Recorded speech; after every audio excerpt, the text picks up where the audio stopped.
marathon submission for Final Fantasy VII Remake. No major glitches, new game plus hard.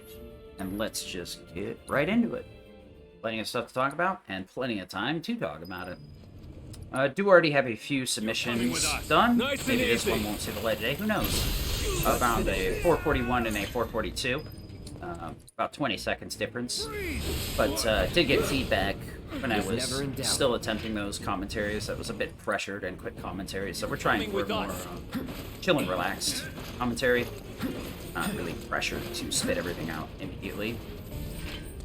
So we'll try and go over some commentary, or marathon-related stuff first, and then move on from there.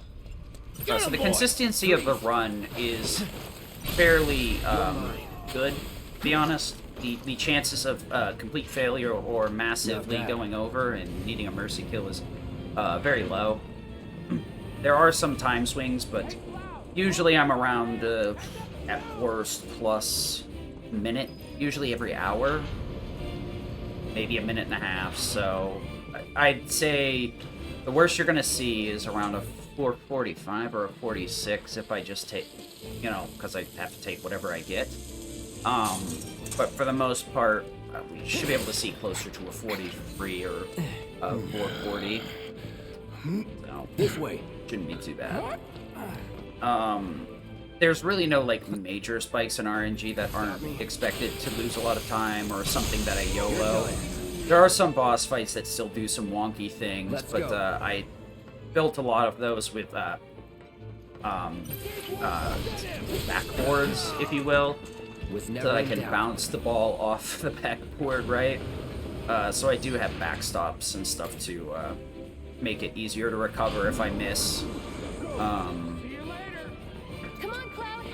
Commentary is pretty easy for me to do for the most part. There's a lot of stuff to talk about. Plenty of slowdown, or slow time for chatting about stuff. Not much to worry about. I can, and usually have, gotten a few co-commentators from the Discord for varying marathons. Some of the endgame bosses I need to be quiet, because there's so much to do. A missed input can really throw a boss fight into complete disarray. So some of those end ones I have to respect a little bit. We actually need to move Barrett a little bit there and target B instead of any of the other ones. Specifically because we need Catastrophe to hit both A, B, and C turret plus the monodrives. Oh, that stinks. If you time that properly, you can get around that last laser cycle around the right time. This is my fault, so I really can't complain here. If I hadn't got caught at the top of the stairs, I wouldn't have got hit by any of those lasers. But it's my fault for trying to cut a corner.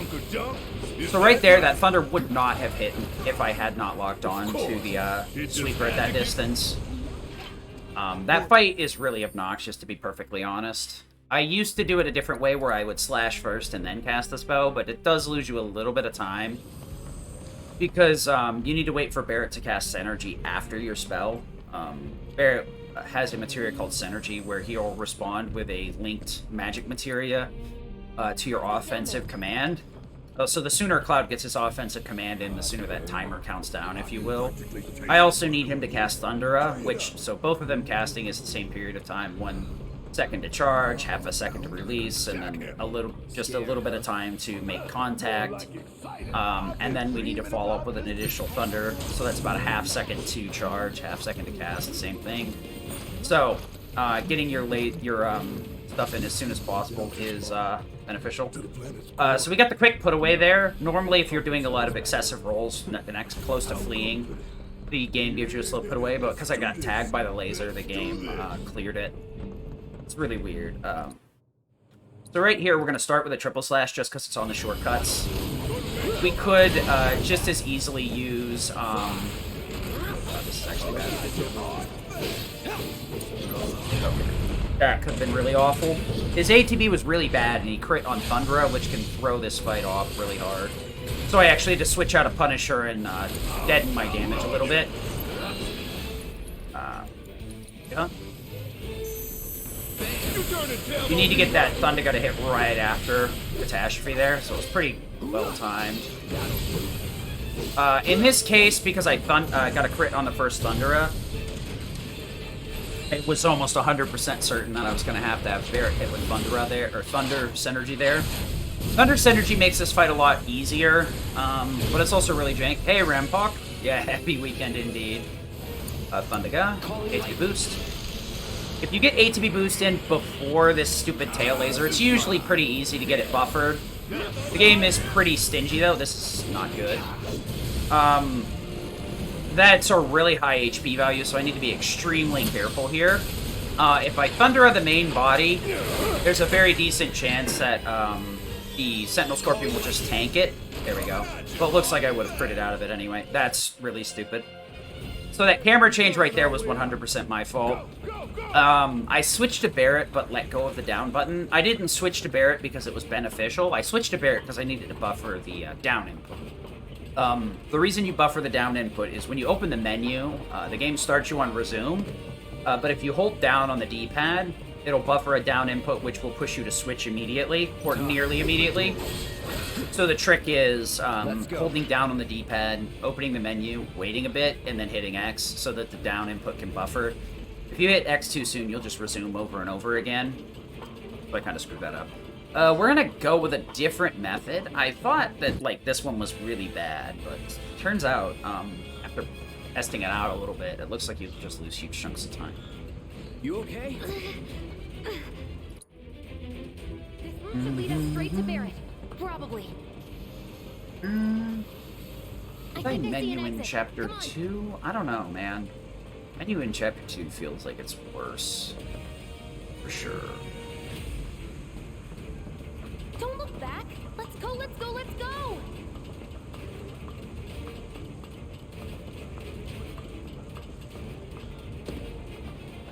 We're running out of time. Shut up and climb. You're not helping. Sorry, it keeps me focused. I'll freak out if I don't talk. Have it your way. Yeah, we'll push the menu to Chapter 2. We're just gonna let it be. I think it's better to do it that way. Take them down! We don't have time for this shit! Later, The buddy. clock's ticking! Let's go! The others are waiting. Gotta get the Okay. hell out of here ASAP.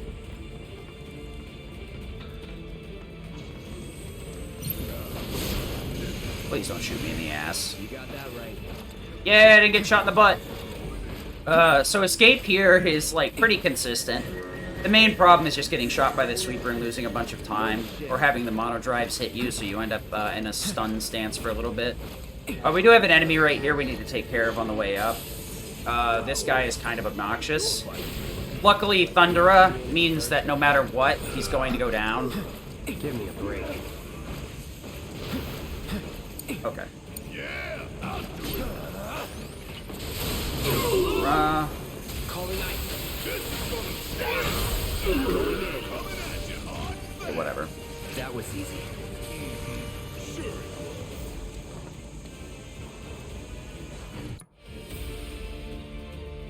Alright, so normally we need to menu before Chapter 4, and there's a ton of places we can and or should menu. The first optimal, quote-unquote optimal place to do it is right after Barret rejoins, because you need Elemental Lightning to clear those enemies. Mithril Blade does not hit hard enough without Elemental attached to it, and Elemental is just not optional to put, or not optimal to put on it. Most of the time, we are going to need Magnify to clear out groups of enemies, and MP Absorb to keep our MP maxed out, so we don't need to bother with Shinra crates.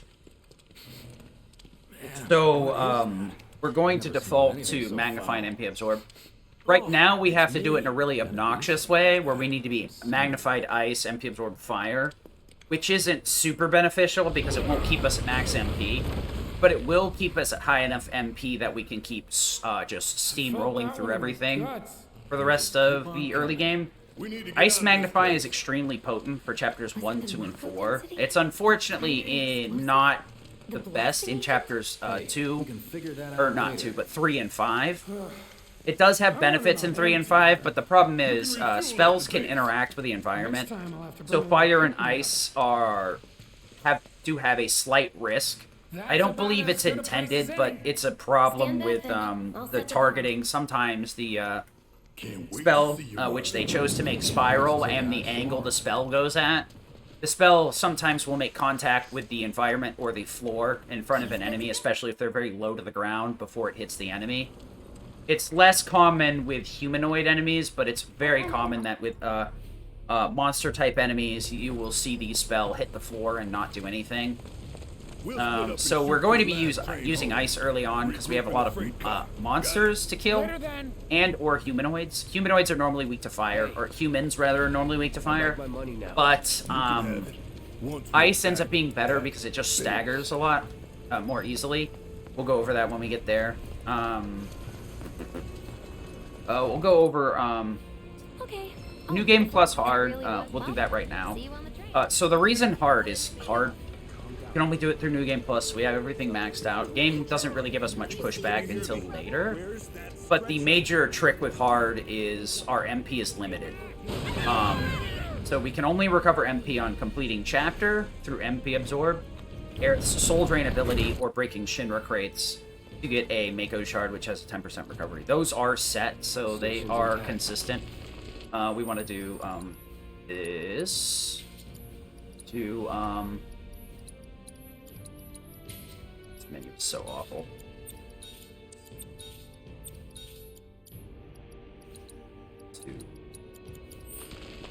Awful menu, but not surprising. So we switched over to graphics to try and get Sephiroth to despawn here. That menu can be done right after Barrett joins, like I said, or it can be done here.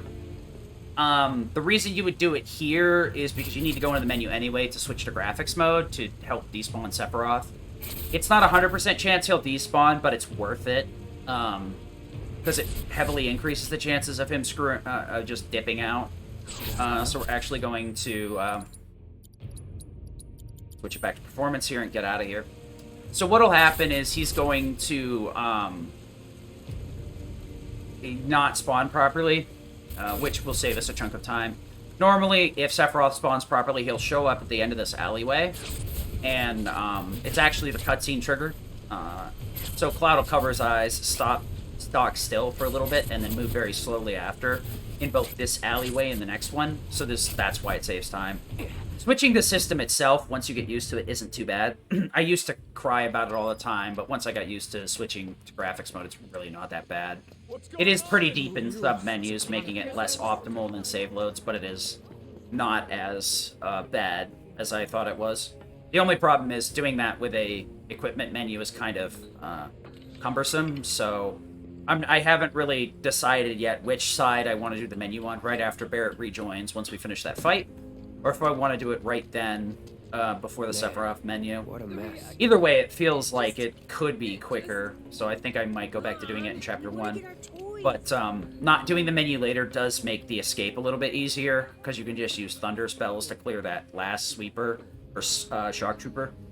If you do the menu before, then you have to use Fire, which will one-shot him, but there is a chance that you'll get a really weird movement pattern and the fire will interact with the environment like I was just complaining about and completely whiff. So anyway, Chapter 2 is pretty interesting. We actually need to take this chapter slow as heck. Want to make sure that we do our best to keep the lock-on from screwing with us. So right here where I want to target on this guy... Uh-oh. Okay. The reason I said uh-oh is these light posts, or lamps, are extremely frequently will block your spells. Hey, do we have anybody still alive? Alright, good. Breathe, turn it up. ATB boost. Over it a little bit more, and into Cross Slash. The Cross Slash here will time out just properly so that it will kill both of those Shock Troopers near immediately. Breathe, and Blizzara. So what we're trying to do is make it so that Grenader D here gets killed by Blizzara. So right here, I believe this is on a timer, so it really doesn't matter. We just want to make sure that Blizzara kills Grenader E, because then that way we don't need to take a swing at him. I have a nasty habit of doing too much combat movement, so I end up getting the slow put away, but I honestly don't think that changes anything. Because we really don't need... there's no checkpoint we need to get to, because we're stopped by the ladder. So even if we get the fast foot away, I don't think it actually saved any time there.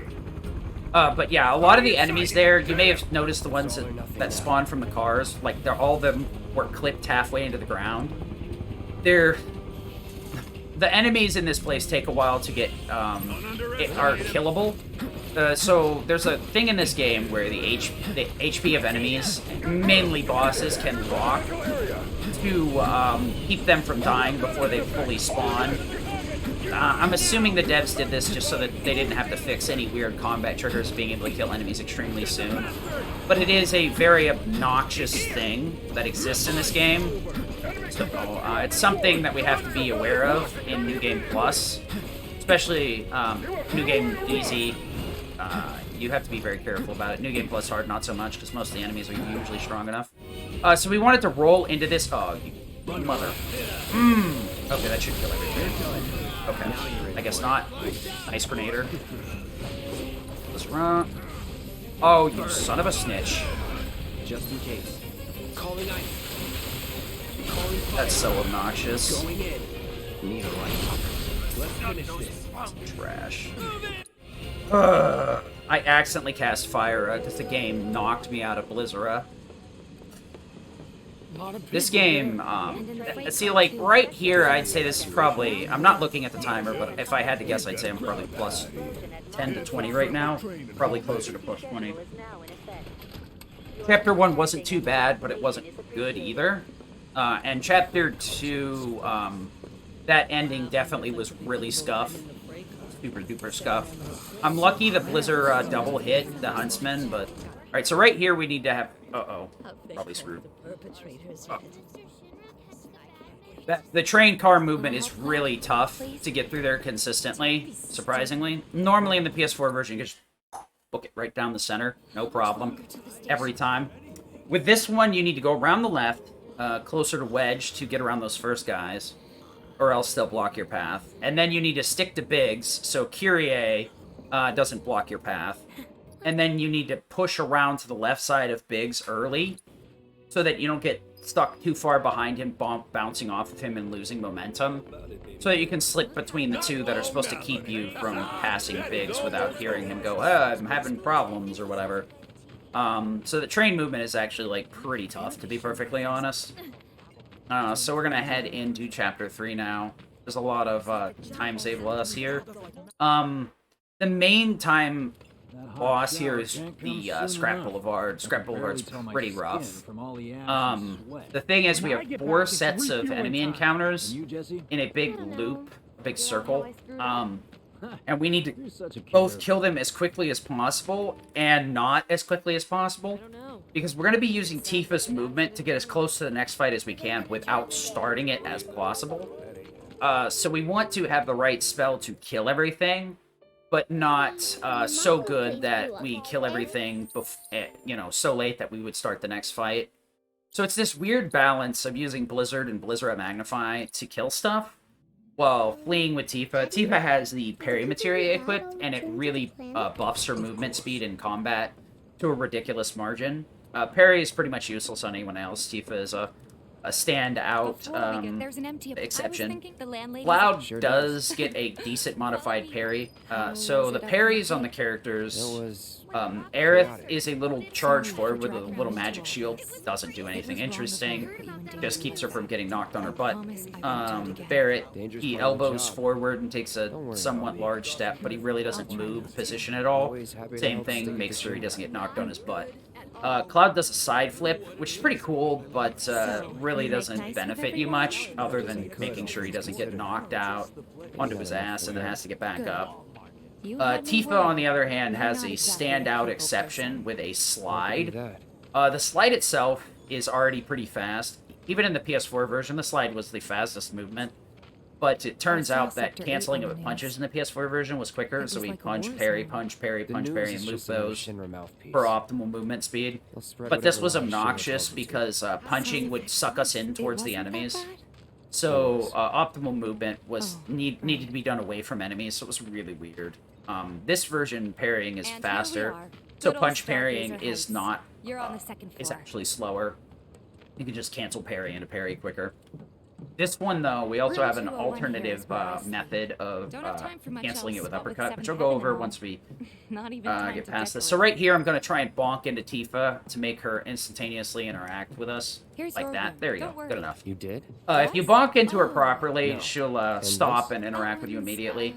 If you don't interact with her at all, she'll walk to the other side of the door slowly, and then turn around, and will not start that cutscene until she makes eye contact with Cloud.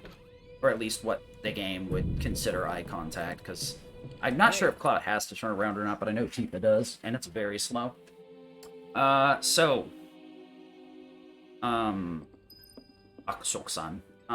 Okay, yeah, I think I kind of, like, lost. I did talk about hard. The main issues with hard is it blocks our usage of items, so we have no way to recover from items. That will make Ghoul a harder boss as well, so that's like a hidden buff to that obnoxious boss. Ghoul is a joke in any other category, because he can just be hit with elixirs. In hard, we actually have to fight him, and all of his annoying coding. Every chapter, our MP is reset to max. So we're trying to make it from the beginning of the chapter to the end of the chapter with our 1 bar of a MP. In some cases, we're either using MP Absorb to stretch that MP up to make it last long enough. Soul Drain with Aerith to siphon off some MP if she needs it. Or Synergy to avoid casting spells so that we can just get free damage. So there's a combo of different techniques we do to avoid losing out on the MP we need.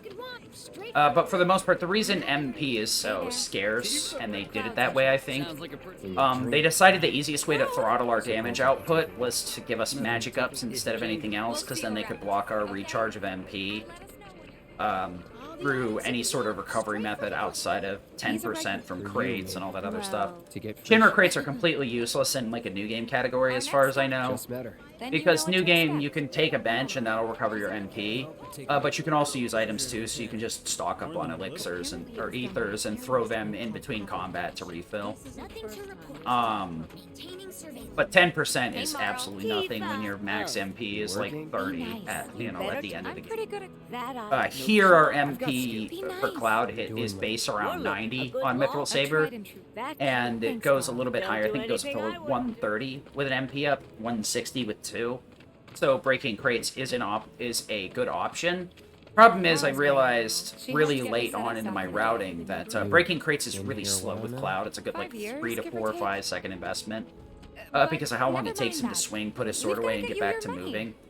So right here, if we stick next to that fence, we can get far enough away from Tifa to get over the weapon store well before she does.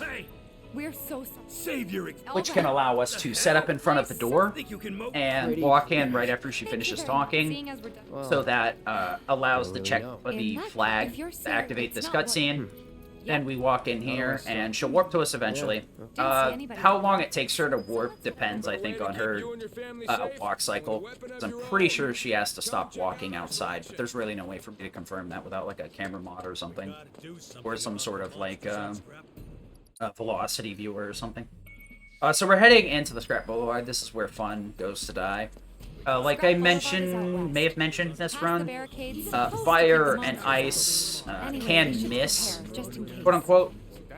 They have this weird quirk where they can interact with the environment, and I think when a spell has to hit an enemy to trigger damage calculation, so if it hits the environment, no damage for me, so it's not fun. Especially since you can tell this area is really hilly, so it's super obnoxious. What the hell? Okay. I don't know why I did that way, but whatever. Okay. So these guys are the worst right here. Okay, I kind of did that wrong, but it's whatever. You want to not lock on because it really slows up your movement. So you want to make sure to unlock on for this stuff right here. So we're going to Thunder Out. So we're good. This does take a little bit of time. They have to turn to each other. But that right there is not just the parry movement. Parry is a materia equipped, obviously. Your regular dodge, the circle button, is a dodge roll. Tifa's isn't much faster than anyone else's. Cloud's dodge roll can be modified into what I call a deadly roll. If you cancel his roll with a deadly dodge, and then cancel that with a roll, you can speed up his rolling a little bit, but I can't. Where is he? By the time I found this out, like, my materia route was already pretty heavily set and entrenched. So fitting in deadly dodge was not something I could manage to do. Deadly dodge is a good materia. It's good for pulling in groups of enemies. Take on it. Your clients. Thanks. For example, when deadly dodge is used, it will pull in the enemies into the spin. Cloud's normal, when you're using operator stance and hold square, his combo ender will actually push enemies away from him. Not a patient. So that one's actually not useful outside of bosses to, like, get fast ATB or finish for some quick damage when the boss is going to jump away anyway. But deadly dodge is fairly useful. It just doesn't fit into my route, unfortunately. The thing is, since Tifa is there for a lot of the chapters where you have flexibility to run away, it's only like chapters 2 where you have a long stretch where deadly dodge could save you time.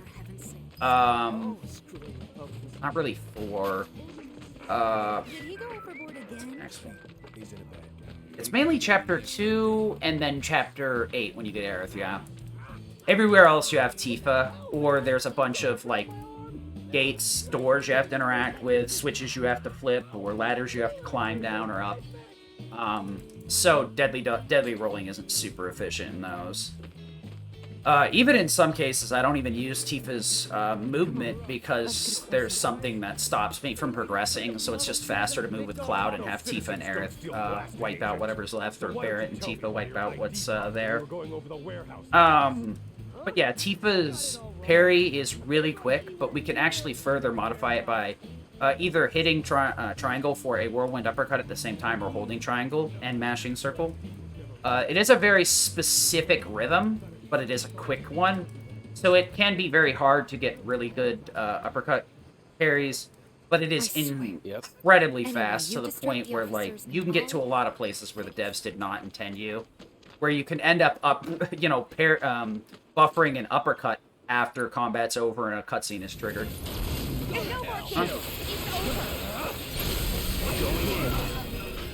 Really wasn't necessary, but Johnny takes a while to talk to anyway, so I jumped on him just to get Cloud a little bit closer. Not like it mattered. So we're heading into Chapter 4, where fun goes to die, and so do I. Chapter 4 really isn't that bad. At least not the annex, in my opinion. Now that we've figured out the ice magnify stuff, the annex is much simpler. Annex is a lot harder in the PS4 version for several different reasons. Mainly because the sweepers are much stronger in the vanilla game. And Magnify is much weaker as well. You have to do a lot of work to make Magnify work. In terms of, like, you end up having to clean up other enemies, or very limit the targeting and stuff. It's kind of obnoxious. Magnify is okay in vanilla, but in Intergrade it's actually really good. It's what it should have been. Problem is, the one in Intergrade is kind of weird, where its powerfulness is limited depending on what way you target enemies. It's hard to explain, but for some reason, if you target an enemy on the left, Magnify is a lot better at propagating or choosing an additional target. But if you choose, like, in the same combat scenario, choose a target on the right side, Magnify will not propagate properly. It's hard. I don't know what causes it, but that's how it is. So the easiest way to put it is, let me think of a way to put this. So Magnify, I'll talk about it specifically in Chapter 6, because it's a very good example. Where there's 2 laser turrets, and if I target the laser turret on the upper left side, it'll hit the one on the right. But if I target the one on the right, it will only hit the one on the right. It's very weird. But the thing is, in the PS4 version, I don't think it would work either way, so you'd have to cast Thunder on both of them with, like, Barret and Cloud or something. So the other thing is the PS4 has a blind spot compared to the PS5 version. Or rather, the PS5 has, like, a stealth buff that's, like, ridiculously powerful. Not just the Goddard Dummerung You know, having the additional Goddardum rungs from the Vice boss fight. That's actually DLC, so that is not accepted in the category that I'm doing, so we only have one Goddardum rung. A lot of people, most of us felt that it was very warping, that you would just end up using a lot of limits on boss fights, so would not be that fun. There is a category for it, but I do not believe anybody has really routed it. A couple people I've seen do runs, but for the most part on the leaderboard, it's, okay, this is nice. I'm kind of annoyed with that, but also don't care because I got it in one shot. So if they weren't Shinra, then Yeah, whatever. not my problem. So yeah, we're headed into Chapter 4. The annex itself isn't too terribly difficult now that we have ice. Like I said, Magnify is kind of weird. We had to use lightning because the sweepers were too strong and would survive ice chicanery, but now we can actually use ice.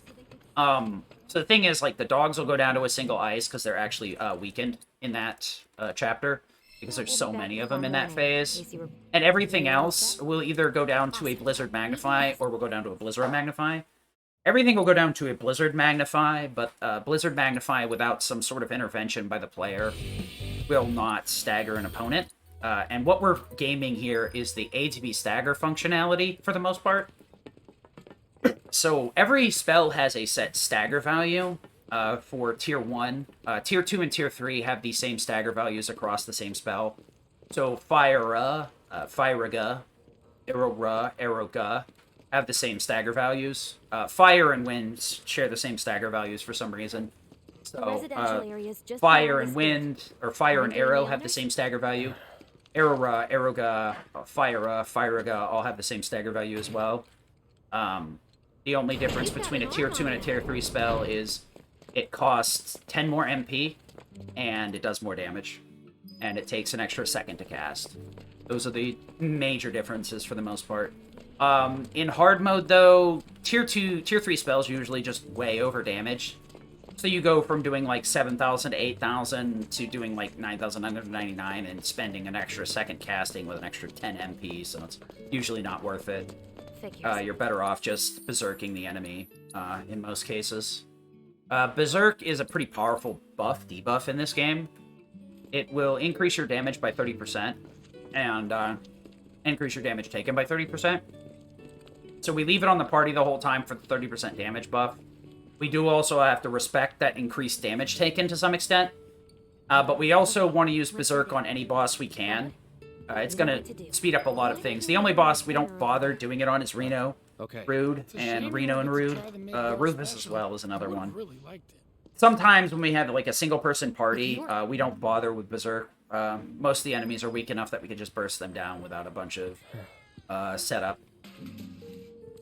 But Ice Magnify... The reason Ice Magnify is so potent is because of the staggering values. Ice has the highest stagger values, Lightning has the lowest, and like I said, Wind and Fire share the same numbers. But when an enemy's pressured, that stagger value goes up. So, if a lot of enemies, if you do a certain amount of damage or hit them with a magic spell, if you trigger the conditions for them to be pressured, which can vary, a lot of them have multiple trigger points. Bosses, usually it's like a high damage value or something. Right here, though, what we're going to be doing is staggering a lot of the enemies. Normally, that wouldn't be, like, too potent, because unmagnified spell will only trigger ATB stagger one time. It will only trigger MP absorb or fire, or HP absorb one time. Also, when you stagger an enemy, you do get a helping of limit. You get 350 limit points. It's 1,000 for a level 1, 1,350 for a level 2. So, 3 staggers for level 1, 4 staggers for level 2. We're not really going to use a limit here. It would be nice to fire it off on Roche, but the game is mean and dumps out our limit before the boss fight for some reason. You can get a limit in that fight if you have Goddardum Rung equipped, and restart that phase of the fight. We can't afford to restart any phase of Chapter 4 without it being a massive pain. Because instead of using a limit, we're going to use a refocus. This will be the first time we use one. We'll use a couple throughout the course of the run. What it does is it consumes our limit, gives us 500 points back. 500, not half, 500. So even if you do a level 2 limit, you don't get as much back. You get a 5-minute timer for level 1, 10-minute timer for level 2. And it converts your AT bar from 2,000 points total, 1,000, 1,000, into... Oh, God, that's so much. For some reason, they decided to put a stupid map of Midgar on the big touchpad in the middle of the controller, so sometimes you'll see that happen. Not much you can do about it other than be like, why would they do that? Why put the menu on the tiny button and then put the map on the giant stupid touch button in the middle? That's useless. It does track your side quest, but that's not what shows up first. And your story progression, so... I don't know why the map isn't one of the side selections. It should be the side quest or the main quest, but whatever. Not my problem. Anyway. But, we're gonna be abusing ATB Stagger, because Ice triggers staggers really, efficiently. But with Magnify, everything can trigger multiple times, as long as it hits distinct targets.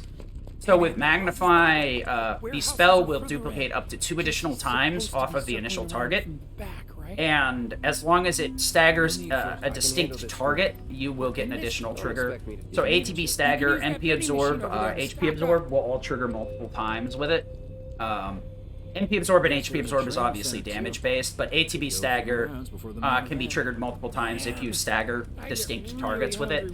So basically, we get 900 ATB back in a New Game Plus run because it's maxed out. So if we trigger it up to 3 times, that's 2,700 ATB. So we're basically going to be flooded in ATB as long as I don't hit the wrong button. We should be good to go. And even if I do, Refocus has very good recovery options compared to Skillmaster route, which is possible here, but not fun. Chill. Spotted more intruder. Send back. You're mine. Sniper. Get him Let's do this. Unauthorized entry in 7-6 Into Refocus. We got to make sure to refocus here. We cannot afford not to refocus. Unauthorized entry in 7-6 Okay, we're going to grab this. Grab the MP crate, because we got all the time in the world to get it. If we don't get it, it's not a problem. Right here, we're going to run low on ATB. You see that 800? You need to respect the missiles. It's 1,500 or more if you get hit by a raw missile. I shouldn't have bothered with that. Oops. That's going to make this really rough. Fire up. Okay, we're going to have to do this in slow way. Fine. We're caught up pretty quick. I should not have gone back for that MP crate. I can usually get to that door well before they spawn. So I put myself in a really bad position, being greedy about a crate that I didn't need. MP crates here really aren't that important, unless you're on MP up strats. Oh, this is going to be bad, isn't it? You're done. Okay, we got lucky. Usually the dogs will pack up for Fire, but not 100% guaranteed. Please back up. Please back up. Thank you. I'm going to need all 3 for sure. Finish this. Okay. So we're going to Fire here. We're going to swing to bait out a counter. Okay, I held forward there just in case I was short ATB. We don't need Fire to kill there. Usually a normal combo or like a Disorder with Fire Elemental would get you there. Regular Fire would, but the problem is it's just not worth it with the shortcuts. You could probably use Blizzard, I guess, but it would be the same thing. ATB boost. That stinks. If we'd gotten another crit, we could have been a little bit greedy there. And probably would have killed with 3 Fires. Nice crit at the last second. Appreciate it, game. Nice slap in the face, kick in the teeth. Shotgun to the groin or something. That really wasn't that bad, to be perfectly honest. That Chapter 4 is both extremely consistent and highly variable. So are we not going to wait for Wedge? If we stuck around... The first phase should be pretty straightforward, but does have a weird RNG that can happen and make it a lot harder to do. The reason that Chapter 4 first phase can be very difficult sometimes is normally, as you saw, those troopers will spawn in those left and right doors once everything is cleared out. There is a weird thing that can happen sometimes where 3 different sets of enemies will spawn everything all at once. This is one of the chapters, so those enemies in the door can all spawn immediately as soon as I start the fight. So it really throws off my timing for spells because they'll get separated to the point where either Magnify won't work or they'll be in such a position where, like, the the spell will hit a crate, so I won't be able to hit them without crossing the battlefield. So that is an unfortunate thing. That's the fight you don't want to see it in. There's one in Chapter 12, which can speed up the fight. It's usually a shock trooper with 2 Gatling turrets, and 2 helitroopers spawn in after you get rid of either the shock trooper or the turrets. And sometimes those helitroopers will just spawn in immediately. The one that can save a lot of time, but isn't very common, is in Chapter 17 in Hojo's lab, where you're running through the segment with Aerith and Tifa. The dogs will all spawn at once. It's supposed to spawn a wave of 3 dogs, and then as you kill a dog, it spawns another dog out of the out of Hojo's test crates. Sometimes all 6 of them, I believe, will spawn all at once. Maybe 7, I'm not 100% certain. I think it's 6, though. Really, huh? Normally that's a problem, but luckily we avoided it. We're headed into the Whisper fights, and I hate these things because the game doesn't really explain it very well. We ended up having to do a lot of stupid testing to figure out how these things work. The Whispers are supposed to be weak to magic. The way that the game wants you to deal with them is hit them with magic. That will cause them to become pressured, and then you can follow up with magic, which has high stagger values already, to stagger them, which is how you're intended to do damage. I guess. In hard, they are buffed a little bit, but for the most part, we can just burst through their HP without worrying about it. That's not the case with the Enigmatic Whisper for the most part. I believe the Enigmatic Whisper has huge damage reduction, maybe like 90%, unless it's pressured, and then the damage reduction does go down, so you could like fire off 2 limits when the Enigmatic Whisper is just pressured.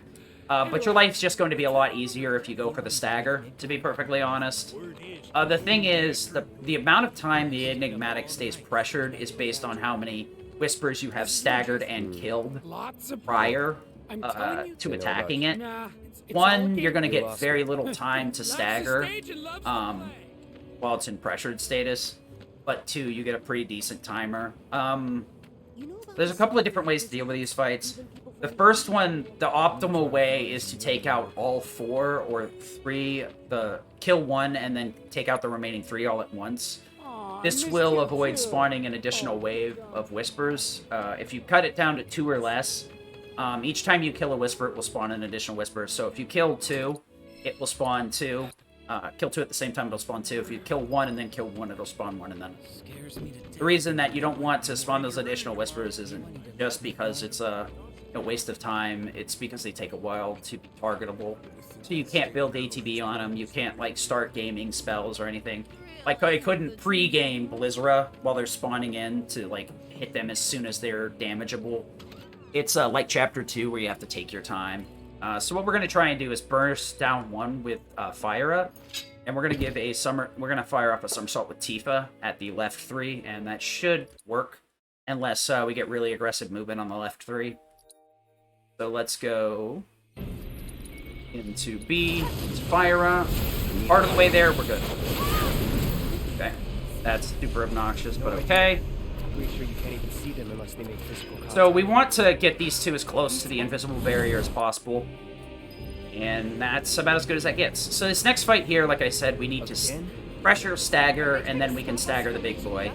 We're going to work this out because there's 3 in front of us, so Magnify will hit all of them. I'm going to use a Blizzra and then kill one of them, either through countering and Impale if they decide to do that, or just follow up with a normal combo and kill one of them. And then we're going to Blizzra the leftover 2, and that'll Blizzra the main Enigmatic Whisper, so then we can follow up with a couple of commands and just one-shot him. Or pretty much one-shot him. We're going to Blizzra. Calling I Guess we're going to have to do this the old-fashioned way. What do we got here? Blizzra on these. 1, 2, get Fire going. going in. Right. Finish this. Excuse me? What happened? You know what I think it is? Sometimes he gets double hit by Blizzra, but he didn't in that case. Okay, that explains that. I understand what happens there now. Sometimes he goes down to the Fire or True Strike combo, but other times he doesn't, so I wasn't sure what it is. It might also be that True Strike needs to hit before Fire, because True Strike does... when an enemy is staggered, they're put in a downed state where they are vulnerable and cannot attack. The main reason you stagger a boss, specifically outside of enemies, because enemies usually die when you stagger them anyway, so you're doing that for ATB stagger to be activated. The main reason you do it for bosses is to increase your damage output. When staggered, not only do they not move and aggress to you or dodge attacks, but they also get a 1.6 times damage multiplier. You see that the number 160, but Tifa's techniques will raise that value by percentages. It's a flat number, but Omni Strike, or True Strike, pushes it up, I think, 20%. That means more security officers. I don't know about this, but whatever. So there is a save load we can do here that will skip all... Ooh, nice, we got it. So we can skip the scanning segment in the car. You kind of see the scan lines come through. The game's not supposed to be doing this right now. But because I save load at a near frame perfect setup, I skipped all of the scanning part. So that'll save us a good chunk of time. So now I have a little bit of leeway to keep this run going. That's fantastic. That's usually, it can make a bad run good, and it can make a good run great, but it's not needed to world record. It is just very helpful.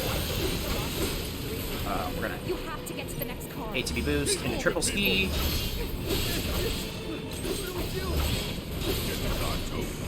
So it really doesn't matter here. You can take all the time in the world with that fight for the most part. You don't have to worry about your getting rid of the drones quickly enough.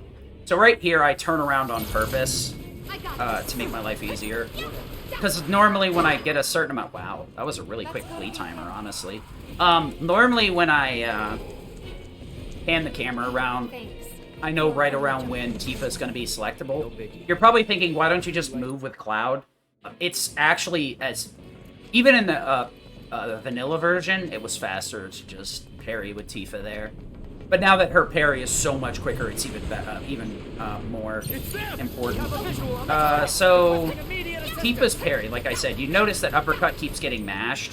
I'm just holding down the button right now and mashing her circle while holding guard to dodge, so that'll trigger parry instead of her regular dodge animation.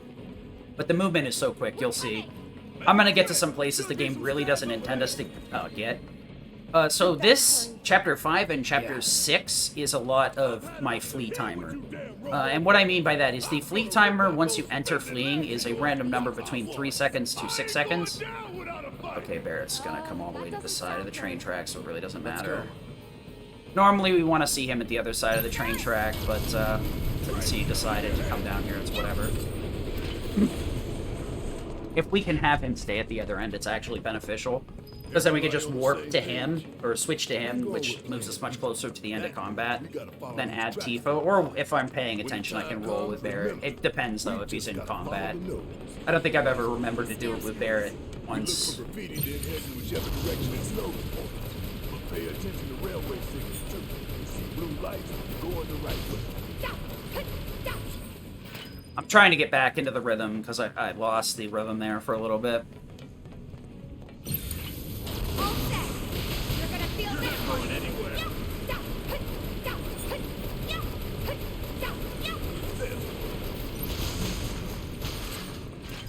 So, I could get all the way up the stairs, but what I was trying to avoid is, if I parry all the way up into that cutscene, the cutscene takes a while to start sometimes, and I'll usually end up buffering an uppercut into that cutscene, so what'll happen is the cutscene will play after taking a while to start anyway, and then, you want to do it that way 100% of the time. So you want to make sure that you don't parry into it, because it'll take a while to trigger the cutscene, then it'll trigger the cutscene, then it'll switch back to Tifa, do an uppercut, then switch back to Cloud. I'm not quite sure why it does that, but it does. Alright, so right here, I'm just like trying to make sure that Cloud makes connection with the enemies. If it hits the floor instead of the enemy, the ice cube will spawn, but the enemy won't show pressured. So that's my indicator to respawn immediately and minimize the time loss. So we're gonna Blizzard this guy, Star Shower, Blizzara. Calling ice. Then he should get another stagger here so I can cast it immediately again. And we're just gonna ignore this and keep going. I ain't no expert. Why I gotta kill all these nasty Okay, so Those things we really do have a menu coming. So let me, and you? What are you doing? My games. My friggin' tablet's such an idiot, sometimes it blows my mind. Okay, yeah, thanks for nothing. Thanks for making me, like, miss every movement. check it out. Okay, so we want to do, god damn it. That's... This is my frickin' stupid, frickin' tablet for deciding that I needed to go to sleep and not let me go right back into my thing. So I couldn't double check my menu like I wanted to. Thanks, game. Or thanks, tablet. Very unfortunate. Not a very good menu, but whatever. Let's just give it a quick once over. So we're going to ATB boost here, Catastrophe. We're actually going to do this movement with Cloud. I'm seeing some very bad signs here. Thunder. Thunder. Calling lightning. Yeah. Normally I would do that movement with Tifa, Sure thing, Coach. but I had some very bad indicators of the game acting up. So you may have noticed with those first couple of like lock-on movements that the game like was flicking the camera. That was not me doing that. The room right there is super buggy, and sometimes the camera just like does not care what you would like, and will jerk the camera really aggressively. Sometimes it's so bad the camera flicks a full 360 degrees. And the reason this is a major issue is your movement is 100% correlated to the angle of the camera. So you'll see right here that I start going right. I'm still holding straight, but like now I'm going into the wall. So if the camera's flicking 360 degrees, you can't move forward. You're just going to go in a circle. So I need to do that movement with Cloud, because it seems, for whatever reason, if you do that movement with Cloud, the camera chills out. Knock it down. So I don't know what causes it. Maybe like moving Cloud will, make it unlock. But I've tried to mess with it before, but it's so infrequent that it's really hard to like test and figure out what causes it. But the game does that a lot, where there's stuff you have to just deal with. Let's finish this. We're gonna switch over to Tifa here and get up the stairs, Thundera. So the Thunder here isn't 100% needed every time, or Thundera rather, but it is a good backup, because sometimes Thundera does not wipe out the second turret, because it is magnified, so it does have a little bit of a debuff. Biggs made the Cloud's magic is pretty high, around 440. The only person with higher magic is Aerith, non-surprisingly. Thunder. So we're trying to just get as close to the door as possible without, like, putting Cloud in a weird position. Extremely good, though. Let's keep going. He'll lead us to the passageway. That save load will give us a lot of free time That's it. to mess with. Not something I'll probably get in a marathon run unless I'm very lucky. Ah! Poopy.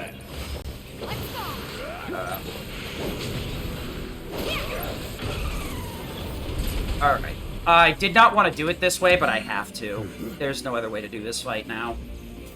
Ooh, very, very unfortunate. This is where I shine.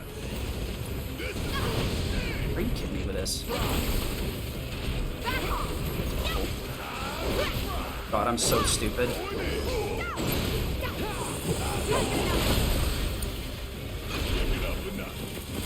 And there's all the time lost in the world. Are you serious with this? Garbage. This game really sucks sometimes.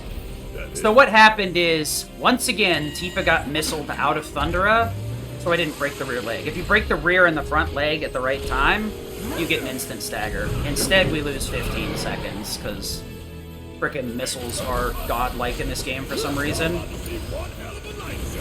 Thunder.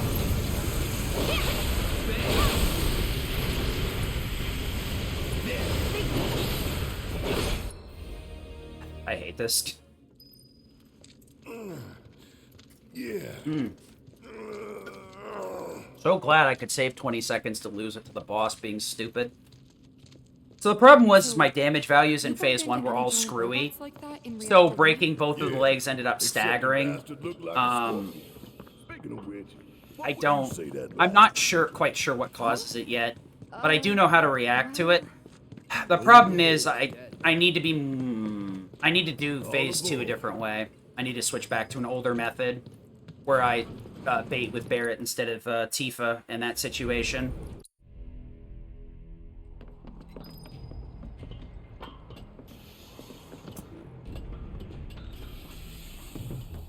That's very obnoxious. Saved a bunch of time in Chapter 5 and then lost it all to the boss because the game sucks. but air below us.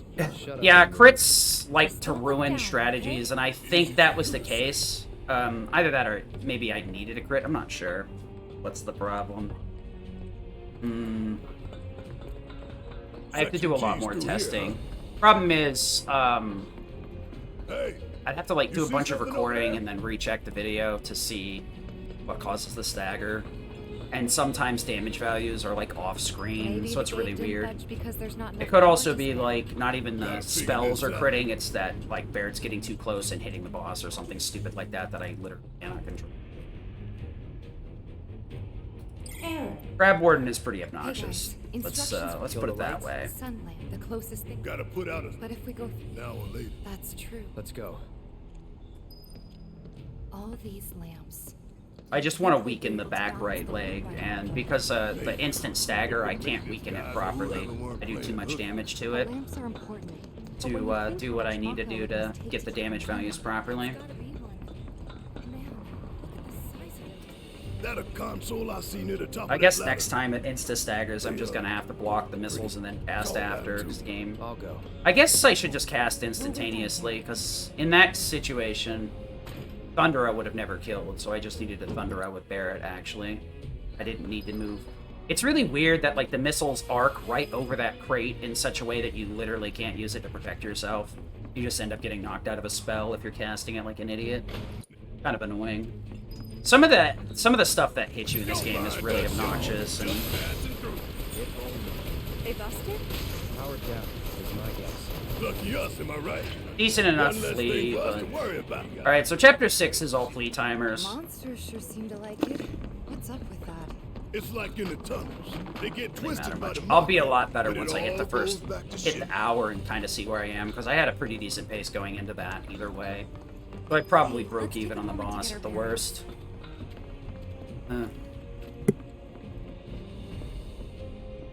We're still in. Yeah. Okay.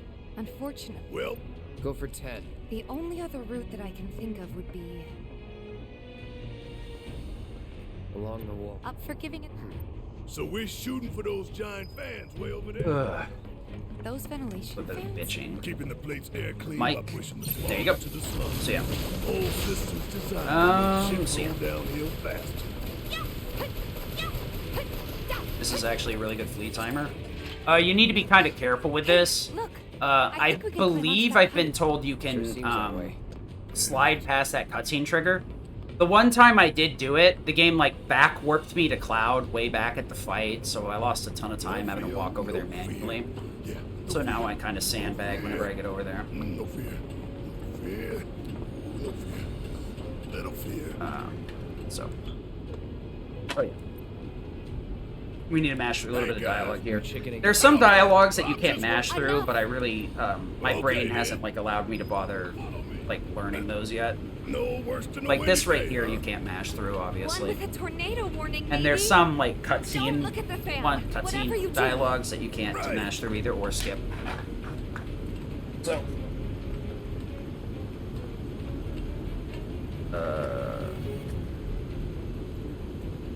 Let's see that. We're just trying to get some optimal movement going here. Want to cut as many corners as possible and hold as many diagonal lines as we possibly can.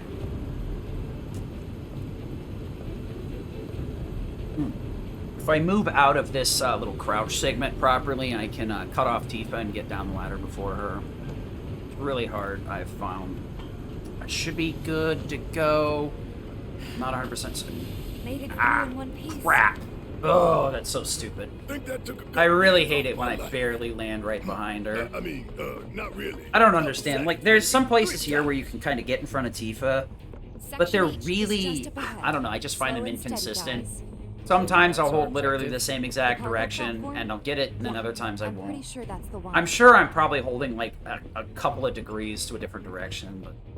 I mean, it's just little tiny time saves for the most part. Or could you just... Alright, so I needed to skip the cutscene as soon as Cloud walked over that By the vent. light of these magnificent lamps, we shall but, lead our that was brothers a and sisters of instance the of hitting Undercity X to a too brighter soon. Future.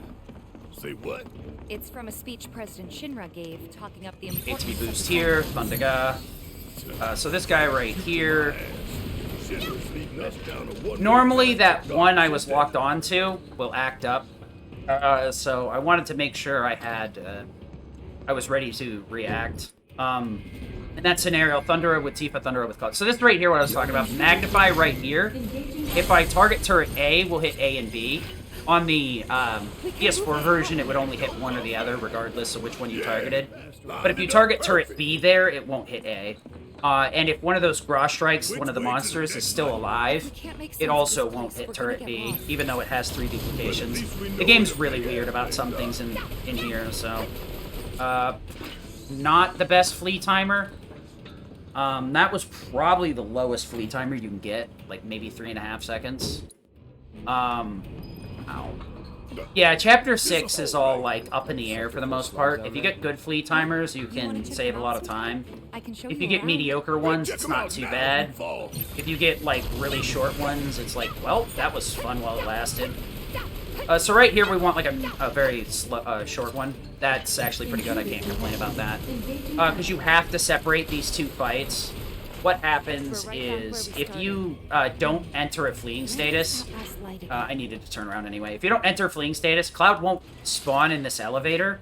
If you don't split those 2 fights up, he'll spawn on the upper Almost platform done. above it. It's a shame Then you we have had to to walk wander back around down so the stairs much. and flee from that second fight no again. stabs here to guide us. No So that's just one of no the ways to back us up. one of the downsides of Speaking of parry, which, what should we uppercut tell canceled Grace? parries, I don't is want you to can worry. very easily like accidentally linking fights together. You shouldn't, because they're gonna get We'll just they're have gonna to screw make up your spawning, or yeah, basically the character's warp to you. Just of a note, I'll re-mention this, but these catwalks and the hands in Chapter 9, the movement's inverted between the 2. 1, 2. So if we do something very particular here, this is really only because Tifa's parry is so quick. No time to celebrate. We can kill the turrets, and it will cause the 2 monsters that normally spawn and enter that fight as you're fighting the turrets to not spawn quickly enough so we can get up the ladder, which means we have a fight on the way out. I hope that Tifa's And injury isn't if you haven't figured it out yet, this is the The benefit. best thing you can do to speed her recovery is to kick Shinra ass in her head. I know. So that was an awful flee timer, but not surprising.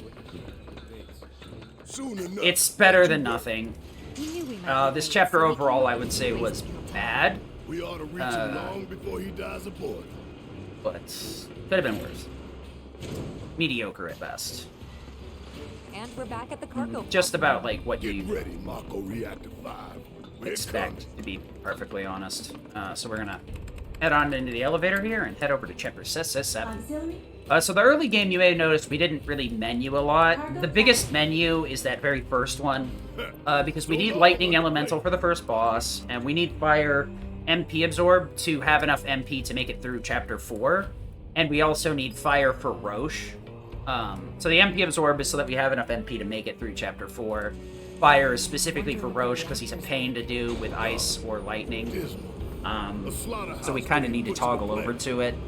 Fire has some fringe benefits in different places, but we also need to get rid of Skill Master, which I need for my Sentinel Scorpion, and swap it out for Refocus.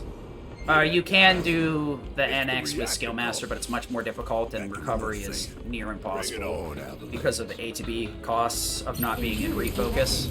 Engaging countermeasures. I see it. Okay. So this ladder does take a while to interact with, so it may look like I took a while to get up the ladder, but that was about as fast as it gets. So we're heading into Chapter 7. This is where RNG really kicks in.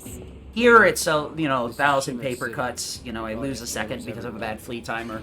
And it ends up losing me like 2 or 3 because Tifa's parry movement is so much faster than any other form of movement. Having a short flee timer loses a lot of time. I'd much rather have 2 long flee timers than 2 short. Sitting somewhere for a couple of seconds is a lot less time lost than, having a few less seconds of fleeing because her movement is just so optimal fast. Chapter 7 here is a lot of really obnoxious fights where we're trying to wipe out as many things as possible right off the bat. We do have one more save load. There's actually 2 frame perfect ones, and then there's one in this chapter that has a pretty large margin for hitting it. But this one's another 15-seconder. The one in chapter 5 is around 20, but you have to... The thing is, since it's frame perfect, you rarely hit it. So reacting to it usually takes you a couple of seconds to like process it and do it properly. Because when you miss it, you normally go, oh wait, this isn't the menu, and then you close it, just walk on forward, and you lose like a second. So, right here, we're going to save load as soon as Barrett says hey. You could open the save load menu with triangle like I've been doing for all the other save loads. The thing is, since these take such specific timing, I'm focusing on hitting the menu button to open the menu so that I can get to the save option, not getting to the save option optimally. So we're going to Thunder here, and we're going to start doing something with Barrett like every fight. Really? That's the way to do it. Very interesting. Barrett normally doesn't underdamage there. It's kind of depressing, Barrett. Really, really depressing. Yeah. Not worth my time. Too bad. It's your job. This is gonna sting. So we're retargeting Synergy with Barrett. We do that a few times throughout the course of the run when we're trying to take out 4 more enemies. Well, Thunder what out. we got here? I can deal with those things. Excuse me? Oh, I uppercutted instead. Get your ass. Didn't even use... Well, that was a little bit slower than it could have been. You want a True Strike a little bit further away. If the sweeper stays right next to the ladder, you can just True Strike him with Tifa. But if you True Strike at a distance, Barrett will start going for Synergy Thunder, and that'll finish off that sweeper. Thunder and Magnify is, I don't think, is ever enough. Because the sweeper has, like, over 10k HP, so even if you crit, it kill. I could be wrong, though, so don't hold me to it. But, yeah, that was a little bit slow. But that does show off Barrett's physical damage is pretty nice with these steel pincers. So we're going to Thunder out, switch over to Barrett. So we're chilling out with Barrett here. Okay. We chilled out there because that will happen most of the time. I'd say, like, 55 to 70% of the time that'll kill. And if you just overrun wildly, you may miss the one that you need to overrun and kill. You also will have to wait for Overrun to finish, so even if you fire it off immediately. The thing we're trying to avoid is triggering the dodge animation on the Shock Troopers. So that's why we're sitting on Barrett while the other 2 are casting spells. Thunder right here. A little bit closer than normal, but hey, oh my god. Dude, triangle boss! Please be nice to me! Triangle boss is a hell of a thing. So what happened there is I managed to buffer a back input, unfortunately, with a controller. It does happen to me every now and again. I let go of it and it flicks so hard back that the game goes, what? You want to go the opposite direction? No. No, not really. Needs a key. Try that key. But, it does happen. Mainly, Triangle Boss is, as you saw, a very strong boss. Sometimes the game doesn't like taking your inputs unless you mash it, so, like, the rolling out of combat moves, you normally have to mash the circle. Unless you're doing a regular combo. Regular combos can be canceled out at any time by dodge rolling in the intergrade version, which is a blessing and a curse. It can save you from doing something stupid and getting slapped back down for attacking something you don't want to. But most of the time, we used very specific physical combos so that we could cancel it out with a roll. So. Way, coming through. I see it. Okay. So the True Strike is a little bit slower, but it's a lot more beneficial on MP management. So we're going to catastrophe this guy. We're going to Star Shower that dude. We got over here. That's very what? Whatever. Very unfortunate room overall. I can't believe that guy still survived. You need to kill those other three so the dude will get off that console as soon as possible. That sucked pretty hard, honestly. It's usually not very hard to get right next to the turret or the console. That's the first time in a long time I haven't been on the other side of the room by the time that fight finished. So right here we're gonna actually target you, Thundera. We actually want to make sure Tifa doesn't. Dude, what the hell? Is this really bad? Thundera? Actually, super awful. Cloud isn't Clown. He literally triggered enough dodge frames that we could not kill that guy.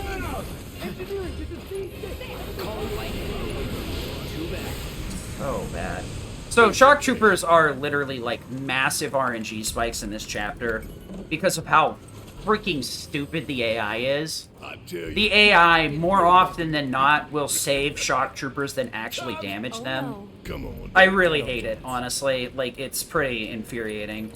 It really, really, really annoys the hell out of me. That, like, a lot of this chapter falls down to, did the AI decide to start attack something that has a dodge move that triggers, like, 75% of the time? Well, you lost time. That's why I said this chapter kind of sucks. It's because of BS like that. ATB boost. Thunder. Alright, so we got some MP. We're pretty good to go right now. Hopefully these shock troopers will work with us. I'm not holding my breath, though. We're gonna Thundiga with Cloud so that we knock them on their asses. But first things first, Catastrophe into Thundiga. Okay, let's go. So the Thundiga speeds up the kill a little bit and makes sure that the shock troopers will be in the way of it. Ugh. Okay, so we got... honestly, 2 out of 3 shock troopers is fine. That one fight is really obnoxious, because sometimes Cloud does that. That's the danger. If you're not, like... you don't have characters, like, wrapped up in other commands. The AI loves to trigger the dodge for shock troopers and save them. If I didn't know better, I'd say the AI is cheating. So right here, I'm going to show off some interesting things with Tifa that we can do with parry. So that's the normal focus strike. That's the normal uppercut. This is what happens if you have parry. Keep in mind that this will prevent ATB assist from triggering, but normally with ATB assist, you need to attack in between. But you can also cancel uppercut extremely early. To EKG no, give this to Tifa yes, Synergy this. Shit, we too late. So, yeah. Y'all never had a chance. Hey guys. Looks like a... So next point of big RNG is Airbuster, and please don't let me screw this fight up again. Oh my lord. I keep screwing up Airbuster in the stupidest of ways. It's so infuriating. Keep looking. What's my MP at?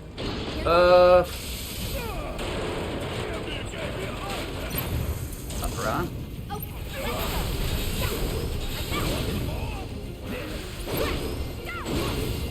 You just... oh my lord. The game's not letting me focus cancel. Okay. Cloud's ATB or MP is where I wanted it to be. I'm gonna heal Tifa, because I can't remember how much HP she has after she gets hit by Tank Buster. I don't want her to get hit by Tank Buster, but I have screwed it up the last couple of runs, so I'm not really gonna risk this. She needs to have at least 44 MP going into the boss, so everything is set up and ready to go. Bad flee timer, though? Really rough. That's normally where it runs out, though, to be perfectly honest. You have to get a really good one to get all the way to the elevator. Even with excessively good flees, it's hard to get in there. It's locked down. Is there any way? Yeah, from that. I'm looking at the next menu and kind of getting it in my head. Because we have to go from Airbuster, skip cutscene, menu, Reno, which has 2 regular move Troopers, Got these ones. then Reno phase 2, then another menu, and then we got a nice lull period. Emergency lockdown is So- currently in effect. So we need to Focus. synchronize our movements? In that case, follow my lead. Nah, Tifa's. Fine, have it your way. Okay. Pay attention, you two. 3, 2, 1.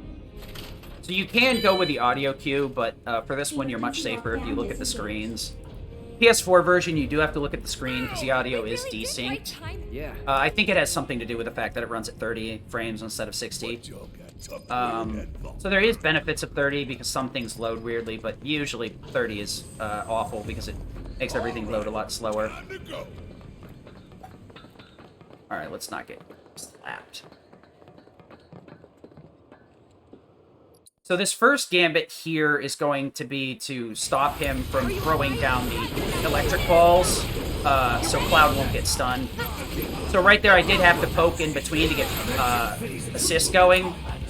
And we're going to refocus here to get that ATB reduction as soon as he lands.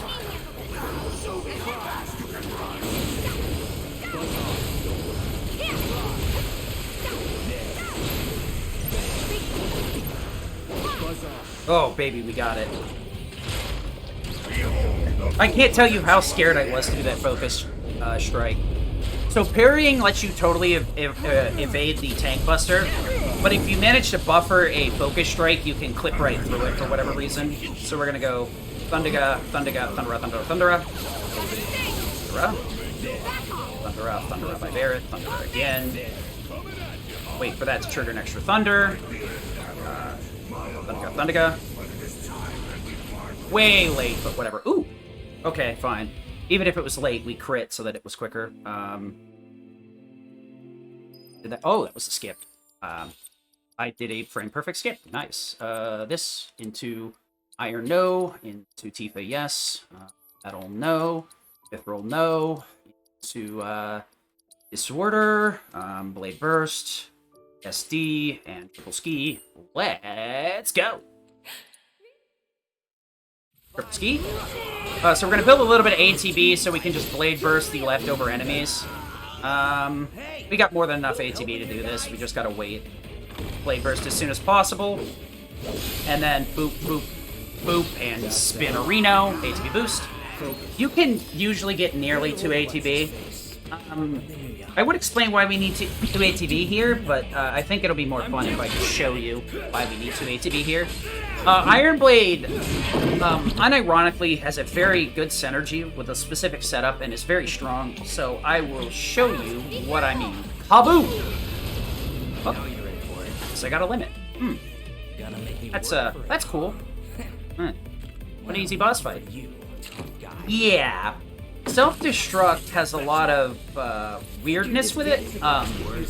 You could shortcut cross slash, but honestly, it's really only necessary on bosses, so it's a very hard sell. This.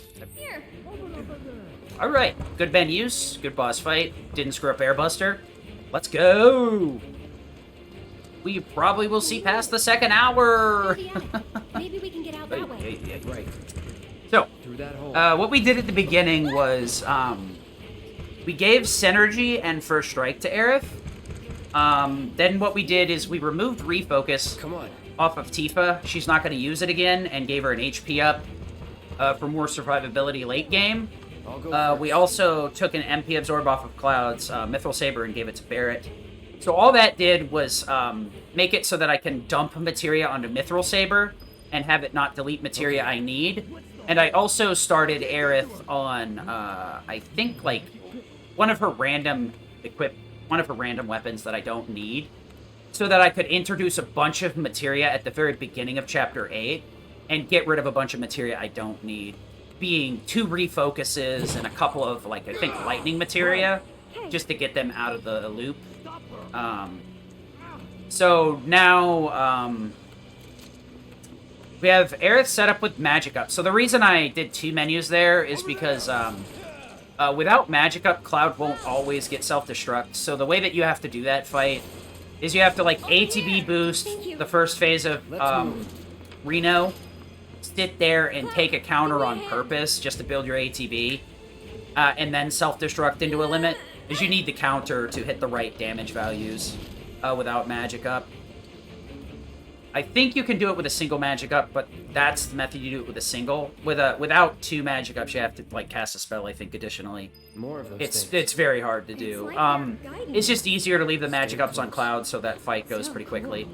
But once Aerith joins the party, the magic up is basically non-negotiable, switched over to her. So Cloud's magic with Mithril Saber is 440. I think it's a little bit below 440, but Aerith's is 499. That's not including sometimes she has materia that do actually buff her magic stat. So it's basically 500 for, you know, all practical purposes. Let's just go. So, See that pillar? Shall we? the other thing you've got to remember is that's a lot higher than it sounds. It's like only like, what is it, 40, 60 different? What's next for you? A little bit of bodyguard work. But the thing is, Right. it's After not. that, Berserk, to the Sector or 7 Fury service. Ring is always equipped on Aerith, Know how to get which gives her permanent Yep. Berserk, so she gets a 30% damage buff. Yes, you do. So it ends That's up doing super even early. more there.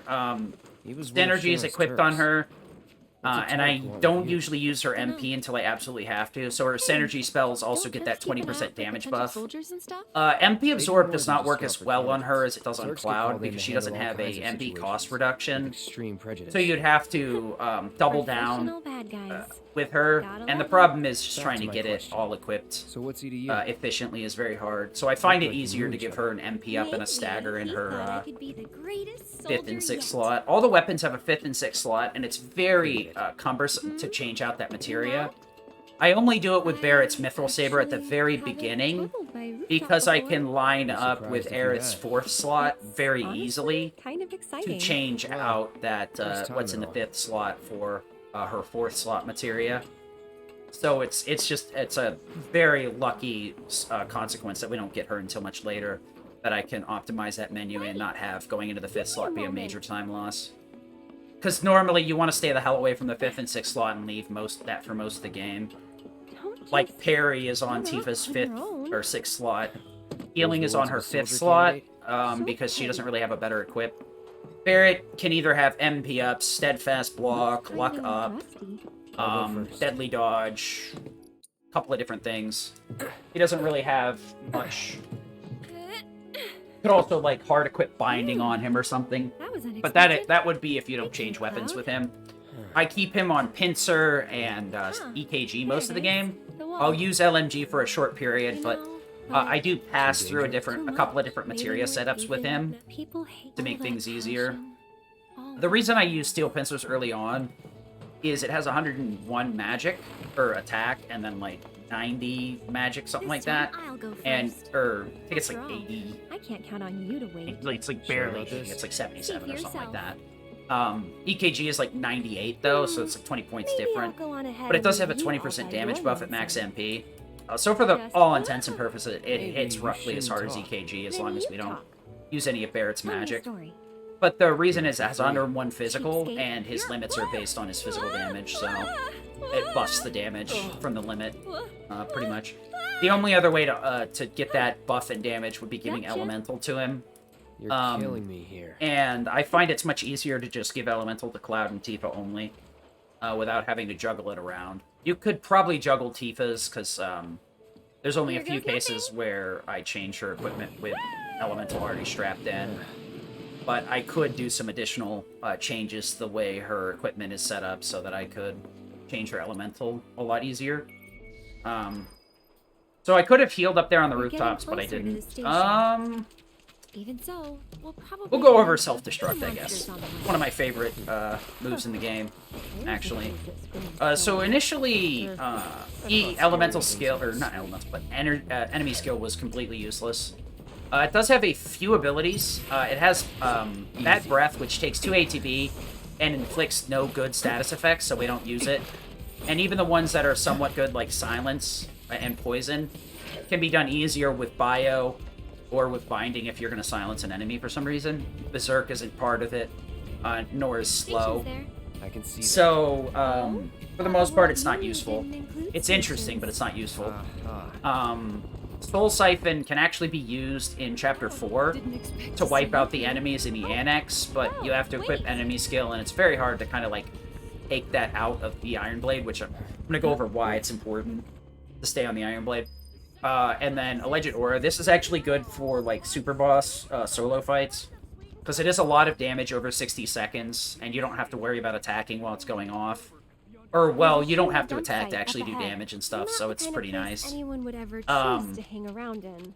But the main star here is Self-Destruct. So, Self-Destruct naturally was used to for out-of-bounds glitching in the previous version, vanilla. Right there, as long as you don't get hit by one of the other gorgers, you'll never get feasted. But if you get hit while one of them's charging up feast, you will get snatched real easy. But Self-Destruct will always inflict instant death unless you prevent it in some way. So we would use that in the old route for the PS4. There was a glitch called Infinite Flee, where if you wiped out your party, got into fleeing, and then killed your main character and used Angel Earrings to auto-revive, you would stay and flee until the enemies were killed.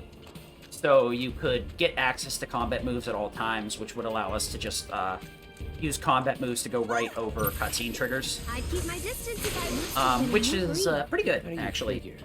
because they went for the strong. It would let us self-destruct after we fought the Smogger here, and then go straight into town. And instead of activating any of the cutscenes for the slums, we could just focus thrust right over the cutscene trigger. Switch to Aerith, Cloud would be on the other side of it without triggering it, and we could keep on walking straight to Chapter 9. Still a fair way That was the old Chapter 8 to 9 skip. Extremely easy. The one in the PS5 version is an extremely big pain in the butt that requires a lot of hard work. It is older, and that is the slower version, because there's a quicker one you can do much sooner near the church. But it's way more obnoxious to set up. But, yeah, Infinite Fleeing doesn't exist anymore, not in the PS5 or PC version. So Self-Destruct lost its use, theoretically at that point. But Self-Destruct has some more benefits if you know what you're doing. So like I said before, it inflicts instant death if you don't do anything about it. So Reprieve, I believe Angel Earrings will activate, but Reprieve won't, which is a weapon skill that revives you if you take damage when you're above 1 HP. That would be lethal. Alright, so there I wait for Thundera because if I fire it off too soon, the Smogger will lock its HP.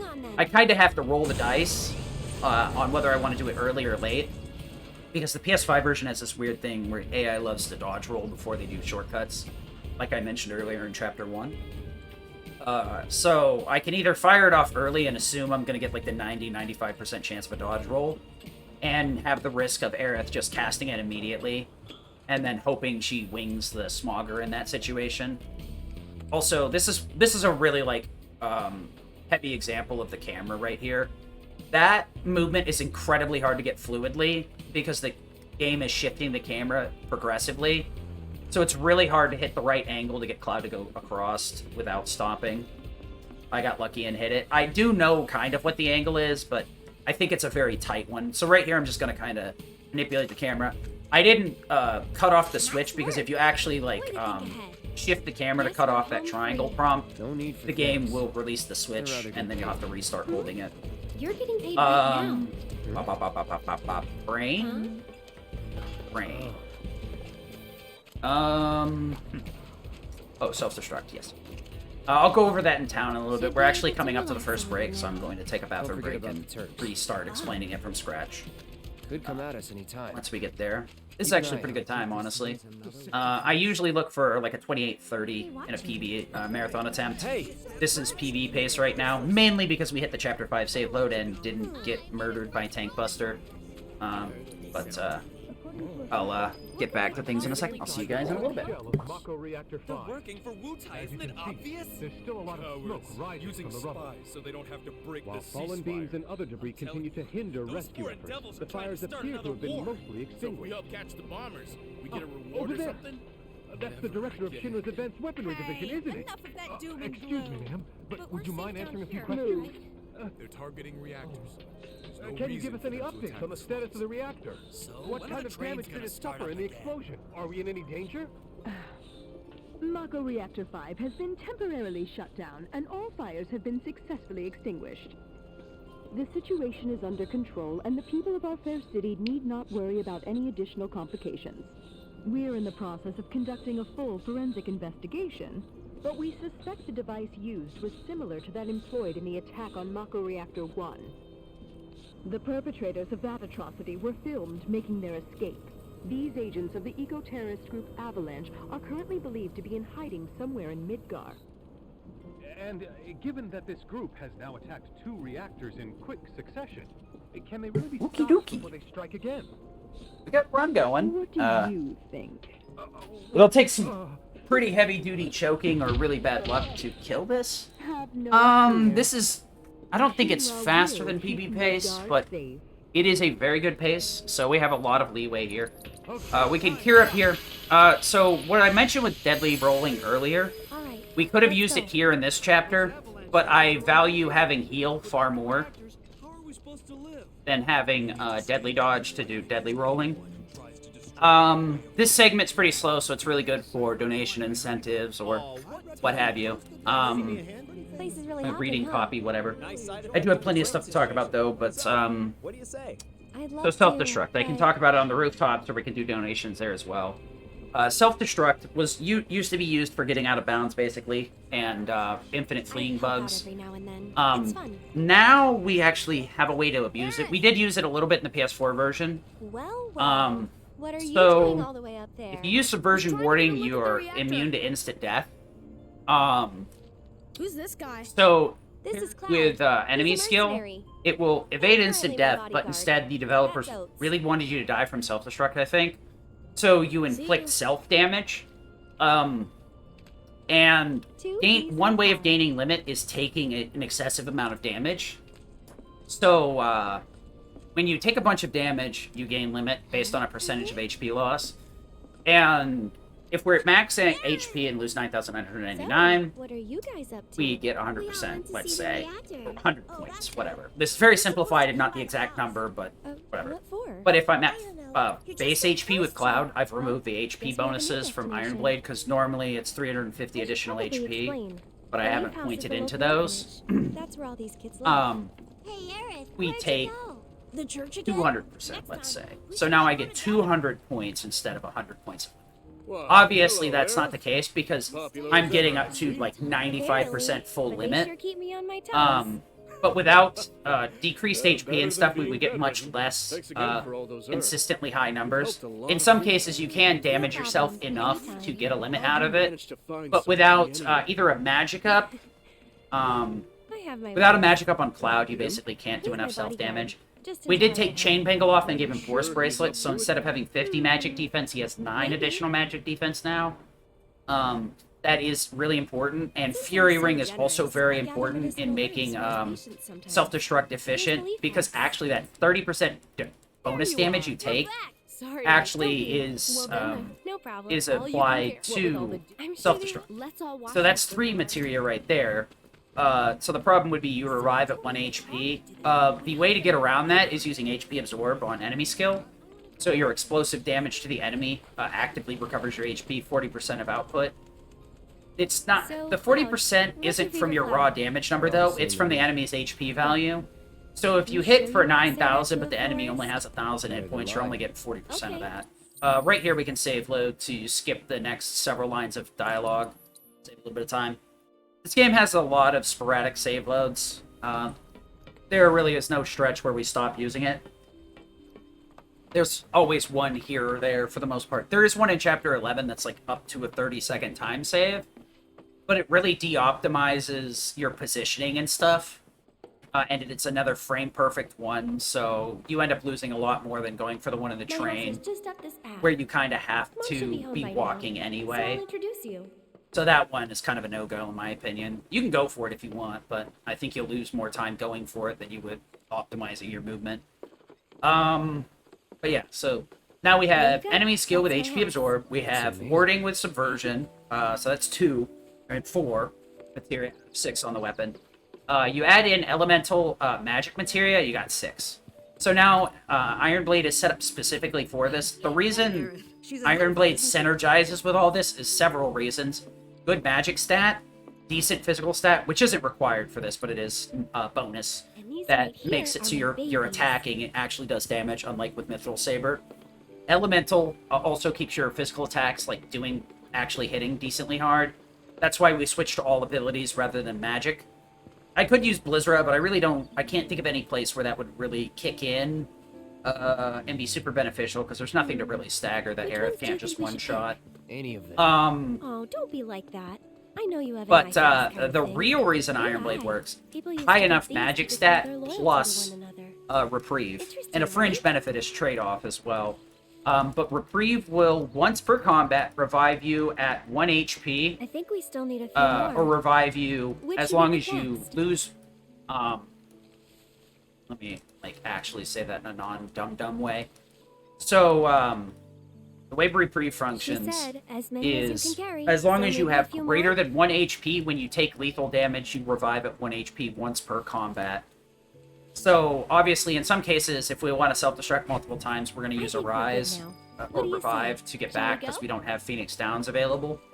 But for the most part, we can abuse that 1 time per combat. It's mainly really good on bosses. We're not under the gun High or damage anything. output I'm not plus cut free out for limit this crap. equals Sure you are. profit, And when pretty you're done, much. you'll be drowning in Um, job offers. The problem is it makes you bounce So, into the air how do pretty you think high. we'll arrange these So things? if we use it like before let's phase soon find transitions and out. boss fights, it will cancel out that animation. So it's not super duper beneficial. It's really good on Reno and Rude. I use it. You can use it on Hell House if you want to be really greedy about it. But there's better ways to do Hell House. Let's see here. Let me see. I use it. You could use it on Abzu as well, but there's a much better way to deal with Abzu. That's uses Synergy and MP Absorb on Aerith, The leaf. which we will be using. I do self-destruct on Ghoul because that boss fight's obnoxious. And having access to 2 limits makes that fight a little bit easier. Sometimes SD can kind of screw you over. More so, the problem that screws me over in that fight is being greedy with not using healing and using fire instead to minimize menuing excessively. And you could self-destruct on Eligor as well. It's really good in Reno and Rude rematch, because it speeds through the first couple of phases pretty quick, and allows you to basically save all your ATB after blowing up on the first phase and following up with the limits. Chapter 3, there's no use. 14, it's not good. Magnify Magic is better once Aerith leaves the party. So, 12, we use it for the start of that chapter, Magnify Magic. 13 and 14, we use Magnified Magic. 15, Magnified Magic. We do use Self-Destruct on Specimen. Pretty explosive fight. Specimen can give us some bad patterns, but there's not much. So, I mean, it does see a lot of use, depending. Some people don't use Self-Destruct as much. But the thing is, because Ironblade has Reprieve, has good magic stat, and also has Trade-Off. Trade-Off is an ability when you take significant damage, quote-unquote, which is 10% or more of your HP, you get 1 MP back. So every 10% loss is 1 MP. So you can be pretty aggressive with spells with Self-Destruct and still using Self-Destruct. So you don't have to explode on literally everything, just certain things. Nothing to do but So we're gonna... We need Sorcerer Storm here specifically for the rats. These rats can activate Call to Arms, which will ruin your day if you don't kill them all at once. So you kind of want to chill close to Aerith. The rats were really aggressive this time, so it paid off. But if you get too far away from Aerith, the rats can be outside of the range of Sorc Storm. Using a magnified spell is not a good idea because you'll do damage to one of them before it kills all of them. So Sorc Storm's the best way to deal with this. You could also use a limit. Theoretically, you could also use Self-Destruct. I wouldn't really suggest either of those. Self-Destruct is really bad because it puts you in a situation where, excuse me. Okay, Arrow will take care of that. You don't get a big heal out of it.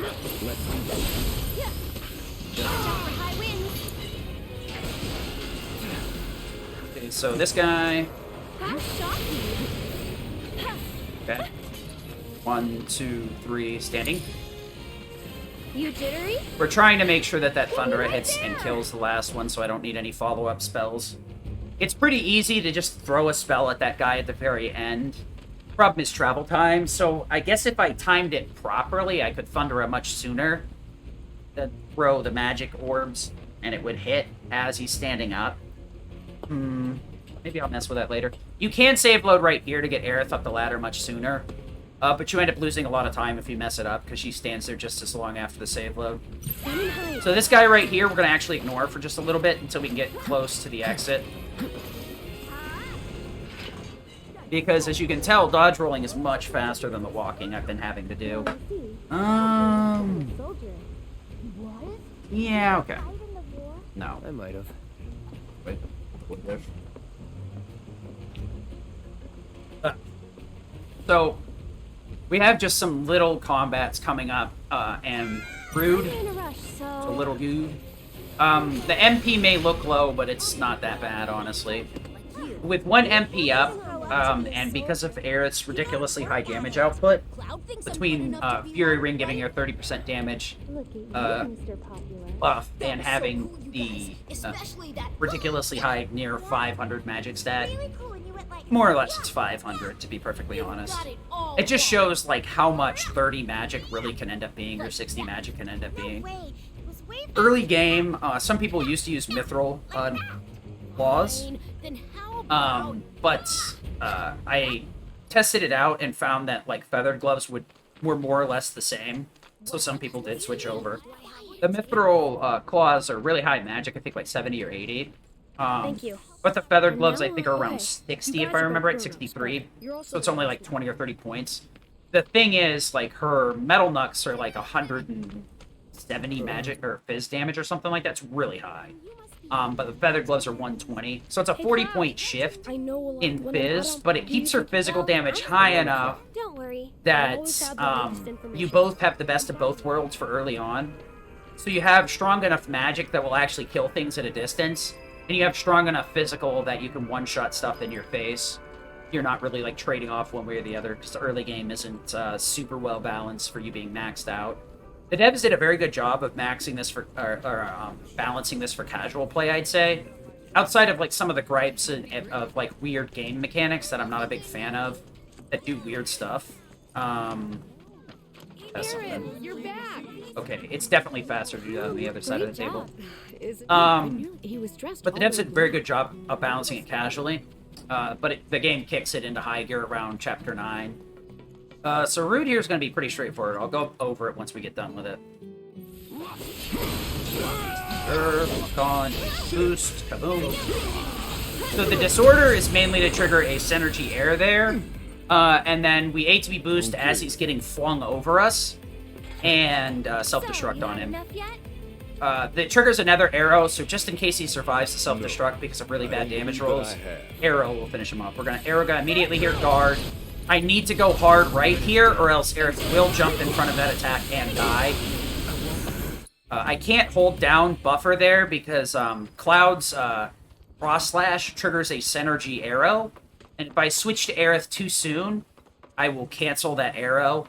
So I need to react to the cutscene camera change rather than hold it down and buffer for a skip. I've actually thrown that fight a few times, being really greedy with that, so you gotta be careful. Yeah. It's pretty easy to, like, lose time to that. Luckily, she has ATB boost. Well, no.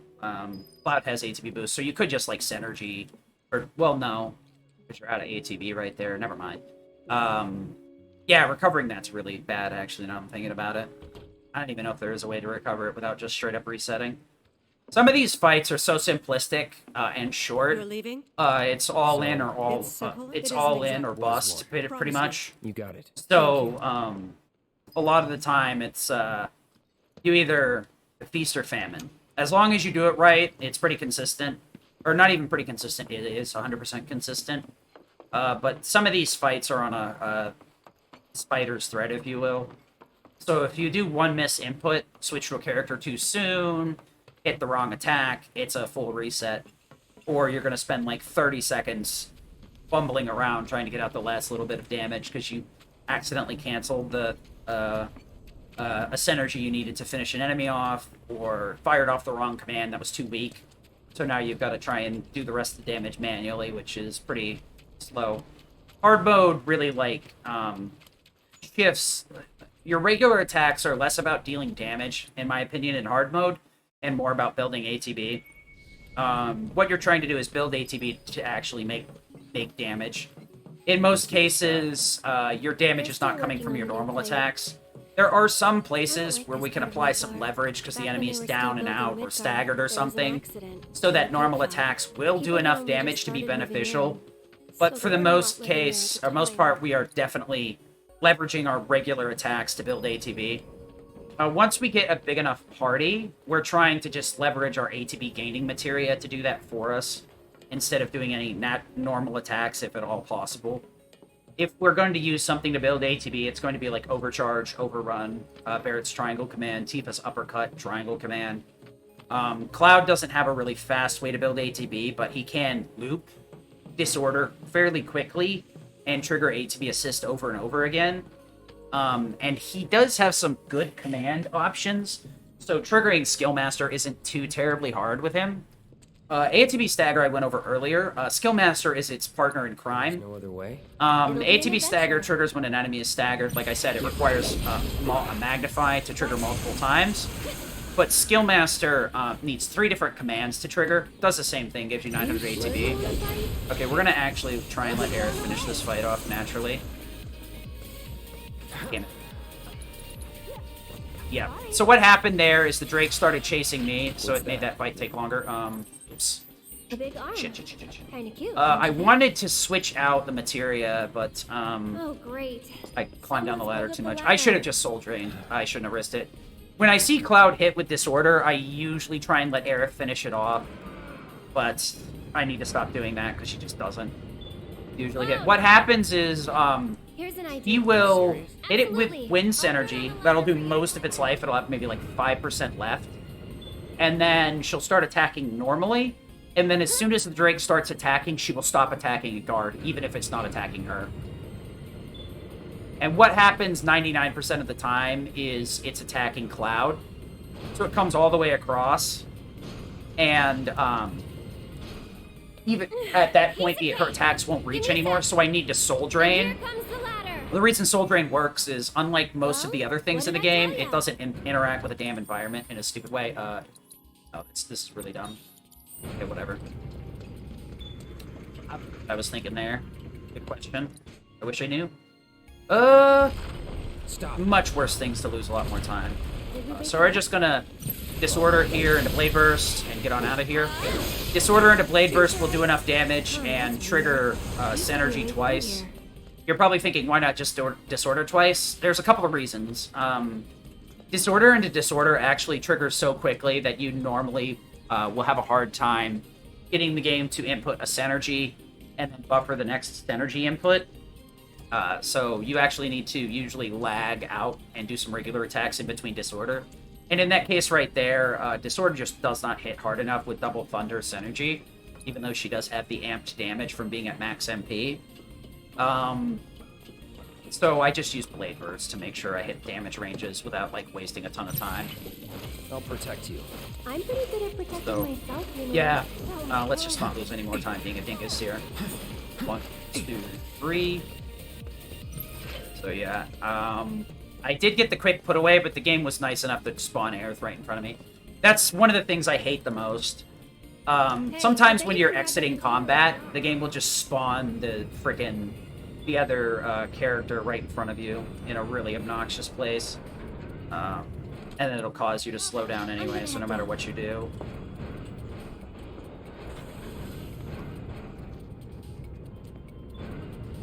Good? Okay, Cloud. Ready? Pretty close. So the hand movement here is slightly quicker if we do it ourselves, so...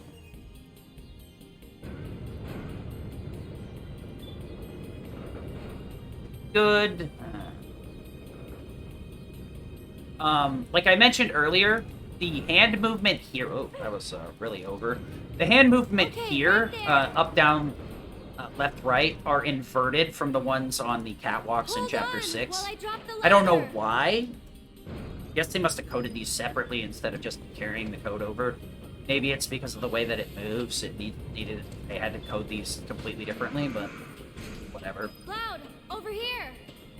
So right here, normally, Aerith, once you go to the other side, then you can see towards the end of the broken highway. You don't have to go over there. The only thing over there is a vending machine for items and materia, which we already have everything we need, and we can't use items. A bench, which is useless, because it only recovers HP and wastes, like, 10 plus seconds whenever you have to use it. That's part of the reason why we're using healing. Benches are very inefficient. They take a lot of time and only refill HP, so they're very commonly not the optimal way to go. And we also get a fight with a couple of drakes, so that's why we're not going over there. 3 really good reasons. Nothing useful, and an annoying fight. I'm backing off a bit. So Butch, for whatever reason, has way too much HP. So you're going to always need to follow up with Cloud. What I used to do was triple slash into Sork Storm, which would always work. The problem is now we're using Synergy. So Synergy will very often, if I triple slash there, Aerith will get that going before I can input Sork Storm. So I have to do it in inverted order, fire off Sork Storm, and then follow up with Cloud. Since I'm trying to get towards that opening, I turn around and then Blade Burst once she's Sork Storm the rest of them. Blade Burst is pretty potent with magic-based weapons, so we will be using it a lot. Thunder. Okay, that's unfortunate. Bring it. I'd keep my distance if I... Yeah, I should have Thunder'd there. That was a bad call.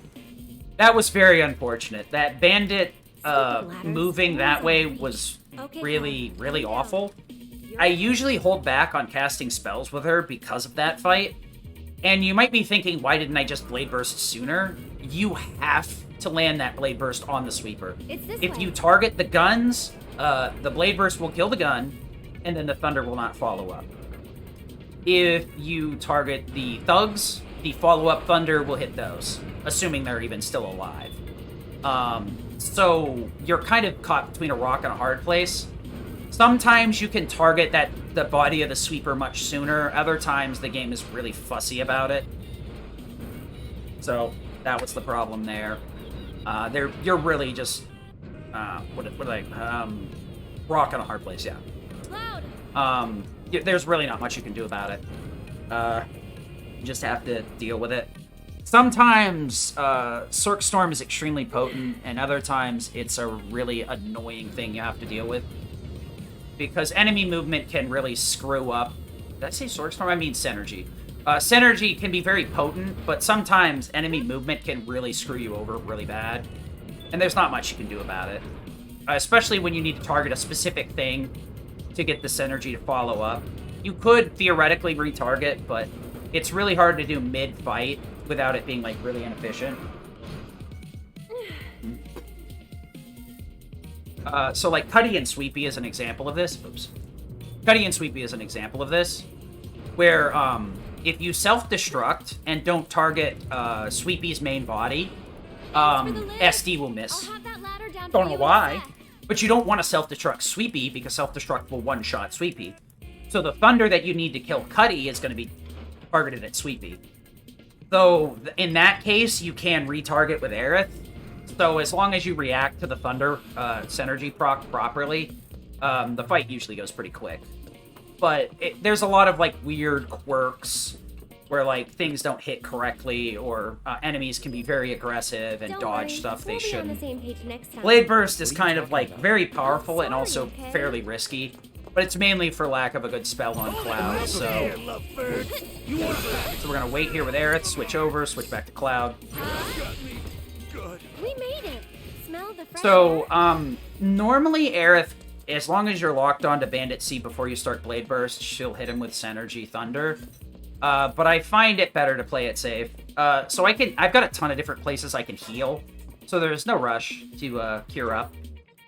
Cloud, up top. Pretty bad highway overall, mostly due to just really, unfortunately, rough RNG. That's how it goes sometimes, though. I'd say that was mediocre at best. The The worst RNG is if either Cloud or Aerith gets stunned by one of the bandits, Butch, or in that last fight with Bandit C. All the bandits have an ability, most of them anyway, have an ability to put down a little shock panel. They start digging in the ground, and then they place this electromagnetic mine, I guess, whatever it is, and it will stun the target that whenever they walk on top of it. And that timer takes a long time to cool off. If you stun Cloud and then end combat with Aerith, he usually will not, like, immediately stand up. The game will just run the timer out normally, so... It's pretty bad if you hit Cloud with it. I think Aerith can also be stunned in that last one, too, and it'll take her a while to, like, stand up normally. And you need her to go through that fence hole to be able to go through yourself with Cloud, so...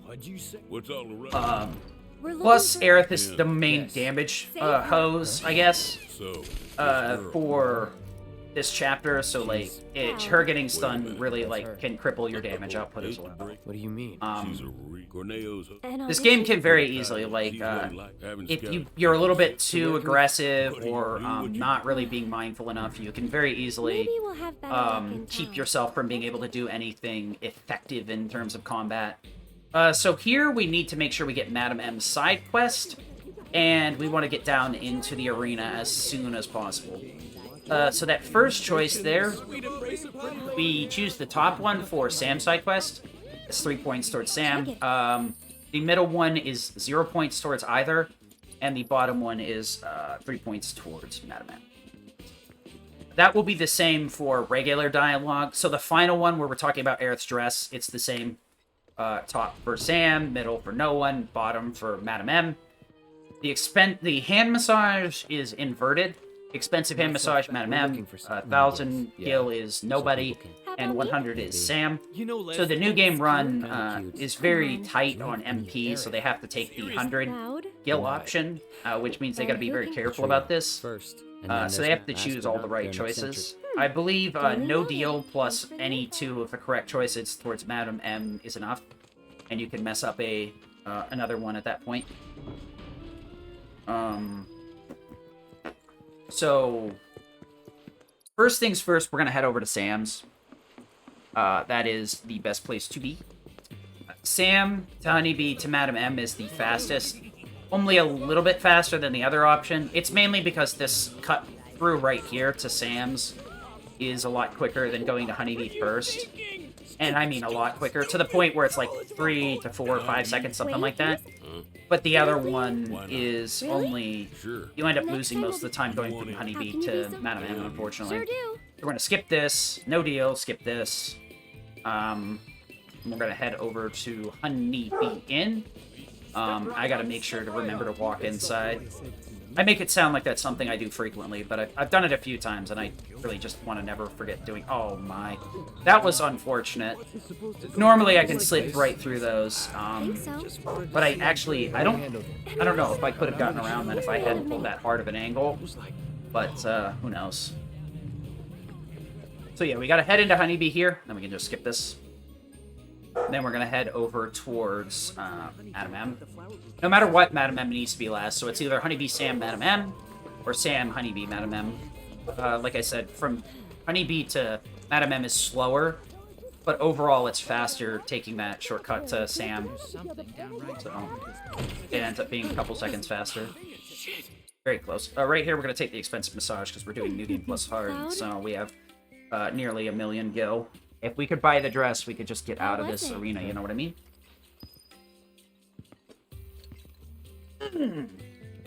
You okay? Actually. Yeah. The healing is really nice here. That's part of the reason why I keep the materia on. Weird, Cloud. Is so that we can go into the arena at full juice. Really weird.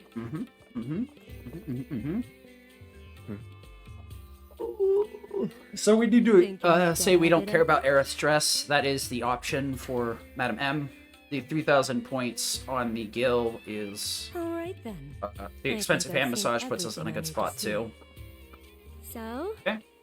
So we're gonna head into the underground arena here. Just gotta mash through most of the dialogue. Also, talking to Johnny gives you points towards Sam, so do not do that. If you want Sam's side quest, then go ahead. If you're trying to complete the dressed one. Sorry. The other thing you have to consider, Sam and Madame M share the same dress if you don't do any of the side quests. They both have different dresses if you do all the side quests. So that's how you get Cloud's 3. Aerith is dependent on whether you do 0 side quests, half the side quests, or all the side quests in her chapter 8 segment. And Tifa's will default to mature, but when you finish all the side quests in chapter 3, you can choose either exotic or sporty, and that's how you get her other 2 dresses. Otherwise, doing nothing in chapter 3 always lands you the mature dress. So you only have to do her twice, assuming you understand, you know to not pick mature on your first playthrough, or else you're gonna have to do chapter 3 in that time as well. You can do the chapters and then skip, so keep that in mind. So we're at least sub an hour coming in, 2 hours coming in here, so we're good to go. So, A little bit delayed on that save load. My brain kind of didn't comprehend what was going on properly. But, good to go.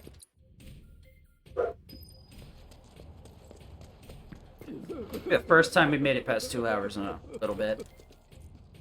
Oh. Pretty stingy with the run.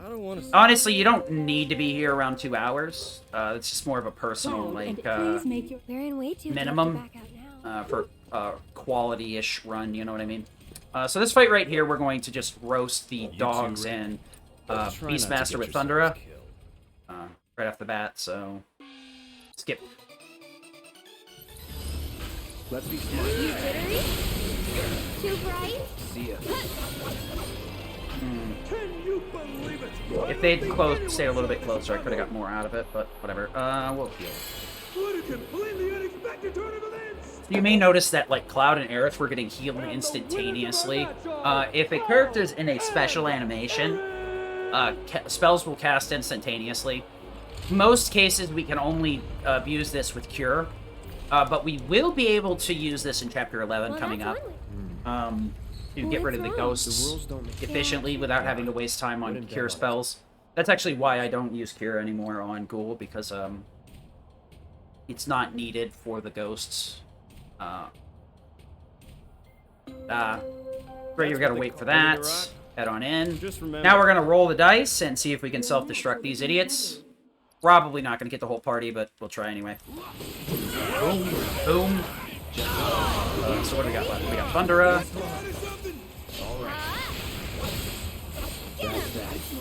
Okay. Yeah, that's normally how that ends up being. I did have enough ATB, but the game wouldn't let me cancel out my regular attacks. It's really hard to, like, gauge your ATB, to be perfectly honest, and get self-destruct. So the first one, we have to walk all the way through the doors, and get to the other side. This one right here, to trigger the cutscene, we just have to walk through this door. So there's, no, there you go. We do have a menu coming up. I need to put Buster Sword on, take healing off for Skill Master, put MP Absorb on, Fire and Wind, Zerk, Thundera, Fire, Arcane Ward, Aurora, Fire, Fire. Okay, I think I can remember that menu. So we got Cuddy and Sweepy here. Boost. You jittery? Too bright?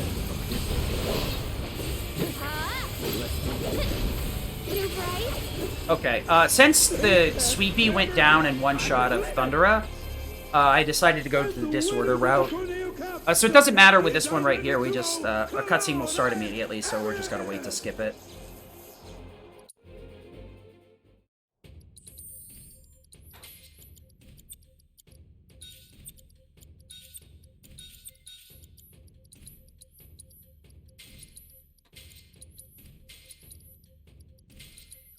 So, Aerith's now set up for both Hell House and Abzu. Cloud's Buster Sword is specifically equipped for this fight. It can also be used for Eligor, but I switched over to using Mythril Saber for that fight. Oh, the battle is over! And already I Enjoy the ride! You'll be blown away!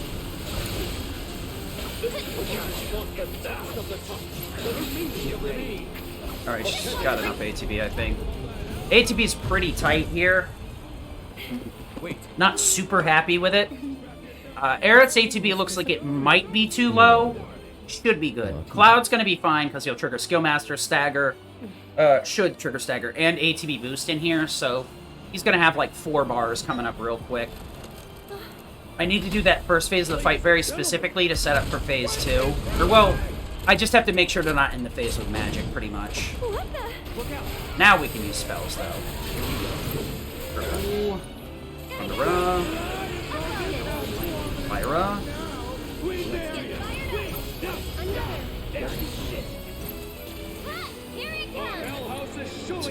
Bio. Myra.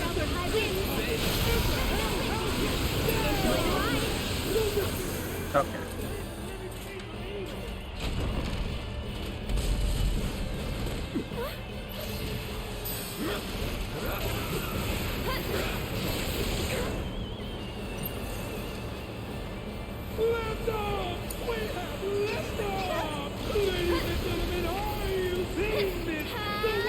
That's what we're looking for right there.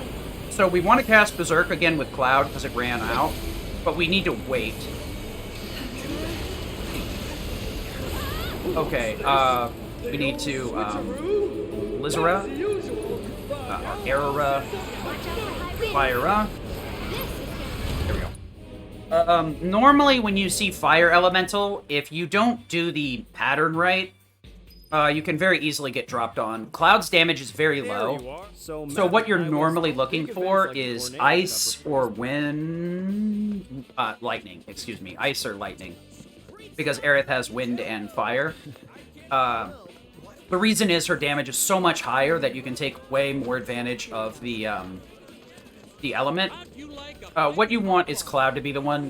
what you're doing is you're trying to delay the one that is the weakness, so that Tempest and a few other things will hit a lot harder and go off completely before you drop Hell House off the hook. And if you do it right, you can kill him on the hook like I did there. It's very unlikely you'll get it with Cloud, with Fire Element there, but I guess not. Not interested. It's cool. Which is just, I have a few. Or rather, wait. I said that in a really weird way. Just ignore me. Unfortunately, this is the last time we're going to see Buster Sword. Like I said, I did have it for Eligor, but it turns out my Mithril Saber setup for Abzu can also be adjusted so that it works with Eligor. What the fuck am I doing? So that's about 10 seconds time loss. I've done this before, and I probably will do it again. I got a little bit distracted there. You need to exit and then go back in. That's why Sam is a waste of time, or a big time loss, because you have to go walk to and talk to him and come back. Luckily, I caught that before it got really, really bad. That's very unfortunate. So, like, how'd you get so I think that's the stupidest looking mistake, but probably the least worst. I really wish I could be just like you. It's so easy to get caught up in talking about the game and kind of forgetting what you're doing. Call me crazy. Yes, sir. Oh, well, we're not going for a PB, so it's fine. What's a marathon run without doing something stupid, right? You always got to do something stupid in a marathon. That's how it works. If you can't recover from being a little dum-dum, then you're in a bad spot, right? You again. So, got that letter of we're going to head on into the sewers here. Who? Well, I wasn't asking. We're going to absolutely melt Abzu. Or it could wind up. Get it. You're in the Don. Anyway, you've got. If you're sure. Abzu does not stand a chance. If I were you. We're going to be very mean.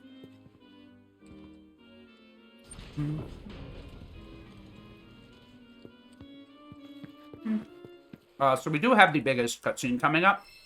The longest one, the dance minigame. There's no point in healing. Cloud is not going to get in any more fights. And because Aerith left the party, she got a free refill on her HP. Like I said, see, the HP did not, or MP did not regenerate. In any other mode, if a character leaves a party, rejoins with their MP back. So it's basically the same as using a heal station. There'll only be one place where, like, sometimes using the bench is not an option.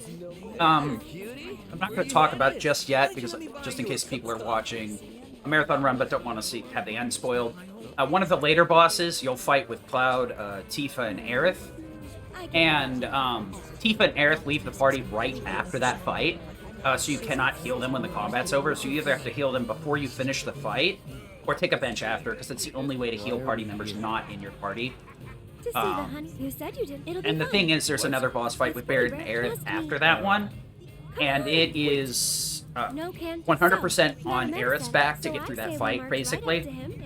Barret does do some helpful stuff, but for the most part, Aerith is the one carrying that fight extremely hard. So if you go into it with too low HP, there is a slight chance you'll get hit by certain stupid attacks. So you need about 2,000 HP before you go into that fight. So if it's lower than that, you really need to take a bench, but you shouldn't really take more than 2,000 unless you're really unlucky in terms of RNG, or really aggressive in terms of certain things to the point where you get clapped. So this dance goes on its own. I'll be back.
All right.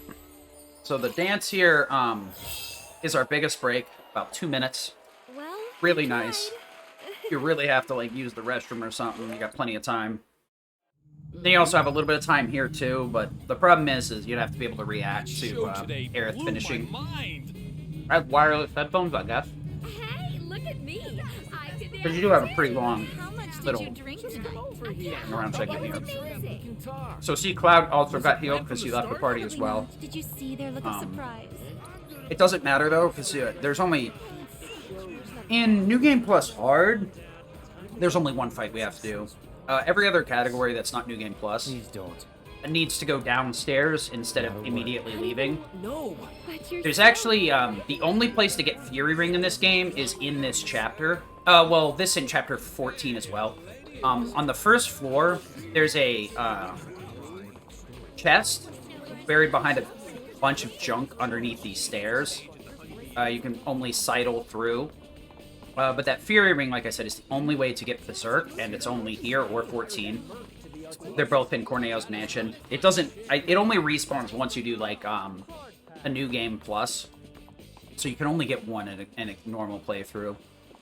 But it's humongous damage bonus. That 30% damage buff is massive.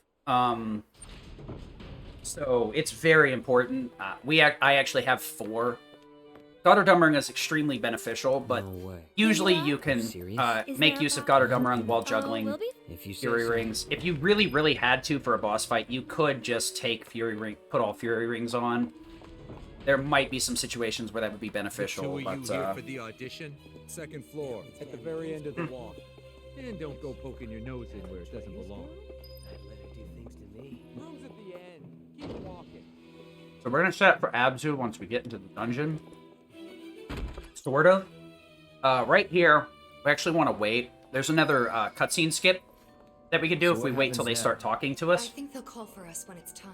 This room gives me. So we're gonna go into creeps. Twin Stinger for a second. We're gonna select no, so we take Twin Stinger's specific magic setup. Then I'm going to equip Mithril Saber, but I'm gonna select yes, so that I dump all of the materia from Twin Stinger onto Mithril Saber, so that I'm set up for both Abzu 1 and Eligor. No, yes. Then we want to go Synergy to Fyra and Fire into Summer Smolt, and then we want to save load. So this save load saves a pretty significant amount of time. So doing this plus the menu at the same time is a nice time save. The fire isn't always needed in Hell House. I did at one point like skill master loop with fire and arrow while Hell House was flying around, but it made ATB management really annoying. And while Hell House is flying in Phase 4, he's got God mode on, so his damage is Okay, really low. Let's go rescue Cloud. At most, it was chip damage, so I decided to stop doing it. But the benefit of having fire and fire, I need fire for the boss fight, but the fire I do need for Abzu 1. So this way I can benefit by already having it equipped, and it also is nice right here too, What are you doing How's here? this? that I can usually just nuke those two. If they don't both get roasted by fire, I just somersault with Tifa and run to the other side of the room. Really no time lost as far as I can tell. And into Abzu's shenanigans we go. Doesn't matter what we pick here, so we'll just pick something and skip these next two cutscenes. First time in the sewers in a while, though. Let's go.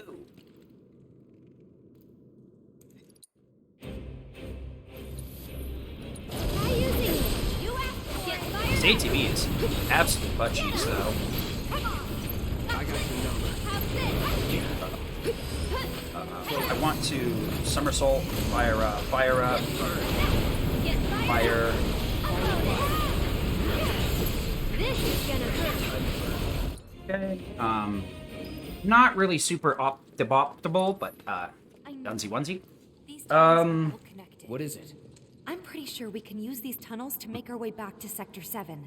The sewers Another one of those. and avalanche in emergencies. Sure. Was it? The wind. Stee into first. Stays, mag. No, arrow, actually. My brain kind of froze up there for a second. Fire up. We're not lost. I don't know if this save load's actually worth it, but I usually do it when I'm in the menu. I just powered out too hard there. No more games. It's over. I was keeping an eye on that to make sure he was targeting either Worked Aerith or up a good Tifa. sweat. That if I wait like that, I can tell if he's going to go down, and if he's targeting Cloud, I can just stand there and let him poke Cloud, so that he'll hold still. That Tifa can still hit him with somersault. You could do some cute stuff there and like disorder into Fyra, which will trigger an additional fire synergy. That would be enough to kill, but not really necessary. So now Aerith is back to fire synergy, and we have her on wind, and seems like we're on character Don't you shift. mean I'm used to switching over to Tifa on L1 because of the way that it works with Okay, yeah. So you always want, if you target the Steel Claw, or the, whatever, Crab, it'll always hit the rats with Arrow Magnify, at least in my experience. It's really dark. I'm sure we'll be fine. I gotta remember Tifa's on R2 now. I usually make that mistake the first time I get into the sewers because I'm thinking What do you think Shinra's really up to? a different I way. mean, they've got to have an endgame. But I can't imagine what it is. Destroying a whole chunk of the city just to get back at us doesn't make any kind of sense. Yeah, I can't imagine any way they could profit from it. It's gonna cost them a fortune to rebuild. But Corneo's lying. Yeah, we get some story dump here. That's Apparently Shinra's gonna just drop the plate. Which there's a lower plate where the poor people live, and an upper plate where the rich people and people that work for Midgard that are, or Shinra, live up there. So it's basically going to kill everybody, unless they evacuate the upper plate, which they're not going to. Arrow. So Arrow is really good here. Nothing to it. Doesn't require line of sight. Is more than enough to kill pretty much all the enemies. Magnified is really nice because it, the reason it doesn't require line of sight is it spawns on the target and then explodes. So it also has that nice interaction with Magnify that Ice normally has, where it creates the little particle effects and then booms. So you always get all 3 duplications. Pretty nice.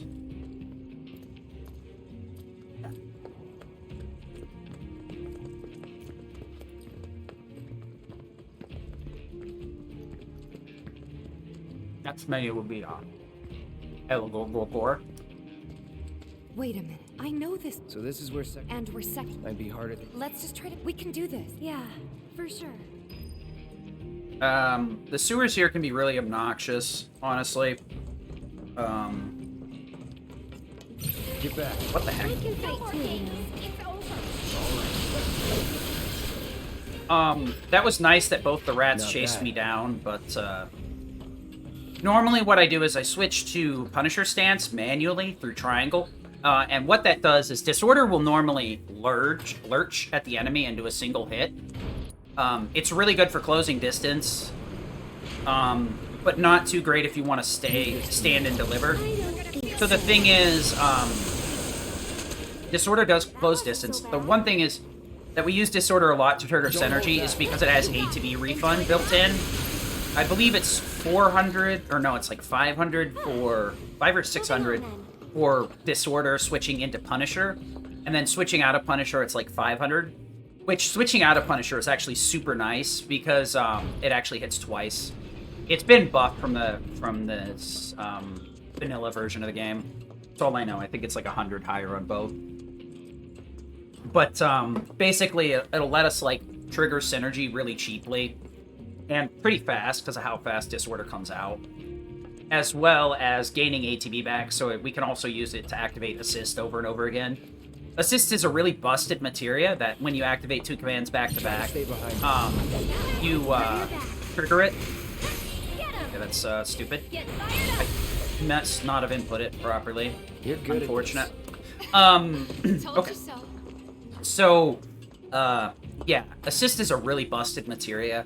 The thing is, how ATB Stagger and Skillmaster give 900 per activation, but since Skillmaster takes 3 abilities to activate, 3 separate ones, so it's got to be like Thundera, Thundiga, or like Blade Burst, Braver, Thundera, or something. You can't use like Thundera and Thundera Magnify to trigger it. But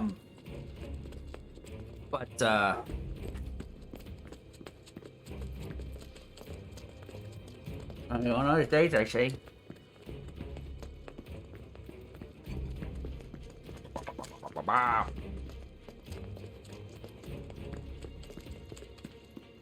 But Skillmaster is balanced around needing to use 3 full ATB before you get any back. Stagger, it's usually pretty hard to stagger enemies, but if you know where to apply pressure and which moves to use to stagger an enemy, you can very easily trigger Stagger over and over again. And it's also intended not really to be balanced around the fact it can only be triggered once, but with Magnify it can be triggered multiple times. The thing is with bosses, you can't trigger it multiple times, so it's a lot, in most cases, it's a lot harder to abuse.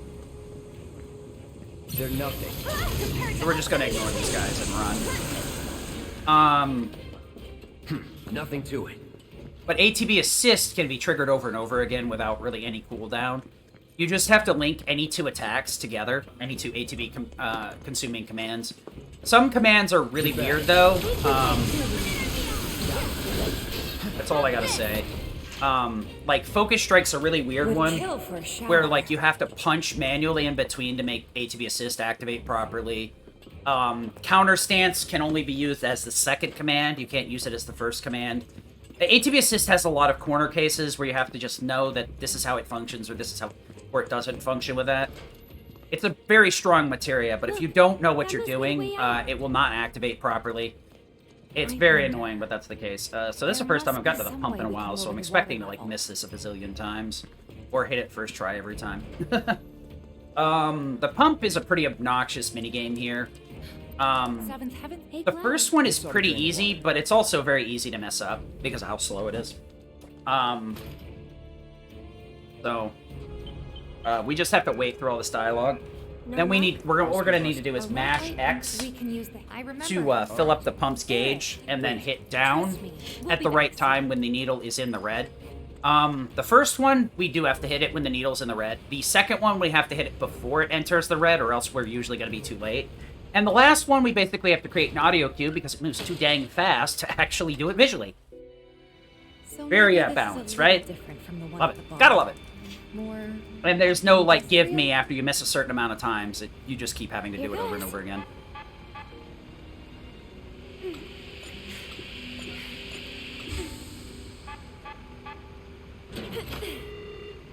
That's what I was talking about. Try to stay in sync. Get really greedy there.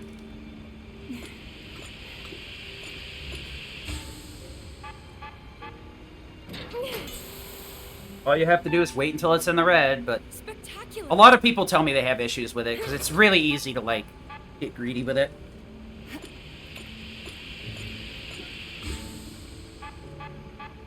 At least I didn't miss that one.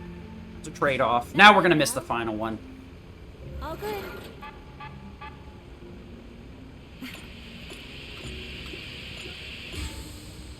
2, 3, 4. Holy baboobus! Literally on the last frame possible. Okay, sure. Wonderful. I'm still embarrassed that I mess up the first one, Cloud's probably getting worried. but I'll take a 4 out of 3.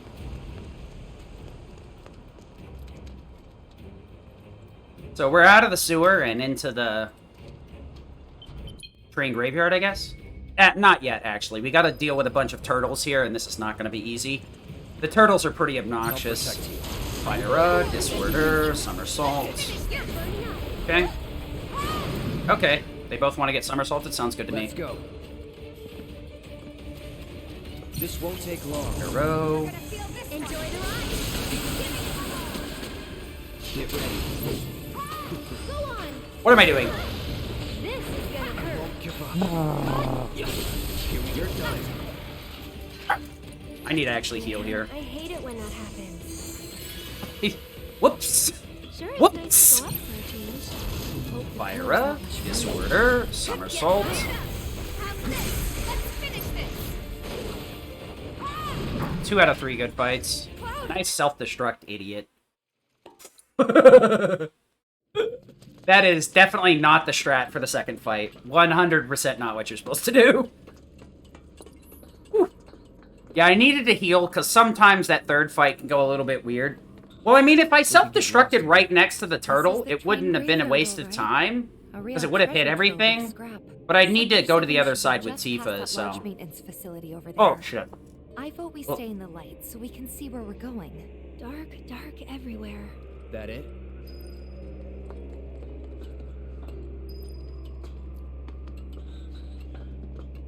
Well, that was fun.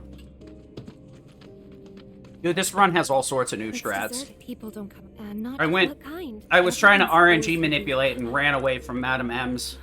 I was gonna go talk to Sam for some reason. I don't know what the hell was going on. I always get about halfway between Madam M's and Sam's, and then I catch it. I'm like, ah, shit! Arrow. No more games. So arrow's enough for the rats here. These rats can also do call to arms, like the ones very early on. But they seem to be less predisposed to doing it for whatever reason. I don't care. Gets me through the fights more consistently.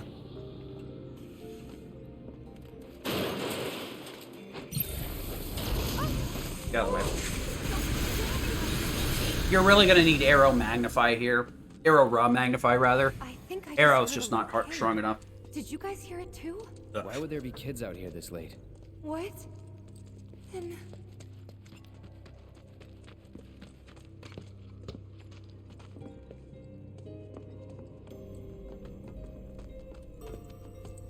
Nothing quite like the bug-eye face of somebody screwing up the first pump minigame.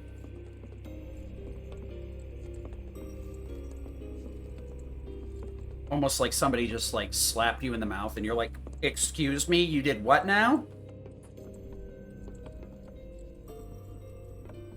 Alright.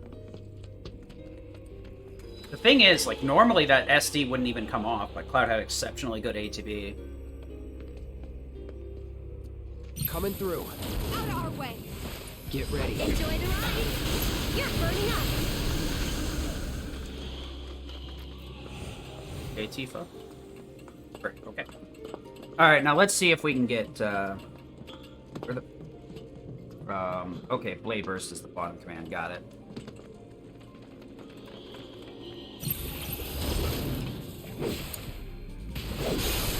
We're gonna just arrow this. I got it! God damn it, Cloud, get back. Okay, good. Ladder, thank you! That fight was a lot slower than it should have been, but,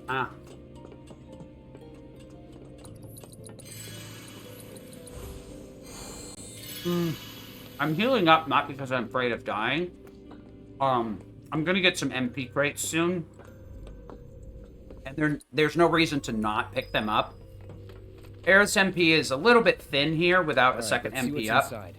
But some of these rooms we have to wait for ghosts to spawn in anyway. So we might as well grab them while we're in there waiting for the ghosts to spawn. So this in here, after this fight with a ghost, is where we could save load. I believe you have to, like, save load as you cross, see this line here with all this white garbage right about here? You have to save load there. But you need to get to the gate to trigger the next cutscene, so we're going to start in disorder here. Roll to the side. So I want to be able to walk right into the cutscene. We're going to arrow, 1, 2 into disorder, switch over to Tifa. So we're trying to get Cloud, Tifa, and everybody into position as quickly as possible. Probably should prioritize Tifa more than I do Cloud. But, so you see, like, if you don't get the save load, it's not as easy as the one in Chapter 5 where you just can keep walking into the cutscene properly. This one, like, you're all the way back there, and everybody's out of position, so it takes so much longer to get across the room that you lose additional time to it. Versus, like, setting it up properly. Especially since you're, what, 2.5 hours in, usually? Something like that. Depending on the quality of your run and your ability and stuff. You're anywhere between 2.5 hours to 245, 250, something like that. When you get in here. So it's a pretty big risk for 30 seconds. That ends up costing you even more. This is one of the few ones I haven't bothered to learn, and I probably will never bother to learn unless... Because the thing is, if I ever get to the point where I need it, I need that 30 seconds, that means runs are going to die here every single time. And when I do hit it, I'm going to immediately screw something stupid up and lose all the time anyway. Then the runs are going to die here every single time. So this room right here is what I was talking about with the animation canceling earlier, or animation being interrupted. So we're actually going to fire a go with Aerith here, and that will roast both of these ghouls, but it only works through the tactical menu. So I'm going to actually take my time. So you notice her MP goes back up here as well. It was at 100, now it's at 121. The game kind of, I'm pretty sure it goes, wait, why did you lose MP? What happened here? How did you cast a spell? I didn't play the animation for a spell. So the game gives you the MP back right after that. We're going to do something similar here, except we're going to use Synergy in this room instead. The game, I think, like, there's a Band-Aid for, like, triggering the MP cost. So right there, you see her go from 136 to 140. She gets her 4 MP back from Synergy. So her MP goes back up. So now we're heading into fun Central.I hate you. Ghoul can be really obnoxious. This fight is semi-consistent. And by semi-consistent, I mean sometimes Ghoul will just warp away from you and you won't be able to hit him and then you have to reset. Or you get really unlucky and the AI goes 0 IQ on you and jumps immediately into a, like that. You see how Aerith got hit? The AI loves to jump into the blue fire or getting hit by furniture and stuff. So this fight right here, I'm gonna tank an additional hit with Cloud so that I can self-destruct and get a limit out of it. Switch over to Tifa. 1, 2, 1, 2, uppercuts. Oh, this is actually pretty bad. Okay. That was really rough. Having to go that far across the room is really bad. Switch over to Aerith. Fire. Move over. ATB. Switch to Cloud. So I need to tank that magical blade. So Cloud will always get a limit here in the self-destruct. You want to tank the hit before self-destruct so that you have more HP coming out of the self-destruct. But right here, we're going to roll, hit him with a limit, and hopefully Aerith won't kill herself. That's all I gotta say. Any last words? Okay. Yeah. I've seen that happen before, and I think I only didn't die because I guarded there. Damage is gonna suck. 1, 2. Okay, I guess we're gonna have to. Unfortunate. Sometimes Fyra into Fyriga will cause a phase shift. If you're lucky, it won't. Actually, if you're lucky, it'll kill. Honestly, but it's not always the case. Good enough because we didn't have to do anything special. Tifa did have enough.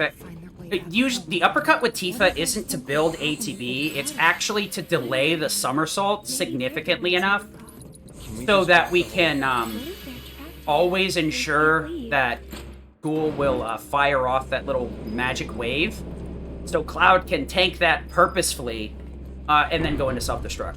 You can YOLO it on getting Cloud hit by furniture, but trusting the furniture to actually hit you in that fight is like just standing out on the wall during a wall ball game and just praying, these guys won't hit me in the face while they're playing this really fast-paced game where you're supposed to bounce a freaking rubber ball off the wall at maximum velocity.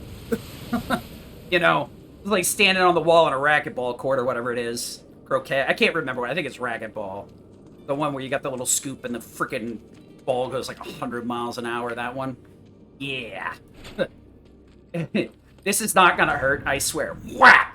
Oh, just get knocked the fuck out. Maybe now we Alright, so we're gonna actually take advantage of ATB boost with Aerith here. I'm gonna try and arrow the rats.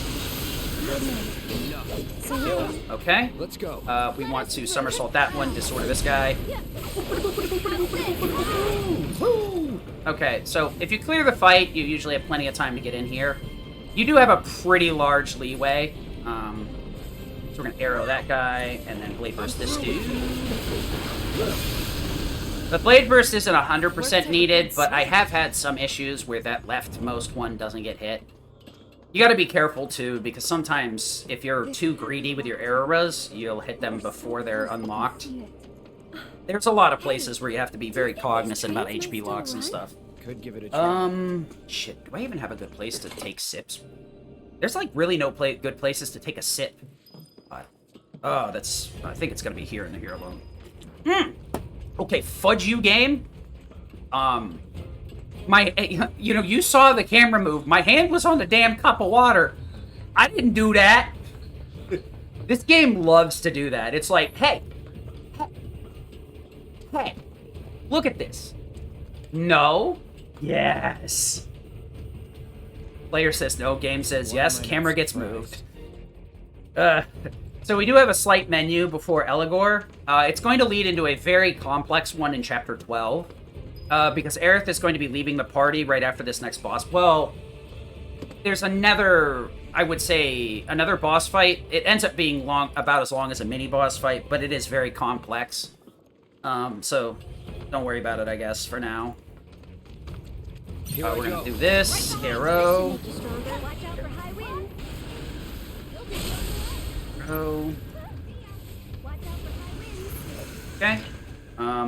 Go up the ladder, please. Nothing to Alright, Mithril Saber. Toggle Elemental. Skillmaster down, and Ice.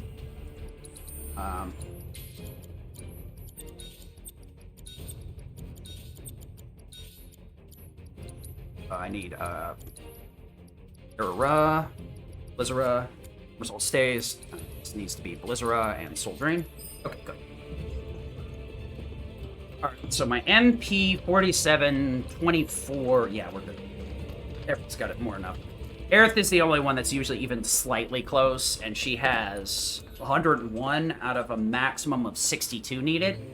And this fight can be done in 47, so yeah.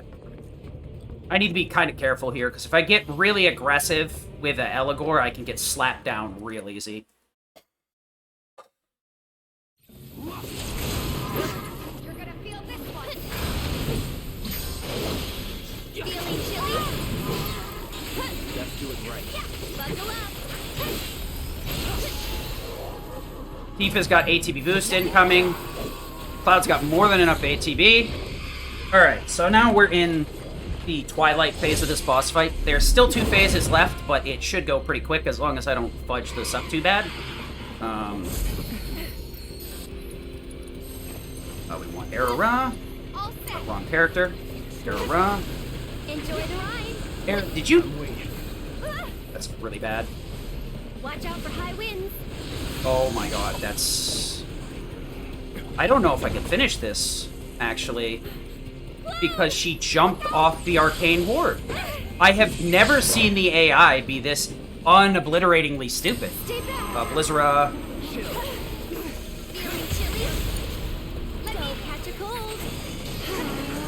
This. Into spell. Dude, Aerith, you're such an idiot. Oh my god. That was ridiculous. And 100% the AI's fault for jumping off the ward for literally no reason. There was actually no reason for the AI to do that. I didn't shortcut anything. I don't even know what the hell that was. That kind of blows my mind. That is literally, that's never happened before moment. Pretty infuriating, too, because there was... I don't understand why the AI did that. I'm literally speechless. Blizzara. It's on now.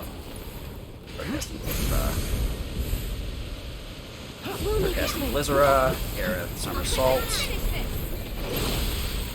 Sorry, but I gotta. Okay. This game literally has like 3 IQ sometimes, I swear. Alright. Nail, Mithril, EKG, or LMG, EKG, and then the big trade. Into nope, into yes, nope, into yes, then this for magnify. We want magic up for this, magic for that, assist here, assist for this, assist for this, to that. Then we want synergy, yeah. Synergy here, lightning for ice, I believe. No. Lightning, this lightning, wind, first strike for you, and that should be it. Okay. Unfortunately, a little bit convoluted. I would have liked to spend more time focusing on the menu, but the game decided that fun was literally illegal for a moment there. We want Fyra and Aeroga. And we're going to go into Dolphin Flurry, and Blizzara. Fudge out of here. That was super duper weird. I honestly could not tell you why the game did that. Oh, for the love of... I'm getting sick of this. That's new to me, though. I've never seen her jump off the ward. I've always been afraid of it, but I guess it's a thing. Shit! What's wrong with these people? This is Echo 1-3. Problem was, I couldn't react to it, even if I wanted to. Hostile contact. 1 target. Engage. Unfortunate. If you time that properly, it's not really an issue. Okay. Thanks, Aerith. The problem was, I really could not respond to her jumping, because I was already getting ready to do the Aerora input, so that Eligor didn't dodge it. I'm just lucky I had the presence of mind to cast Era again before the phase shifted, so that the reflect didn't come up in time to get me killed. Fire. So we're gonna Fire here on purpose, because we need a little bit extra damage here. Fire and Magnify is enough to take care of a Helitrooper. We'll walk this out. Needs to be boost. Focus. Into Fire Up. No escape. Okay. Unfortunately, I forgot to... That's still pretty slow, but whatever. I could have cast Fire Magnify, but I'm still not used to having it. So my brain is used to having the backup strat being on the X button. So whatever. Must Zen! I'm so glad I'm not going to see Aerith for the next couple of hours, because that was... Man, oh man. You guys can't stay here. Come on, this is the thing, though, right? So that's a good point of like bad luck. The AI deciding to dodge roll no attack, no perceivable attack, and jumping off of the arcane ward. It's usually the opposite. The AI jumps into the arcane ward or towards the boss. So the only thing I can assume is maybe I did do the input, or You know, the only thing I can guess is what it was. She was doing Synergy Ice. That's, yeah, that would have to be it. So what happened is I arrowed with Cloud, and I didn't switch to her quickly enough. So she triggered Synergy Ice. And that triggered her to jump away. And the reason she jumped away is because of the positioning of the boss. The AI determined that was the closest distance between Aerith and the boss. So right here you can get a lot of boosts from the NPCs, but there's no point in looking for them. They most likely will... You're not going to get good boosts, so you're better off just holding forward and going. Okay. But that's what I mean. That's a little bit of RNG. Though my best guess is I technically created that RNG because of a very slight delay. That's the one thing with hard, is there's a lot of delays. Confirm. A lot of places where you cannot delay. If you hold a move, you're going to get clapped. And get smacked down pretty hard. So it's been a pretty rough third hour for sure. But it could have been far, far worse than it is. It's not as good as it could or should be, for sure. But it's good enough. My opinion.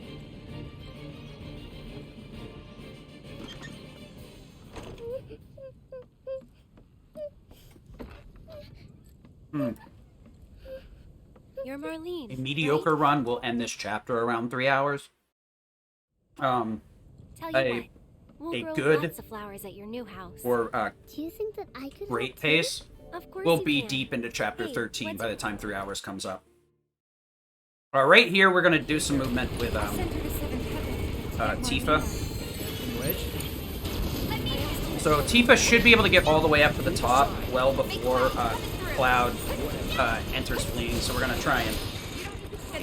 You suck at this. And where do you think you're going? Excuse me? That's so obnoxious. Okay. This game stinks sometimes, I swear. I don't know how he managed to roll in between the fleeing segment like that. Pretty, Now I know that, like, only the back end of the stairs has flee timing. That's... You see, like, Cloud takes forever to move, so moving up with Tifa is better. The safest way to do it is to roll back with Cloud and not use uppercut parries. Then you time out pretty consistently to getting him to the upper floor. I need to figure out a way to clear that fight with Tifa, to be perfectly honest, and just ignore Cloud and make him up warp after. I think we're good. Yeah. I ATB boosted because I wanted to find out how close I was. This way I can just avoid getting shot by the helicopter at all. Very, very frustrating. What? Seems we've lost control of the top floor. Our guys are seriously struggling to take down these assholes? So, right here, we're waiting for a Helitrooper to come in. Fire a Magnify will not normally kill a Helitrooper unless you're at max MP. remember, Cloud's sword does have a 20% damage bonus when at max MP. So right now he's on fire, magnify fire, MP absorb. So he does have a lot of damage output available right now. That'll kill. I don't know why she spawned that far away, though. Mow him down. Boost, fire run, a dolphin flurry, fire gun. So the dolphin flurry there is to juggle. What the hell? Did I use fire or something? I don't know what the hell happened there. I also don't care, because the fight's over. I must have used fire by accident. Or fire up. Whatever. The helitroopers, like I said, only die to a full power fire. That must have been an extra fire magnify for sure. So we're gonna heal up Cloud here. Put Iron Blade on. Oh, we got a really cheeky strat for Reno and Rude here. Phase 1, we're gonna Star Shower into into a full combo with Cloud, then Self-Destruct manually. And then we are going to Cross Slash Phase 2 of Reno. So this phase is going to go pretty crazy, and hopefully the third phase will treat us pretty well. So we're going to Star Shower, Somersault, Punisher Counter, into a Self-Destruct, switch over to Barret, get some ATB going. So that SD is always enough, but if I switch to Barret early, I can cheese out some extra ATB there. A lot of times, bosses don't like to shift phases unless you're physically attacking them with the character you control or hitting them with a command from that character. So right there, the Self-Destruct will kill, but Barret is usually the one that actually pushes the phase. So we're going to wait for 4 shots here, and then we're going to use Overcharge. So that all of it hits, Overcharge, Fire Up. We can use Eriga if I want to, but I want to use Fire Up so I can get more ATB. Yes, this is a speed run. Run complete. Reload. Into Cross Slash. Wait for Barret to follow up with Fire. Cloud ATB boost. Just in case. Overcharge. That is not correct, but whatever. That's Overcharge for some reason now. I wanted to do Overcharge, but for some reason my brain was like, open up the menu. Oh, this is actually really bad too. I need to switch to Tifa and do a menu real quick.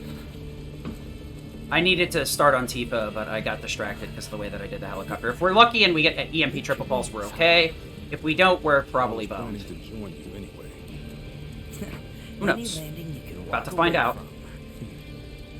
This run might just die right here, so... Tifa into Limit, Dolphin Flurry, Rude. Okay, doesn't matter.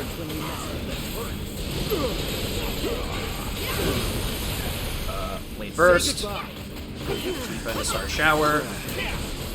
Blade Burst. Close enough. Not good, but close enough. That is not how that fight goes. I definitely messed up really bad. So what you're supposed to do is you want to overcharge the helicopter, but for some reason my brain just, like, completely shut off and did a shortcut, which cast fire at the helicopter. So instead of Barret having 2 ATB, he had 0. Whatever. Not great, but not much I can do about it now. Can't cry over spilt milk. You just got to spill some more milk so the enemy dies to it. Barret! I think I hear him up ahead. Here goes. And push! So, the next couple of segments, this chapter is really weird. We need to use both Cloud and Barret in different ways. The first part, we're going to leverage Cloud's extremely high magic stat from being a New Game Plus file and having magic up maxed out and have all the weapons tricked out to their max capacity to take care of most of the enemies in the highway. And then we're going to do our best to trick Barret out so he can actually do damage in the underground laboratory. You have 1 of 2 ways to deal with the underground laboratory. Either just throw Catastrophe over and over again and nuke everything and take the consistent time, or go for a little bit more YOLO and set him up for magic strats. Is it true that I believe the magic strats on the whole save time. They do increase the time fluctuation, but they're just faster overall. Because when you put every second to a 15 or every fight to a 16-second timer, or so, you're going to not ever be able to save time there. Come on now. There's no need to be afraid. I've been thinking, y'all. We gotta go find the others. Huh? If we don't look for them, who will? Right. Hey, Cloud. Gonna need your help with it, too. Right.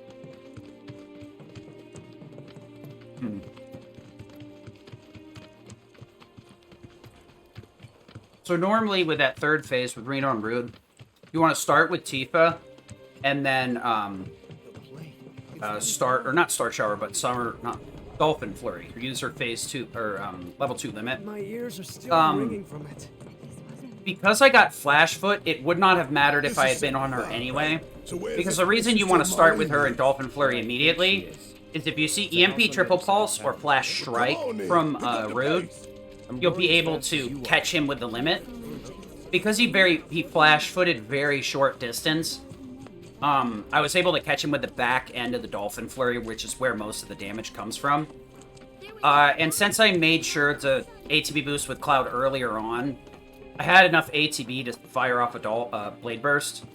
Blade Burst is based on your magic damage, and Iron Blade really has pretty decent magic once it's at the top end. Mithril Saber is obviously better, but that's the house. Iron Blade has more uses. It has a really interesting interaction with Self-Destruction, which is what makes it very valuable to me in terms of a speedrunning route. It offers you some variety when you would have Aerith in the party to do, since she's going to do most of the magic damage.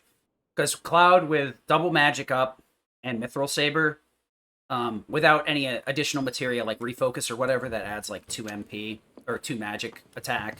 That adds like 2 to every stat, plus a little bit here, a little bit there. The main entrance to There Sector are 7 the is buried Subversion under materia Devon. also, and Time So does the how are same, we I believe, supposed and to get back Revive. inside? Underground passage in the I'll park. give you a very small bonus. Good plan. But how do we get to the park? But I know basically, another way to get Cloud's there. magic Aerith stat showed me caps out at before. 440, which is still pretty respectable. And because he has Fury Ring, he will get 30% damage buff from the constant Berserk status. He also has a 20% damage buff when at max MP, so his first spell here is going to be turbocharged. And he also has a 20% cost reduction on spells. So with Magnify, MP Absorb, that damage buff, Fury Ring, and double magic up, he can actually very easily wipe out groups of enemies with Magnify, and just kind of clear out stuff real easy. And then loop back to max MP pretty much on every single cast. Here we don't have to worry too much about him staying at max MP. That's not really the issue here. We just want to clear the fights somewhat quickly, but have them take long enough so that we can use Tifa's parry movement to get as far away or as close to the progression point as possible. Some of these areas, there's one area where there's a lot of fights that we can do back to back to back, but we can skip most of them by just fleeing. But most of these combats have like a ladder or something we need to climb up. Let's keep moving. So for the most part, we're trying to kill everything efficiently while getting efficient movement with Tifa, because her parry movement's so much faster than running. Thunder right here. I don't know why I did that. Thunder Strike. Let's go. So that's actually the optimal way, outside of like having the unlock on because I'm a dummy. A lot of these fights, the enemies spawn so close to you, you really don't need to establish the lock on to make sure your spells hit. It's blocked. There's only a few places where you got to do that if the spell already has whiffed. We'll have to So find a here way is the through. place I was talking about with But it's our multiple own fights. We can just run from back to back to back to back. If I do this properly, I can run all the way to the sweeper and then just pull Cloud over with a warp. If a character's in fleeing, they will get warped over to the character that's trying to swap to them instead of the camera moving to them. Piece of cake. So we're going to skip this. We're going to skip this. Skip this. And we may exit combat here depending on the fleet timer, so nobody knows. I don't really. Okay, yeah. Give them hell. Dolphin Flurry. Fire. Time to burn. Okay, we're good. Okay, that's really weird. Focus. I really expected her to hit it with make a Dolphin decent Flurry, team. honestly. I'm surprised. Who would have thought, huh? Pretty close. Dolphin Flurry, I guess, final uppercut isn't as wide as I thought it was. Very surprising. So these guys right here, we're just gonna fire. Don't hold back. We wanna... Okay, Cloud ATB the fire, I guess. Very unfortunate. Nothing to it. So we're gonna grab this stuff. Okay. Cloud's HP is back maxed out, so we're good. ATB boost into Fire.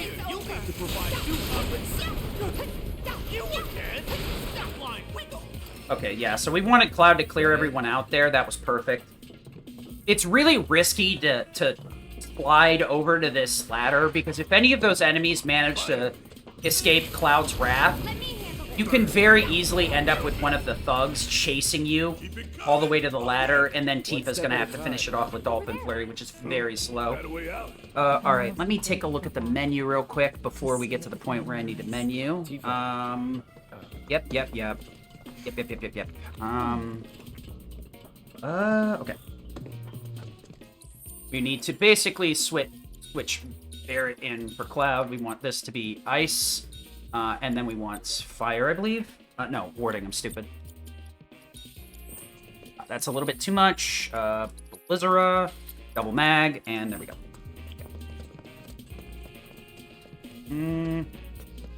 Behind PB pace, but good enough for a marathon run.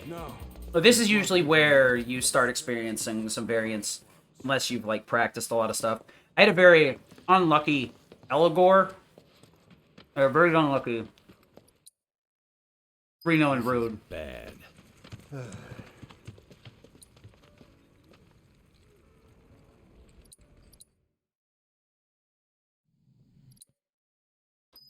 Well, Finally, I can use some fresh Reno and Rude was both unlucky and lucky.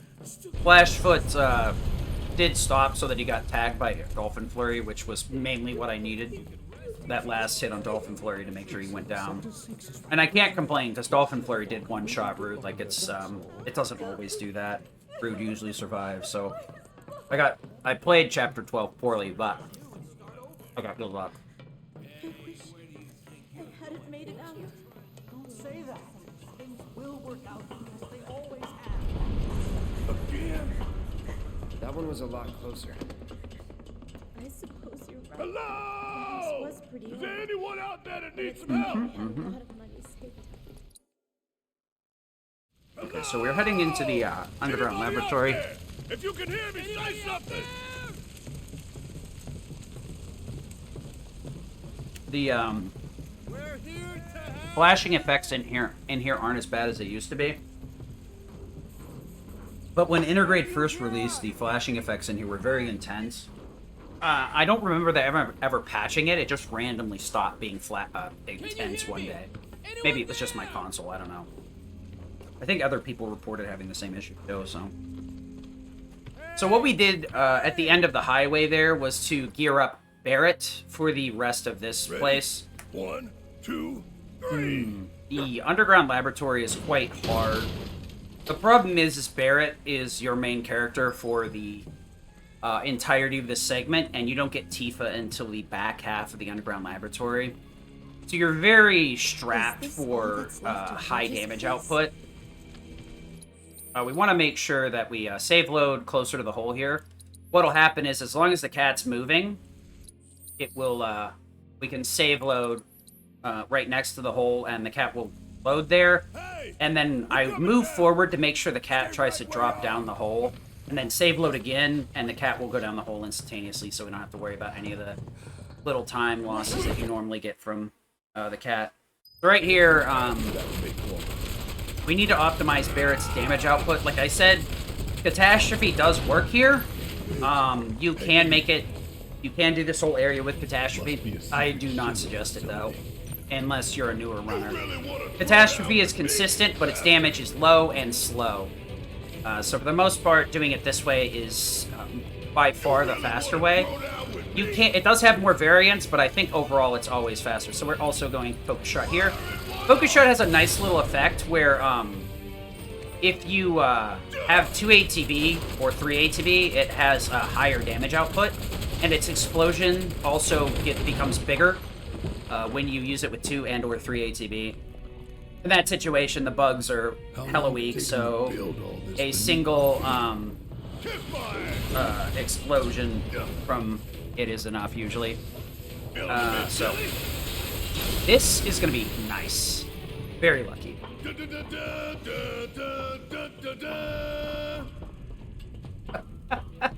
Thanks, Elsurus. This. So we want to overcharge the dogs. That will put them in a pressured situation, so they should just die in one shot. I was just going to run to the ladder, but the bug decided to shoot me in the back of the head with bug acid, so yay, I guess. I'm going to use Blizzard on these next 2 fights, because my MP is a little bit tight this way.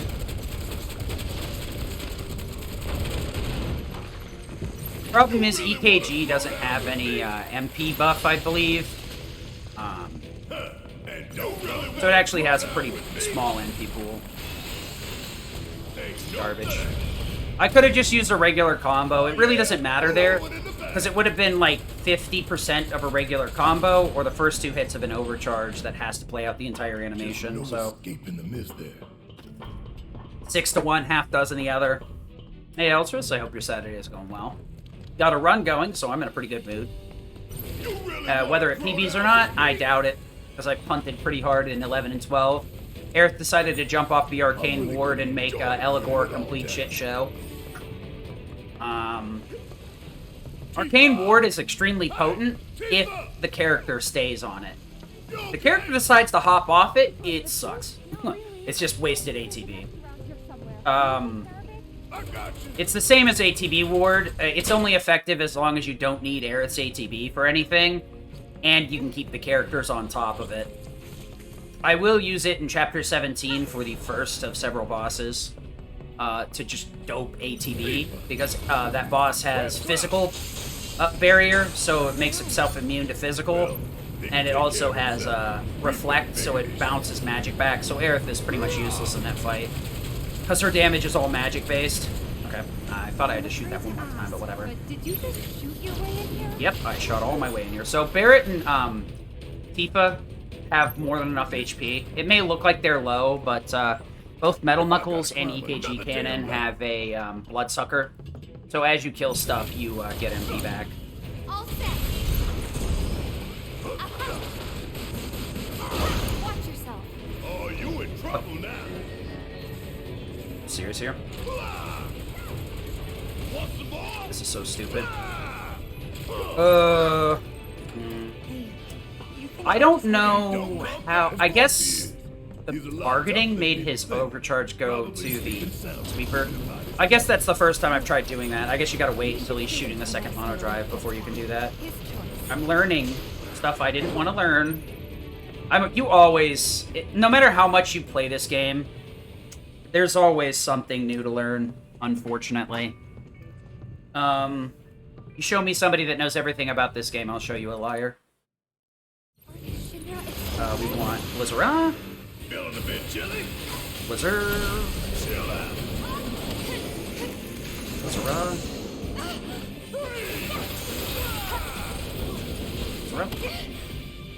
Chill out. Oh, that's gonna be really rough. Usually I'm the liar. So we want to Blizzard this guy. Switch over to Barret over here, overcharge. This. Blizzard. This is ridiculous. The overcharge isn't 100% needed, but it is helpful. So she'll keep running in this cutscene, which means she's probably going to be in a good spot for once. Okay. It's really hard to get up this stair well without, like, waiting for the camera to shift. It may even be flat impossible. I'm not 100% certain. So Barret's got a really good MP count right now. I actually have no complaints. This fight's going pretty good. I don't think really any part of this went badly, honestly. Everything went about as quickly as it could. It can shamble up here real quick, though. So we want to do this, get out of the way, Blizzara.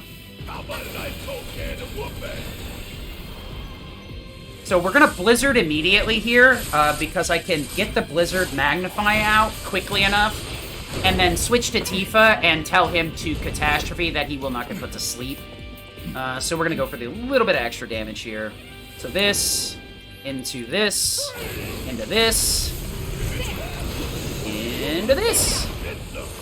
Now, hopefully between that Blizzard Magnify and the Fire Synergy coming up, we'll kill. Okay, that's what I'm looking for.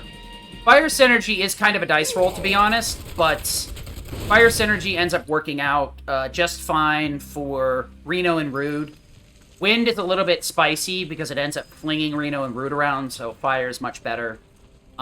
We need Arrow for Chapter 15 anyhow, but we want fire for Chapter 14, so we can just stick with it the whole way.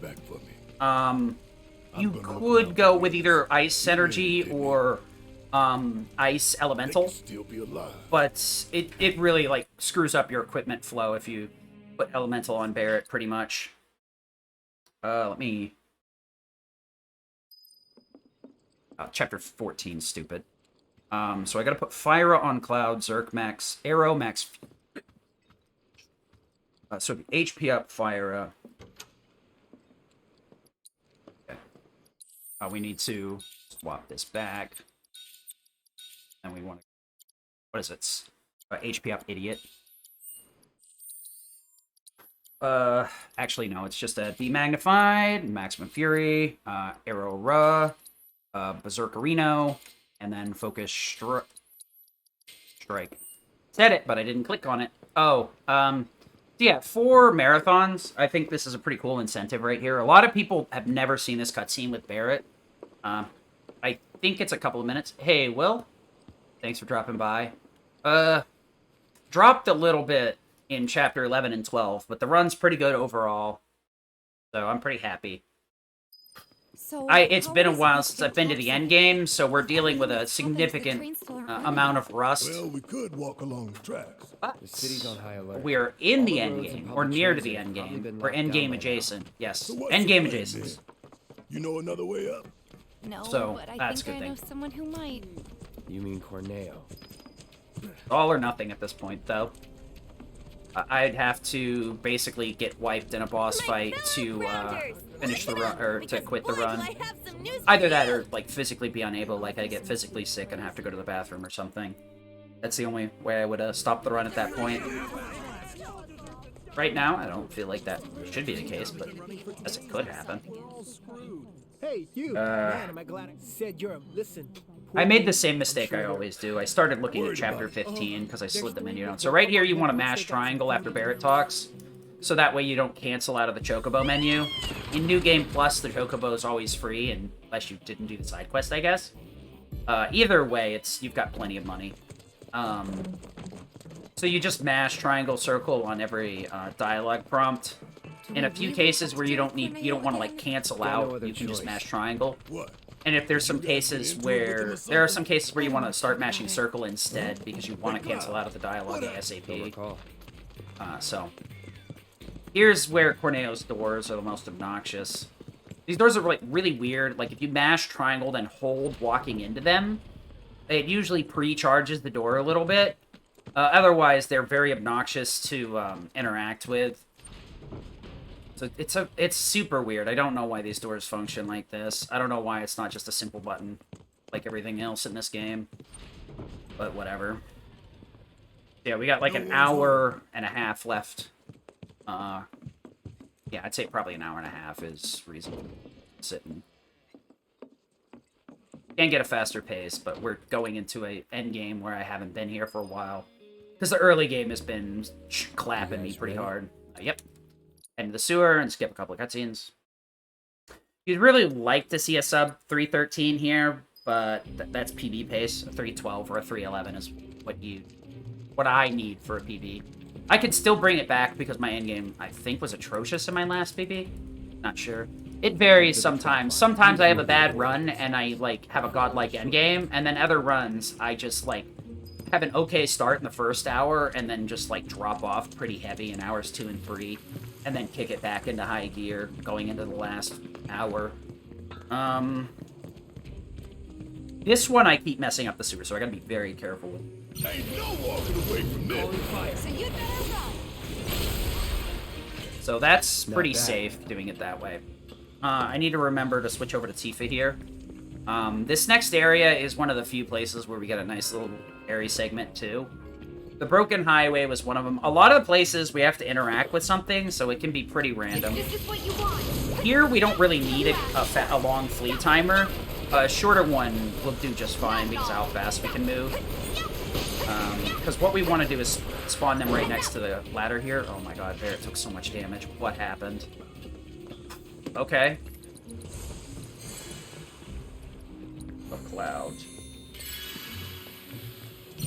Fire up. Okay, let's go. Okay. So right there I was getting behind it so I could true strike one of them. I've had that fight with one of the enemies survive, but worked out pretty decent that time. We will heal up in a little bit, but it's not optimal anymore right now.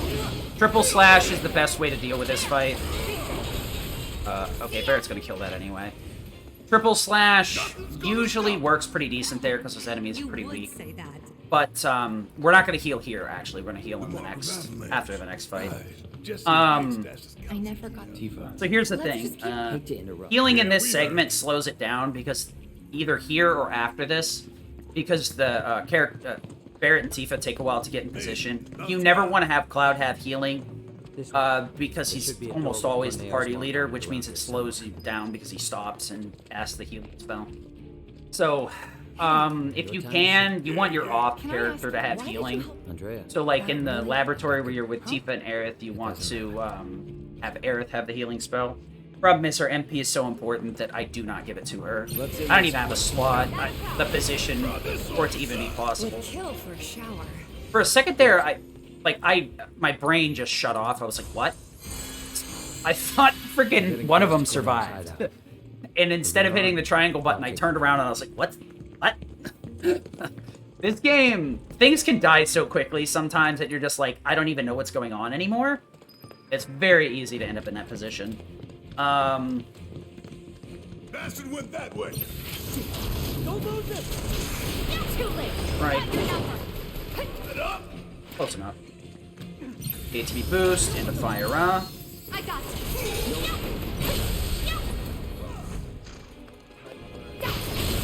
Okay. Since I had to wait anyway, I decided to grab the crate after that hit. Where the hell did that thing run off to? Trying to manage my MP as much as possible. That crate actually respawns later, so there's no reason to not grab it. If you have enough time to. Coming through. Out our way. Oh no, it's fine. We got a decent run going. I did, like I messed up a little bit in 11 and 12, but we're okay as long as I don't need to, like, stop and use the bathroom because I absolutely positively cannot play anymore. So we're gonna fire it here. This is going a lot better than usual. True strike. That's a little bit slow, but fine. Good sweat. Usually, I got spoiled because the last couple of runs, those shotes were right next to each other. So I basically had a one-hit. Fire, switch over. Fire. Okay. Cloud's HP is a little bit low, so I want to heal him with Barret. Give it all you got.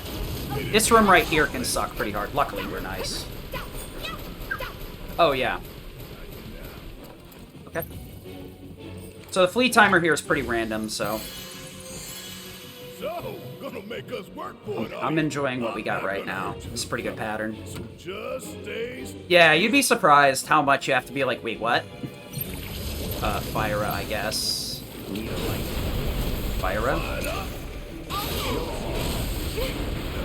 Okay.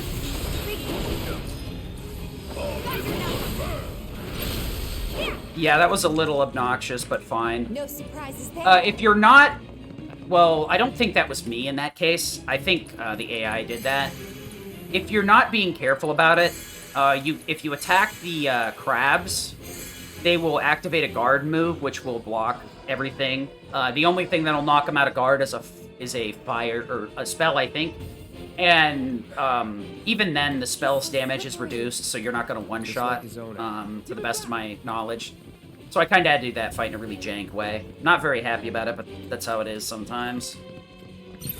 This, Star Shower into Dolphin Flurry.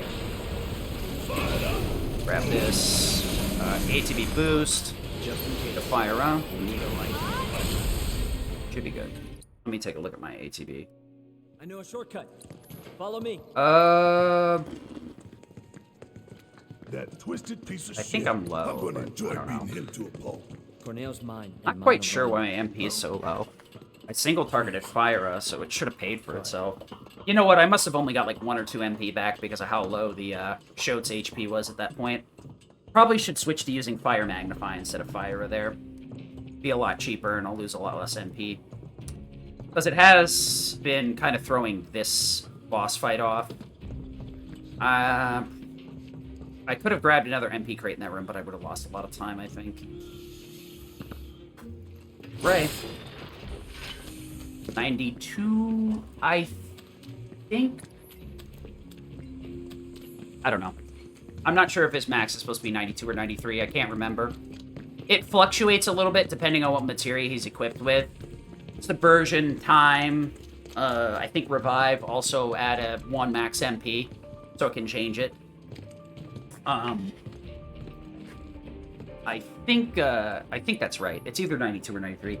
Wait, if it's 93, well, whatever. That sucks that I'm going to be 1 MP short of damage. Well, no, I'm going to Punisher counter right off the bat here, so I'll probably trigger... No, I don't have trade-off, I think, on 5th roll. Besides, my HP's really high, so... Okay, whatever. Let's just ignore that. Get ready. Fire up. No ATB boost. Fire up. Over.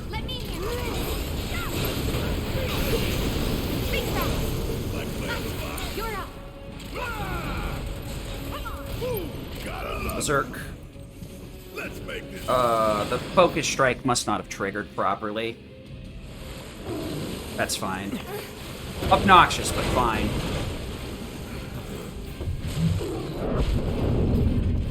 Fire Berserk.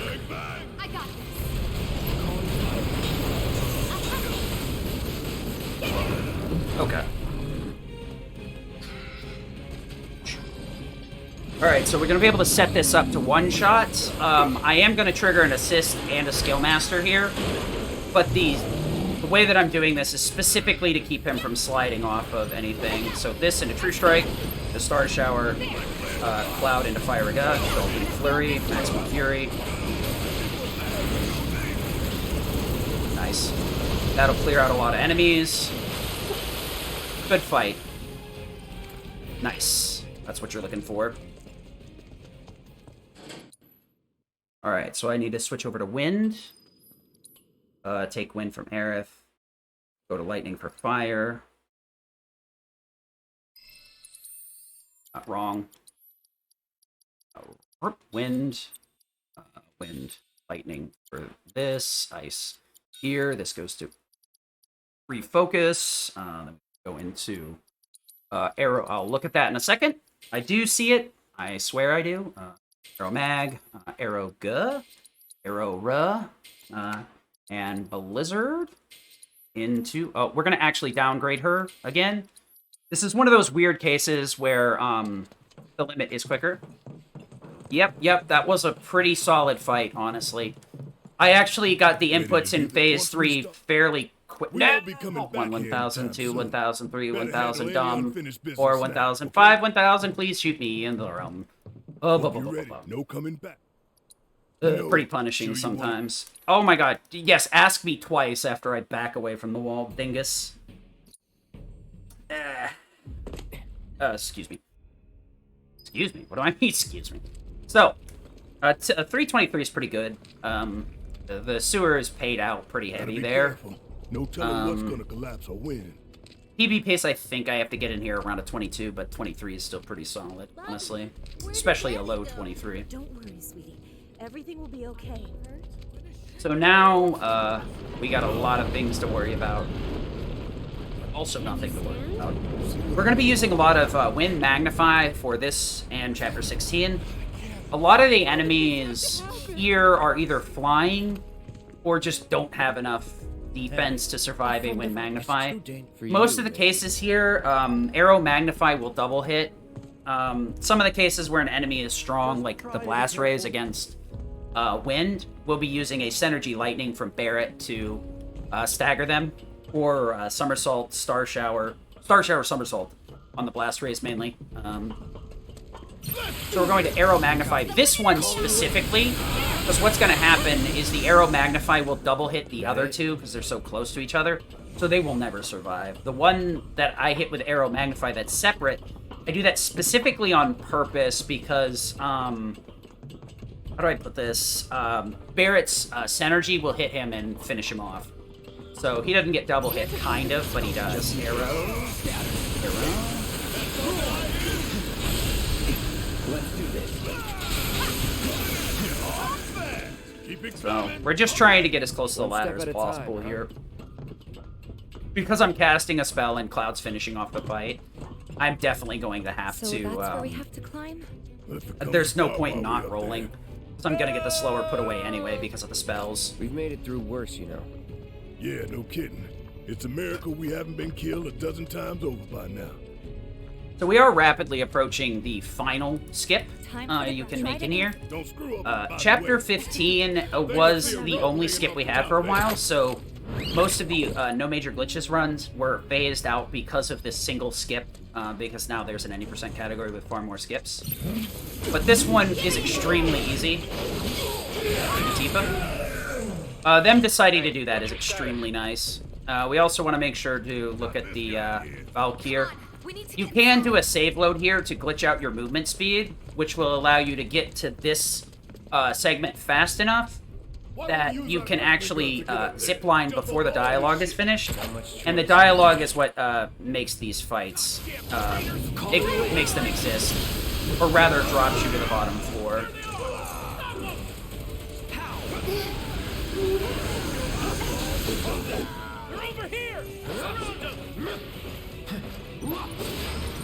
Let's be smart. Calling you in.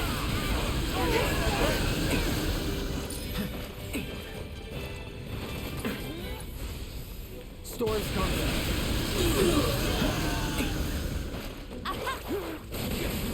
Okay. They'll be coming for us now. That was actually pretty decent, honestly. Nice. Might as well heal up while I got the chance. I got a couple of crates ahead of me, so healing up isn't too big of an issue. Cloud's gonna be firing off Magnify the whole way. Damn it. Yes. Cloud, could you ATB boost, though? Arrow. Arrow, whatever's left over. Are you serious with that? Blizzard. Very unfortunate. Not very common that that comes up, but that was very unfortunate pattern. Alright, so right here we're going to flee with Tifa. One of these places where taking the fight and then getting movement with her is optimal. It's even more optimal if you don't get caught by a random chunk of garbage. Star Shower into Somersault. Keep it tight. Arrow, that will trigger Synergy Thunder. Okay. And Somersault will stagger, and the final hit will kill. Not bad. Keep in mind, Somersault is 2 hits, so we are going to be messing around with Synergy and Magnify before we get into the boss fight. Cloud's going to give Magnify to Barret, which doesn't actually do anything for Barret, but Barret will give Synergy to Cloud, which does do something. Heal up Cloud just in case. He does not have Bloodsucker, so he's not going to be able to siphon HP off of killing stuff. But he does have Magnify and MP Absorb, so he is going to strip these enemies of their HP extremely quickly. Save some for later. No need, son. I've got more than enough to keep me going for days.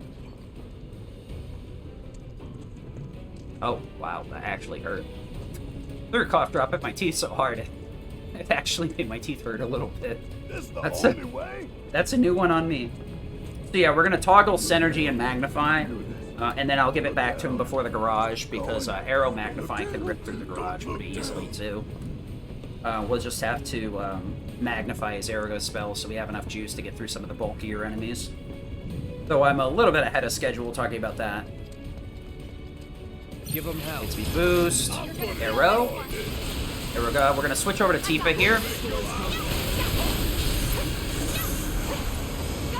I'll end this.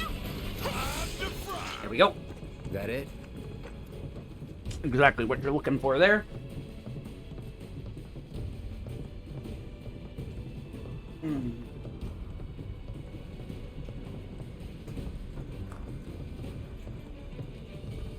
So the Bilbius here isn't exactly weak to wind, so we're gonna have to actually use Arrow Raw Magnify instead of, well, actually, unmagnified Arrow Raw.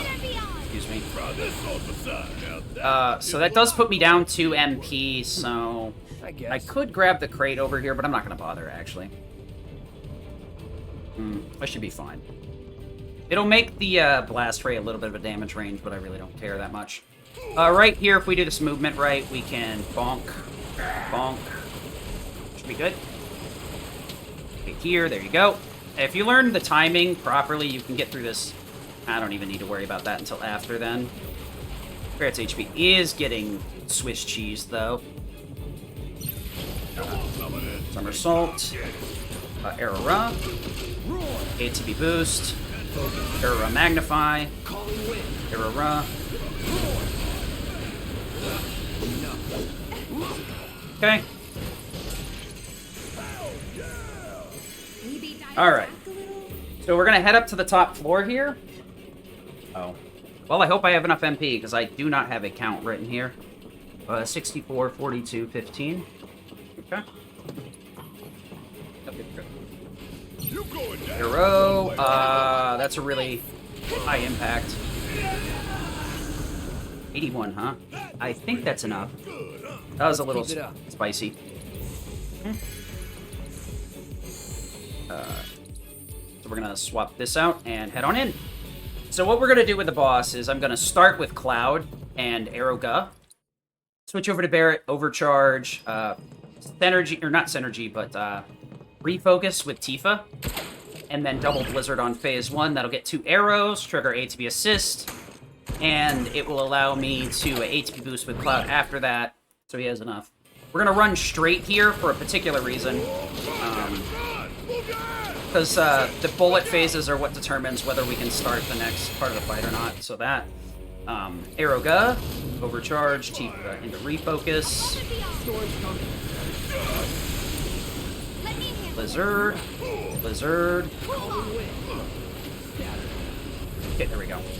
We need to get that ATB boost going before this phase. Now we're good to go.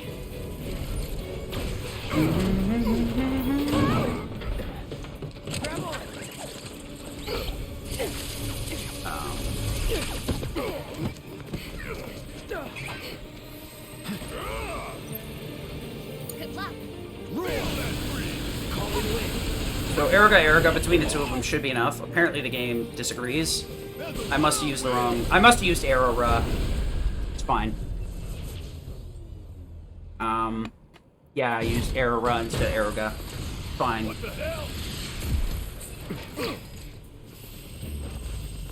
Calling in. I got this. Get the hell out of here! You ready? Swords coming. Here. Shit. Finish him off. You asked for it. Let's finish this. There's a whirlwind coming your way! Don't give up. Big crack. Got your number.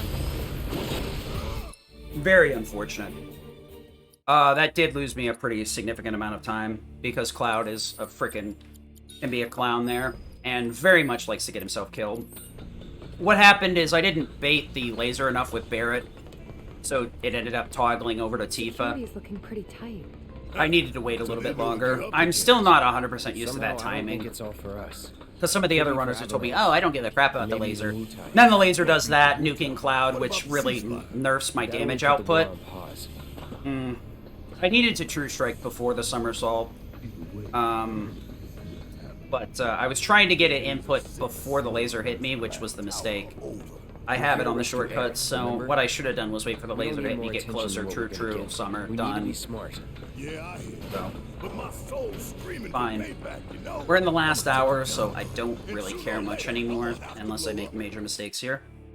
So we're gonna ATB boost right off the bat. Arrow Ra, and then Un.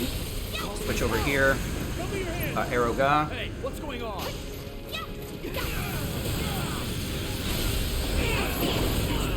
Okay. You can be all the way over to this fence, but it's not super consistent. ATB boost. Arrow Ga. Calling wind. What the hell? That was a really weird way to do that. I didn't intend to cast Blizzard there, but I guess that works. I didn't even think about that. Concentrate. Yep. That's what you're mainly looking for here. Stagger, stagger, stagger.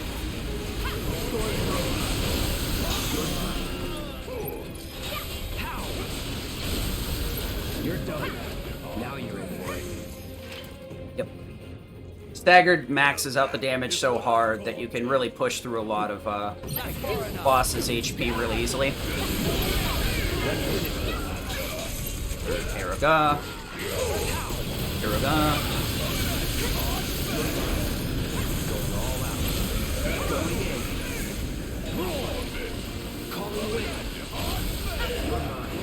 Refill everything. There we go.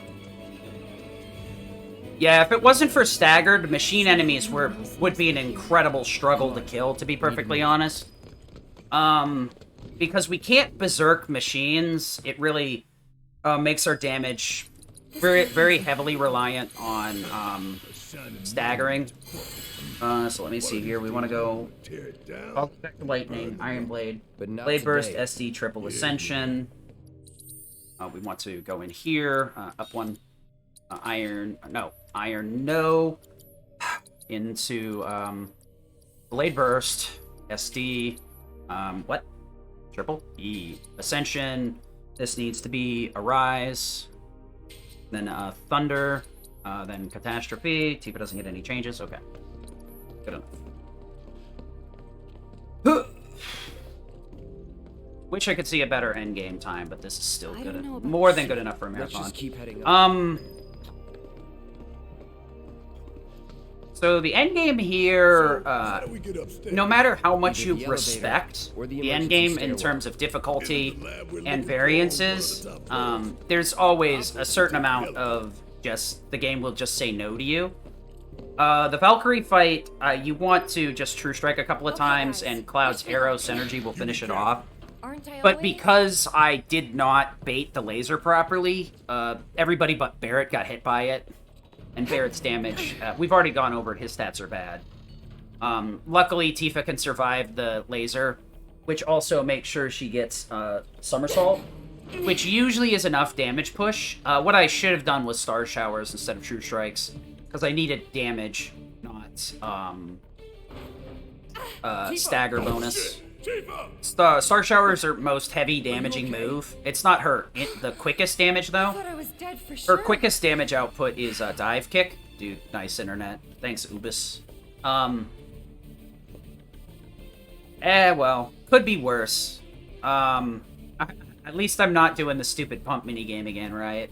This one's obnoxious, but, at least this one, to some extent, is within your control.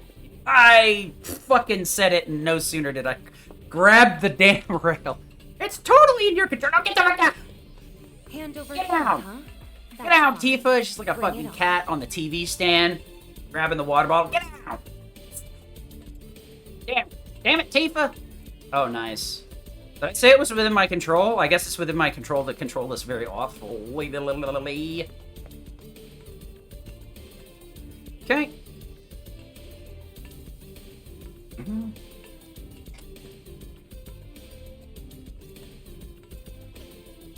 Oh my god. See, this is why I do everything with a camera.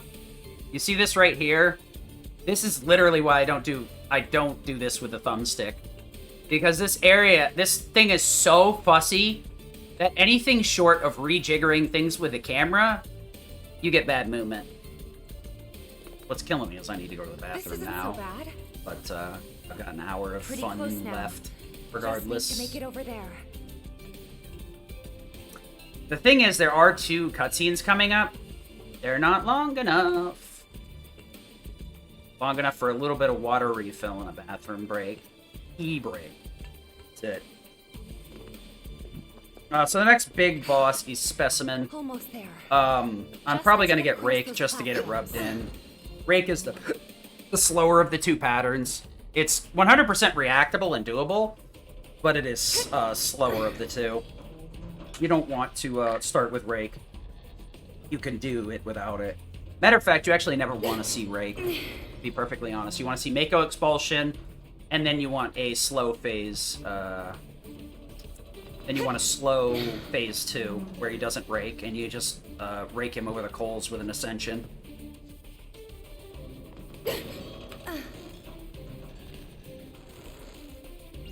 We got a mash triangle here to do 2 jumps. The landing in here, we can, as soon as Tifa passes through the top of the booth here, we can skip the mini, skip this. So there you go.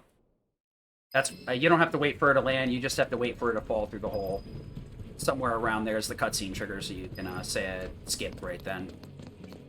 We're gonna hit the switch here for the elevator, and then it's fastest to hit this one. Seems weird, but it works. You hit this elevator switch, and then you can. This will be open right about when you get there. We're gonna wait. Okay.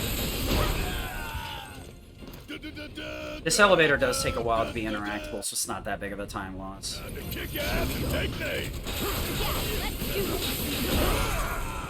Okay, good job, Tifa.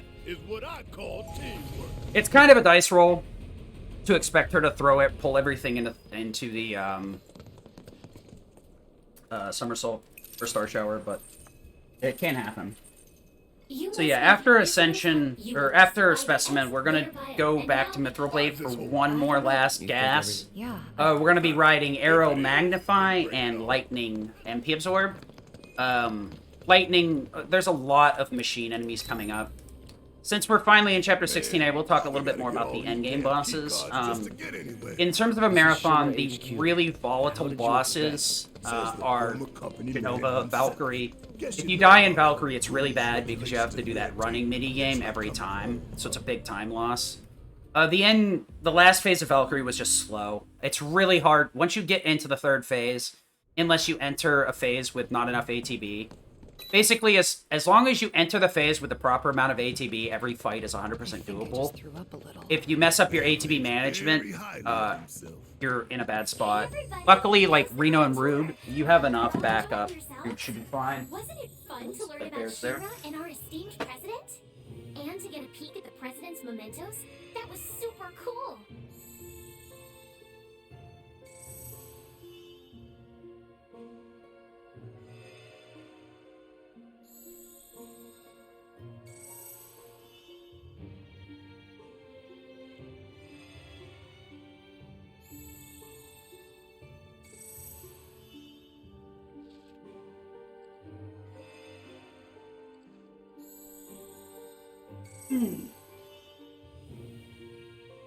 So we actually have about 40 minutes left, give or take, 50 minutes of gameplay. Not a full hour once we get here. That's if you get good patterns and don't screw up any other fights. So we're probably looking at a 442, honestly, because Hojo's Lab can be pretty volatile, and if you're not on top of the menu, going at full steam, you're in a pretty rough spot. Impressive, wasn't it? I hope you so we got a couple of save loads left, but that's about it. And the wonderful ideas and solutions that are So yeah, after Specimen, we'll be toggling back over to Magic for a short period of time. And we're also going to give Gotterdammer Impact to Barret. A lot of these endgame encounters are a lot easier to deal with Catastrophe. Most of them are so bulky or fast-moving that Catastrophe is a really good choice. Because of its AoE. Not fast, but it is efficient, and it will group enemies in to your movement pretty quickly. So yeah.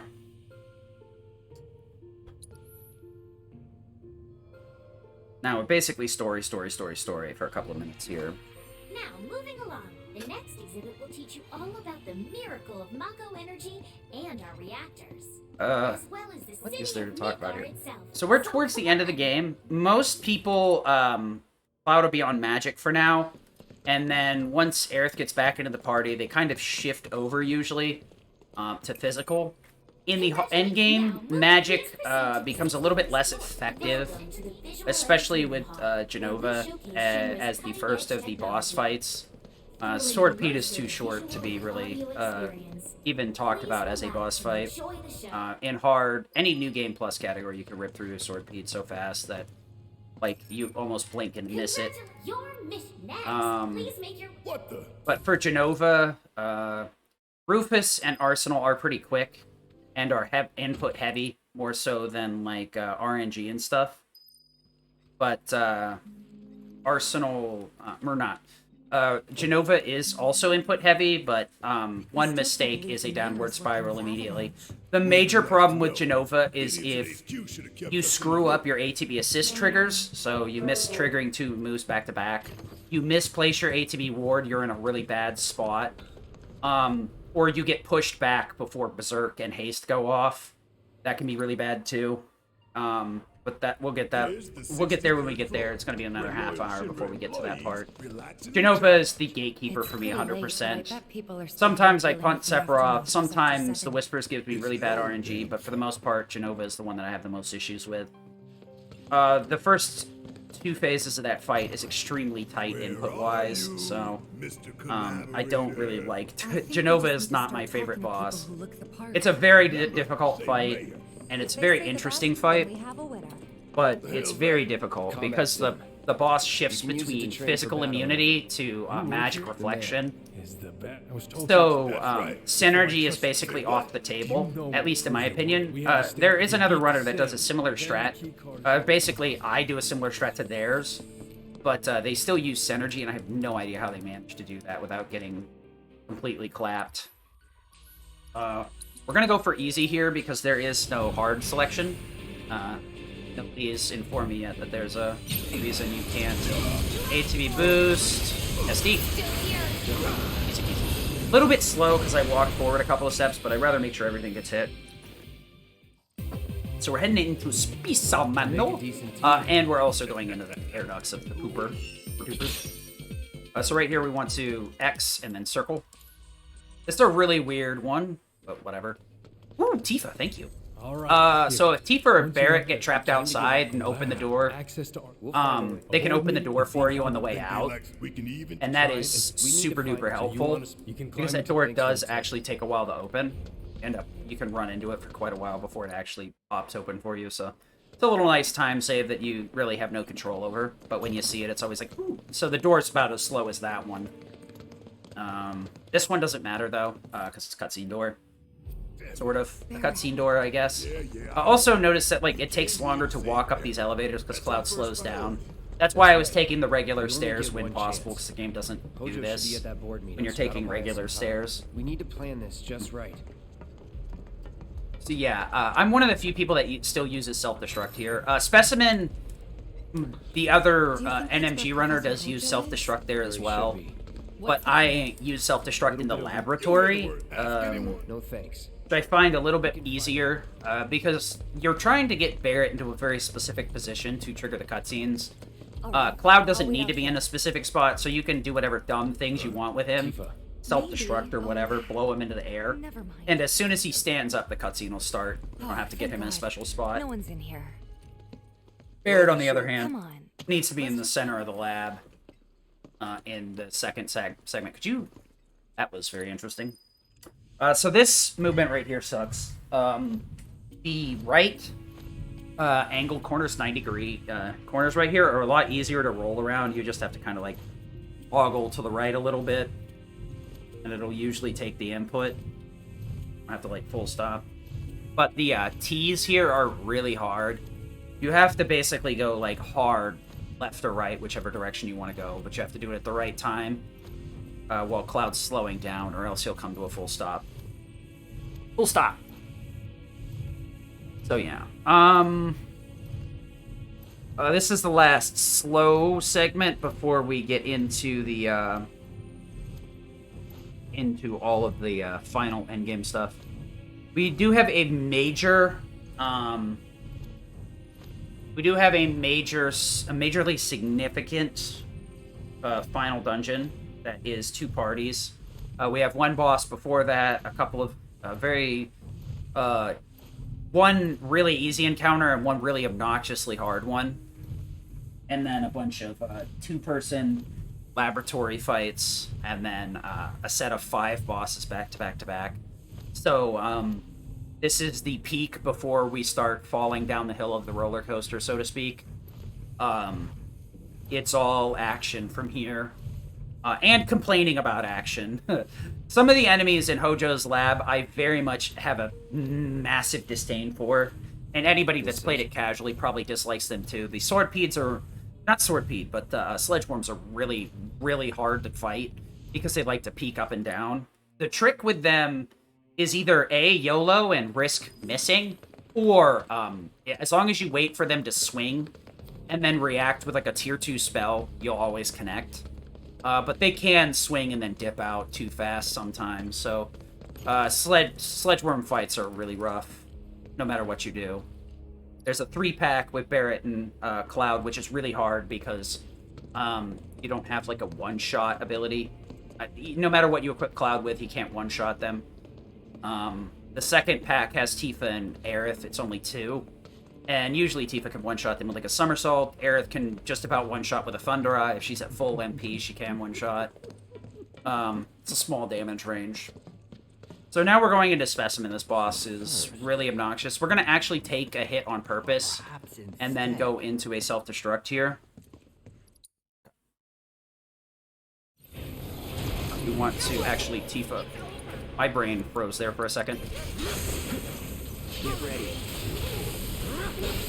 Okay, that's actually really bad. Need a breather.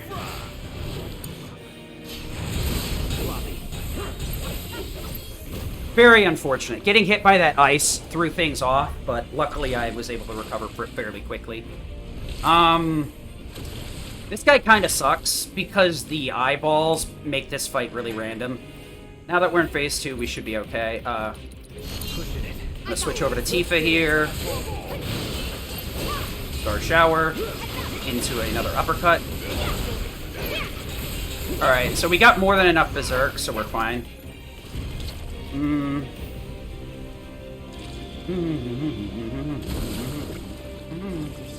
We're actually going to switch over to Cloud since he has enough ATB here. We're going to start with Star Shower and then back up with Cloud. That way I don't really have to worry about his HP too much. Somersault.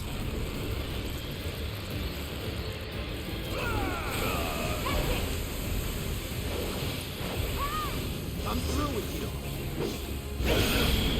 I played that safe so that the thing would hit. Okay, we want to go into... wrong. What are you doing? What are you doing, game? Mithril? No. Got her onto Barret, yes. And then we want to put Cloud into Thundera. Yeah. The problem is we could silence the eyeballs, but we would waste too much ATB silencing them, so we have to just finish them off manually. That's the most efficient way to do it. We're gonna ATB boost here because these guys kind of suck, and just go for a double blade burst.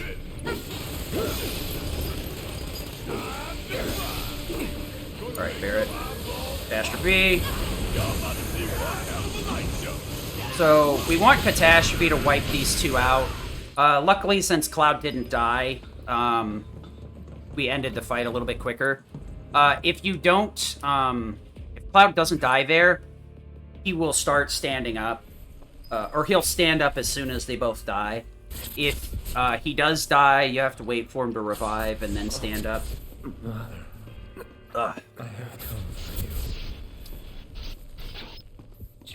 Yeah, I mean, the only thing you could do... The problem is the eyeballs will cast either fire or ice.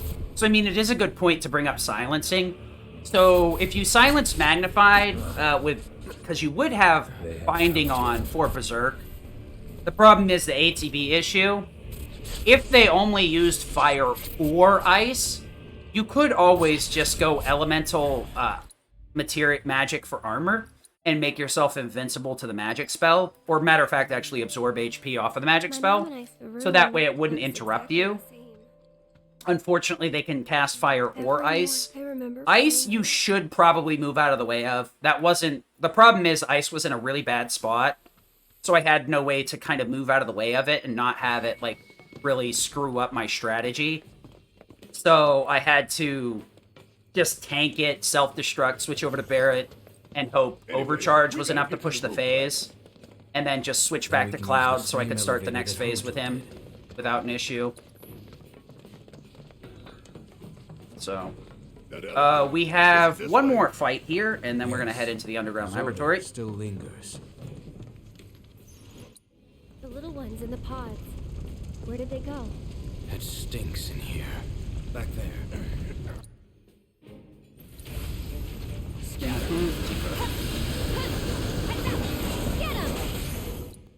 I didn't want to do anything with Cloud because he needs to be in a neutral stance to end combat, so that's why I had Tifa do that. Good to go, good to go, good to go.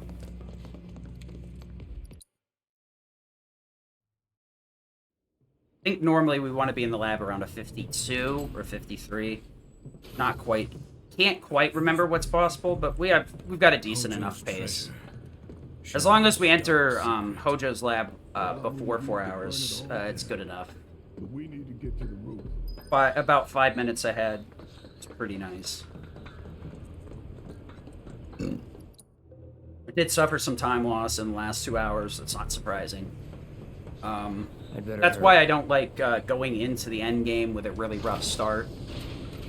Because it puts a lot of pressure on you to execute well in the third and fourth hour, which can be very stressful and hard to do. If you're not looking at your timer, obviously you're just trying to do an exhibition of the run. There's a lot less of that. You just want to show off the boss fights, right? The enemies. And menus are a little bit less important. It's just more important to get the menus right than get them done super fast, right? If you screw up the menus, then the fight's going to blow up in your face, too. So we're going to ATB boost here, arrow magnify, and then triple slash to get the last little bit of damage out. Thanks. Let's arrow. Triple. You okay? Yeah. Nowhere. Let's go. Yeah, well, the bare minimum we're looking for is picking up Barret around 4 hours. We're going to get in there well before 4 hours, so we got a decent enough pace. And when I say bare minimum of getting like Barret in the party at 4 hours, that's like plus 3 minutes, I think. So I mean, that would already be like a 4:43 pace or whatever. Well, a little bit above that, so we're on a good pace.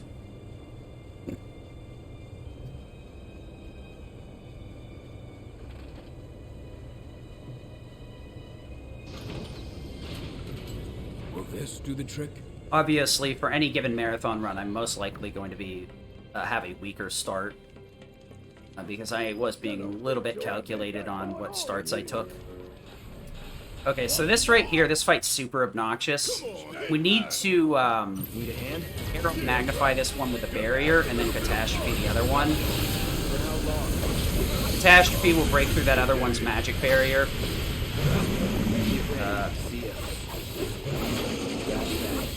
It's over. Let's do it.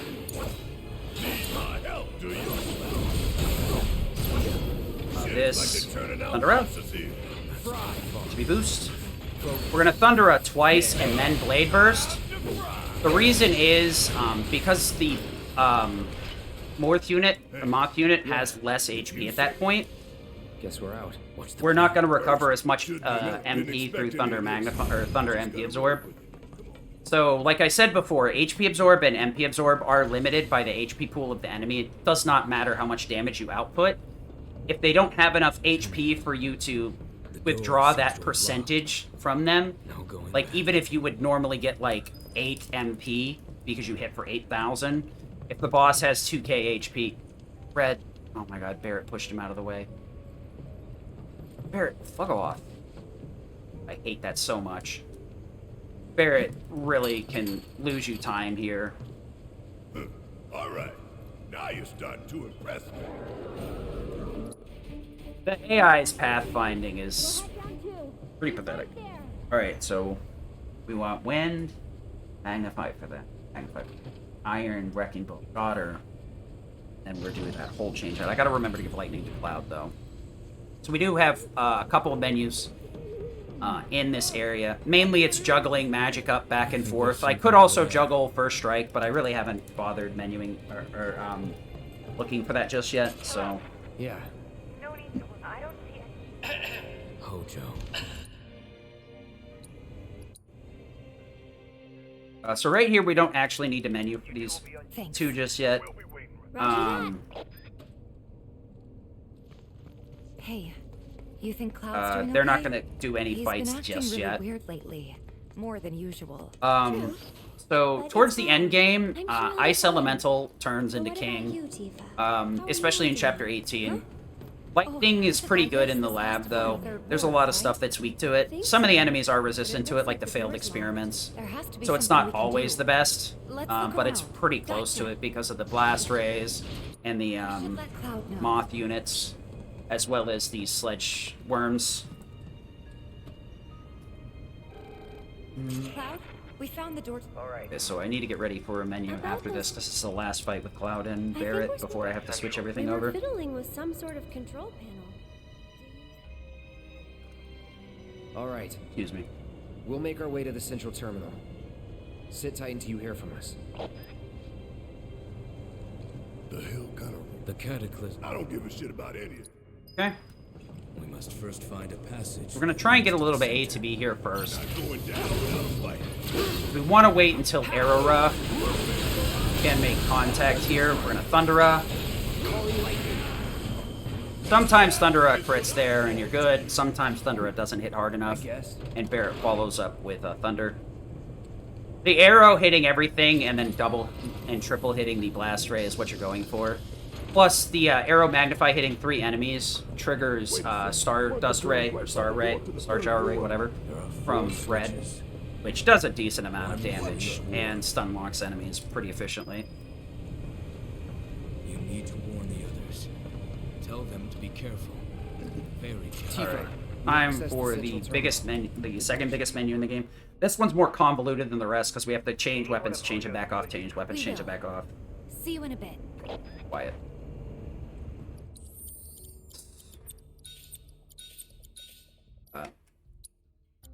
Very interesting. Iron Blade, no. I believe it's just you into Wrecking Ball, no. This to Tifa, yes. Time for this. Binding for that. Binding for this. Subversion. This to Lightning. Subversion for Cleansing. HP up for this. I believe that's everything. Oh, no, I need to put him back on AG Cannon, no. We want to put Aerith to Thundera Mag. Self-Destruct. Self-Destruct and Thundera? Wait, what? No, it's here, Thundera. Reading the wrong thing. That menu was pretty sloppy, but whatever. We got it right. That menu does need to be practiced more often. I rarely get to this deep. Arrow Magnify. Don't think you'll walk away from this. You'll be blown away.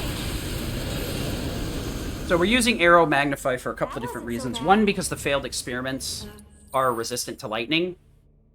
Shit, I forgot to save load in Chapter 16. Dummy. Also, because the dogs do have a chance of dodging ice. So wind will mitigate that issue. You could use Thunder Magnify, and that works fine on the dogs, but the failed experiments become an issue. You normally have to, like, overtune with, like, Thunder Magnify to take care of them. I won't give up. You're gonna feel this one. Get in there. Watch out for high winds. Sorry, but I gotta. It's gonna get windy. Get him. Gosh. Gotta go for it now. Let's finish. You'll be blown away. Oh, okay. That was not a good fight. I very much threw that. Are you? I'm so mad about that. I wanted to get the MP there, but I don't know which MP crate it is now that it's knocked over.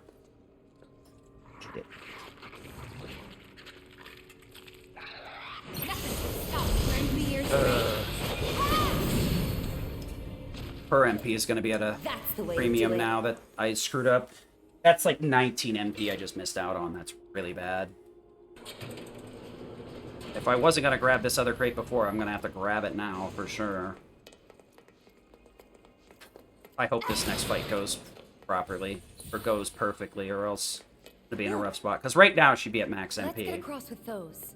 173 plus 19's max 190. 191, 182, whatever. That.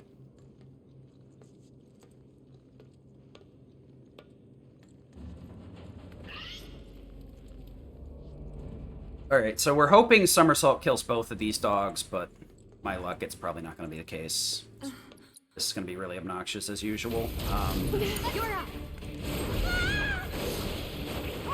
Okay, I'll take that. And we're safe. Unfortunately, Aerith got hit in the face, but she also has Bloodsucker on the Mithril Rod as well. So the Thundera she's going to cast on these two turrets is going to give her some HP back. I hate that man, I really do. I also hate Hojo, and I cannot wait to get rid of him. Let's do this. Thundera. How shocking! Let me handle this. You're right. No surprises there. So if I do if I do tactical properly, I can cure Aerith as we're exiting that combat and skip the animation while Aerith or Tifa's going back to regular out of combat stance. Not exactly the easiest thing to do though. It's very unfortunate that I didn't get that crate, but I wasn't about to sit in that room kicking with 4 different boxes. We use the Problem was I accidentally opened the tactical menu, so it ate my kick input. You two stay there. Okay. Be careful. Here. Yeah. There's a lot of, like, Red and Barret literally just being in the way in this area. It's kind of unfortunate. We want this for Magic Up, and I believe, yep. Okay. You need to be careful about swapping Magic Up back and forth between Cloud and Aerith. I have, in some cases, switched out for Tifa's materia instead of Aerith's. I have, in some cases, only taken a single Magic Up, so there's a lot of different little mistakes you can make there. Here, we're going to use Triple Slash to Stardust Ray these two. Then I'll go into an ATB boost. Triple ATB boost. Stardust Ray will pull them together. Self-Destruct will keep them in pacing. Barret will just head to the center. Let's keep it up. Just about as fast as that can be. I hope you're enjoying your experience. The trick with these fights, I find, is to factor out Barret as much as possible. And solo most of it with Cloud. If you're ending it with Self-Destruct, it's a little bit unfortunate because he's going to get popped in the air and needs to stand up to trigger the cutscene. But unless Barret is already perfectly in position, you usually don't lose time to it. Thing is, like, Self-Destruct is just really good in most of these rooms because it's good AoE. Costs no MP. Has an extremely high damage calculation. So it's really good. Plus, it can hit more than 3 targets consistently.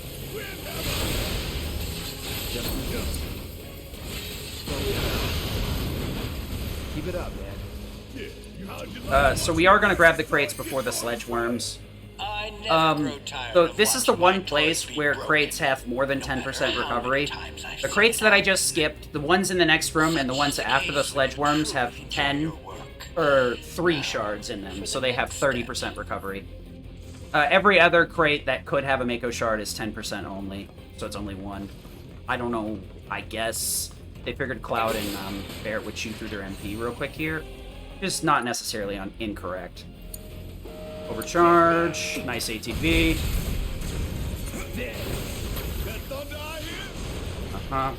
Bring it. We're just gonna ATB boost here. Thunder that guy, I guess.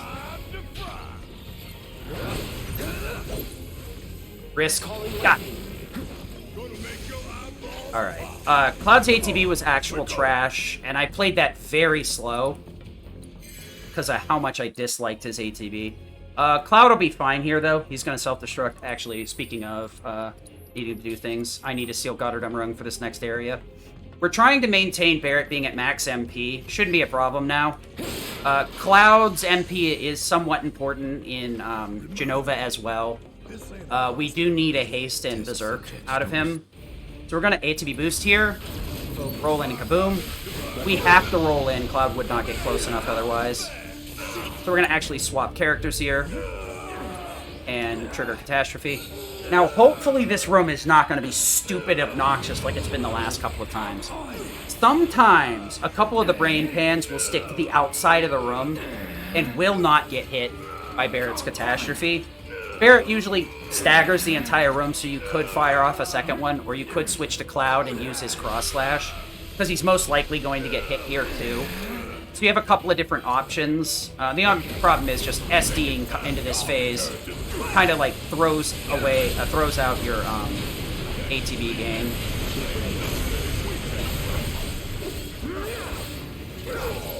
Awful. That's what I'm talking about right there. That pile of trash. Let's keep it up. I'm gonna start just attacking him during Catastrophe. I'm done risking it. He's going down. So I need to give Goddard back to Tifa, Skillmaster Binding, and switch back to Lightning. So we want to give this to Tifa. We want this for Binding and Skillmaster, yes. We also want him to be back on Light Ice. And that should be it. Around here. I'll let Tifa and Aerith know. So Cloud doesn't need to heal up here. I can self-destruct the failed experiments. I think his HP is high enough to not bother with that, though. So we'll just save it for Swordpede. Somehow. Swordpede, we need to take a single counter into a blade first. Once again, remember that the Punisher counter does reduce damage to 10%. It's a 90% damage reduction, but it's only for the hit that triggers it. So Cleansing Magnify, basically. Ice Elemental. Dive Kick, Dolphin Flurry, Thunder Run. Hey, you okay down there? They burst.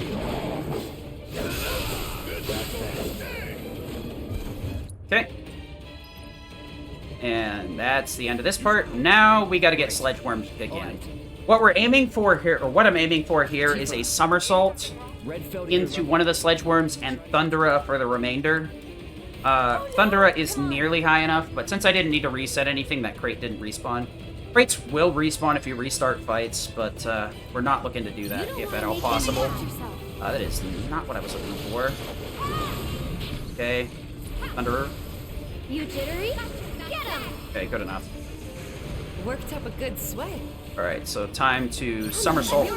Spin to win. Excuse me, Thundera. How shocking! I got this. Yeah, that's the best way to handle that is multiple uppercut cancels, to be honest. It's really stupid, but that's the only way to deal with it. I would like to soul drain there, but it just would not pressure.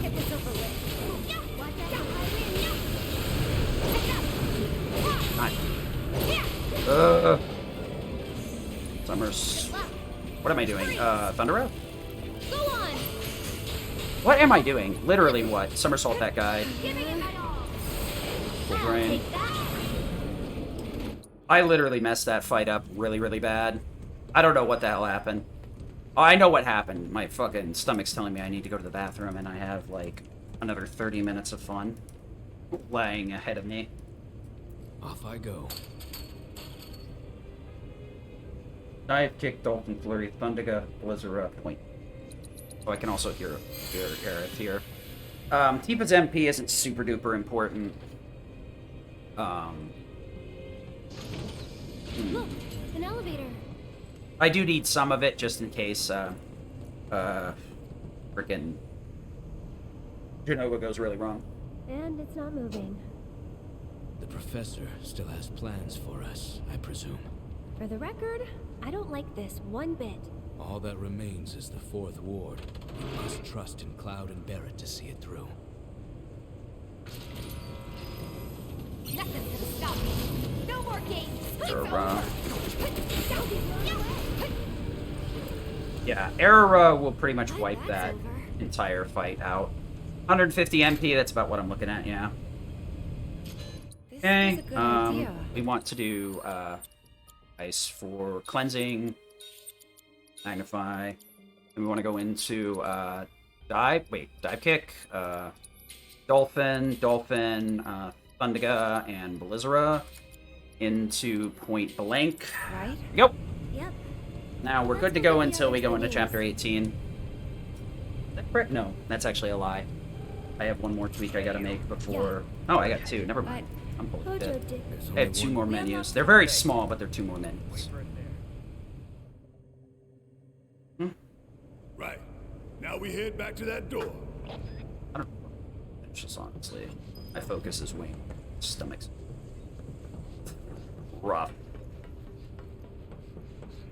Unfortunately, like, after the dancing minigame, there's, at 2 hours in, there's literally just no chance to get in a bathroom break at all, unless you have somebody that's can play for you. Well, that makes two of us. Alright, let's do this. Makes two of us.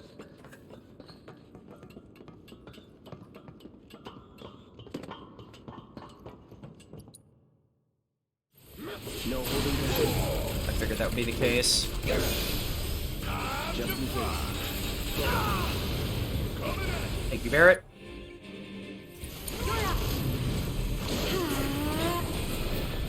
Fist into a Soul Drain. Thunder up. Be serious here. Stupid sword peed. Frickin', did I let go of Tempest before it started hitting? Or before it was fully charged? I must have. Barrett's power level is too high for the game to work with him properly. Maybe that's the trick. Maybe that's this thing all along. From this side. Please tell me that the camera isn't jank. Okay, the camera isn't jank. I expected the camera to be jank, even though I tried to fix it. Alright, we need to switch into Hard Edge here and pray that I don't punt into Hard Edge. No, need to do assist for what? Yes, and then we want win for Skillmaster into Sorter, Belizera, and Blade Burst. No, Braver. All right, and my menus are waning. All right, so now we're heading into Genova. What the hell? If we were really on a good pace, it'd be like sub 415 here. We may find out. 420. If we leave this part of the lab around 420, it means we're on pace for like a 450.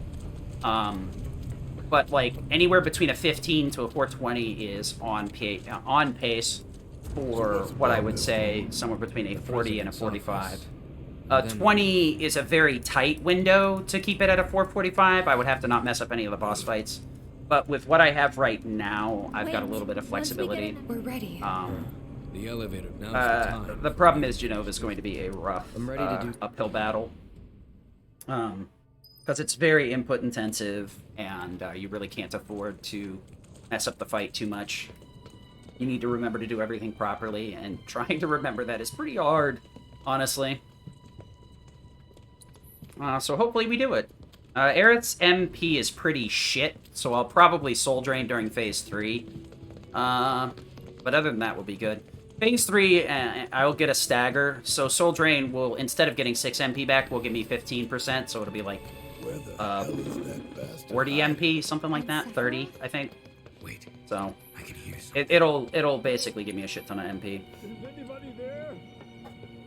Alright, let's do this nonsense. Please help me. This is definitely something I'd have to have somebody else commentate, because Genova is a very intricate boss fight that I can't afford to be distracted on. I can commentate it, but it usually leads to me screwing up the fight. Help me. Well. Pull me up. What's happening? Go ATB boost, Aerith, or ATB ward, Cloud. Come in and actually, Berserk, Genova, into self haste, Tifa into Dolphin Flurry. Braver, good to go.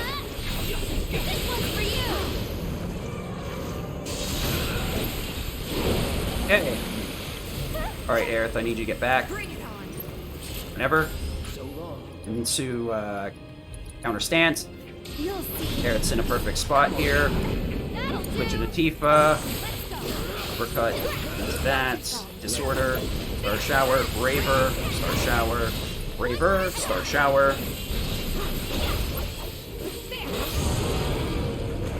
Alright. So, you normally will need to stagger this boss, but if you do the inputs properly, you can build enough ATB to rip through Genova.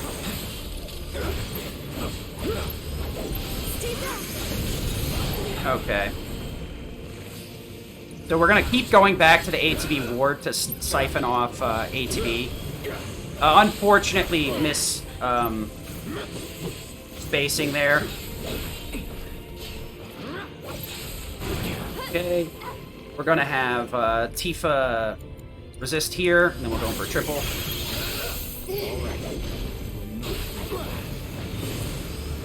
Just in case. Nice. By nice, I mean screw you, game.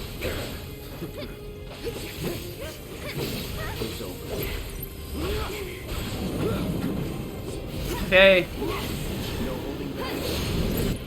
Into focus, switch over to Tifa. Okay, Cloud, could you just focus thrust? Alright, I wanted Tifa to get that, and we did get it. Through Strike. Tempest. Soul Drain. Tempest.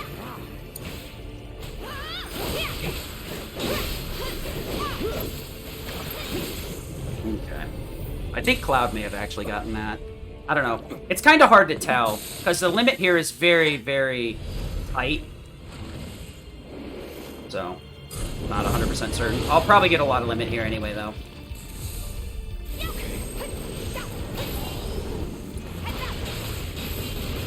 Star Shower twice. Blizzara, Blizzara, Blizzara, Blizzara. Into Dolphin Flurry. Wow.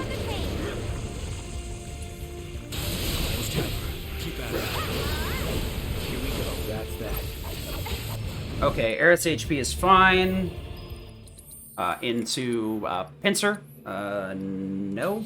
Oh, wait. I want to go no. Into Pincers, yes. Got her, yep. Binding for HP up. One too many. Assist for stagger again. Should be good to go. Uh-huh. Uh-huh. Uh-huh. Uh-huh. There we go. Yeah. President Shinra does deserve the good old splat treatment. Barrett's a better man than me for not dropping him like a brick. Especially when he goes to shoot him, too. What a dickhead. Aha, I'm the evil guy. Everyone okay? I have a golden gun. You must die now. No. Ooh. I made a big mistake here. I wonder if I can do this right, actually.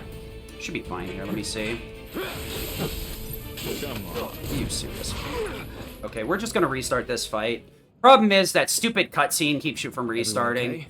You need to hold hard right here. No. Very stupid. Well, at least I didn't mess up Genova. I guess if I'm gonna mess anything up, it's Rufus. I just wish it hadn't been through the cutscene.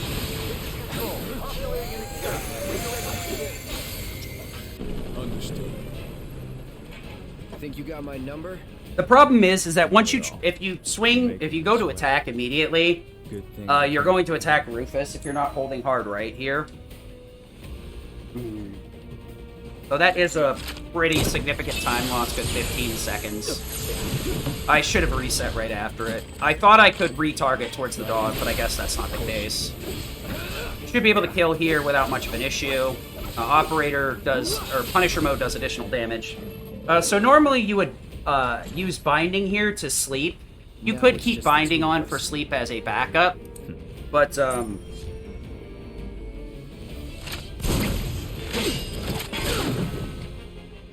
both shoots and tosses. What the hell? So we're gonna triple slash here, which puts us into a thing where Rufus will counter, and Braver, as an intended mechanic, will instantly stagger Rufus here. So there we go. Please give me a good fight here. Limits drone A. We want some Thundera here. Tempest. Tempest. Okay, fine game. I see how it is. Thundera. Drone A. Tempest. Soul Drain. Lend me your strength. Okay, good ATB. So this fight's pretty straightforward. We just need to set up a Skillmaster loop in the first phase, which is why I use Thundera and Soul Drain. Now we're good to go. The rest of this fight's pretty straightforward. Blizzara. We're going to ATB boost to gain some ATB, but you see Skillmaster activates. Double Blizzard the wheels. Then we can take a couple of swings at the main body and get an instant stagger, charge Tempest, follow up with Overrun. This way we can build some ATB here and still do a lot of damage without wasting ATB. Beginning of the phase here, we're at another Skillmaster, a crossroads of a Skillmaster loop. We have one skill in, so we need another one. So we're actually going to use Thundiga to stop this guy. That will 100% do enough damage. Follow up with a Tempest, Thunder of the rear wheel. We got Skillmaster, Blizzard of the front wheel. Now we got the stagger. Okay, now we want to charge up the Tempest here. Switch over to Barret, wait for Point Blank to hit, overrun, and there we go. Point Blank doesn't always explode. It did that time. It doesn't always explode soon enough to push the damage, but as long as you get the input properly, you're good. Here we're going to Thundera twice, Barret will Synergy Thunder twice, and it's dead. The Thunderas themselves will kill. The one Synergy Thunder is all we need to push the extra little bit of damage. So it really doesn't matter here what we do. Alright, so we need to switch back to Hard Iron Blade. LMG onto Barret's, Gutter Dumberung to Tifa. Magic up Cloud. Put Wind back on for Skillmaster. Get rid of the other Wind for Steadfast. Lightning, yeah, I remember this movement right here. This will be a little bit convoluted, but trust me, this is the only way to do this. Iron, no. LMG, yes. Goddard to Tifa, yes. We want this for Skillmaster, and... Wait, no. Where's Magic Up? Then we want to change this out for Wind. This to Steadfast Block. Lightning. Damn it. Lightning here. Lightning Magnify. So we have Revive Healing. Okay. Cleansing needs to be Revival. Time needs to be Steadfast. Correct. And I believe that is it for that. Now we want to go into Blade Burst. We want to put Ascension on. SD. Braver. Curiga. Magnify. And then that stays. We need to set her up for magic for the rest of the game. And let's go. Alright.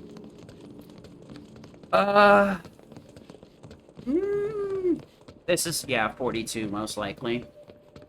The Whispers are going to be at minimum 10 minutes. You can get a little bit under 10, but it requires good RNG and good execution. Both of which I usually don't have.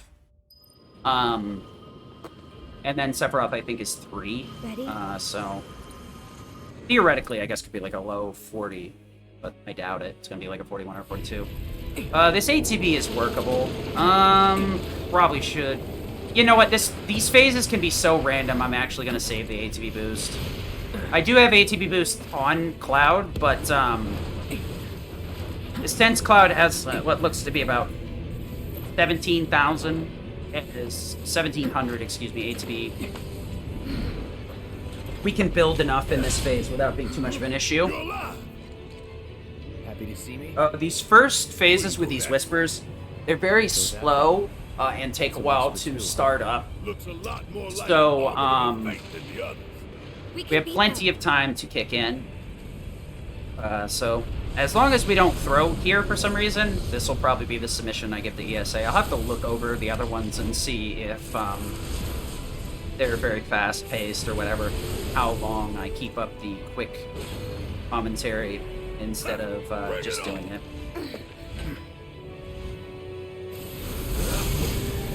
SD, switch over to Barrett for this.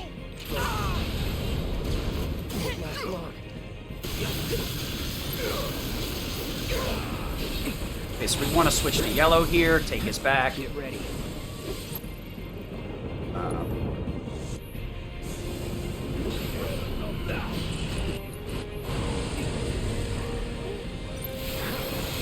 I want a Kiriga here going into the next phase, so that no matter what, I'm not going to get tanked. Barrett's got enough ATB anyway, so I'm not too worried about it. He just needs to have 1 ATB so I can Arise Cloud before the start of Phase 3.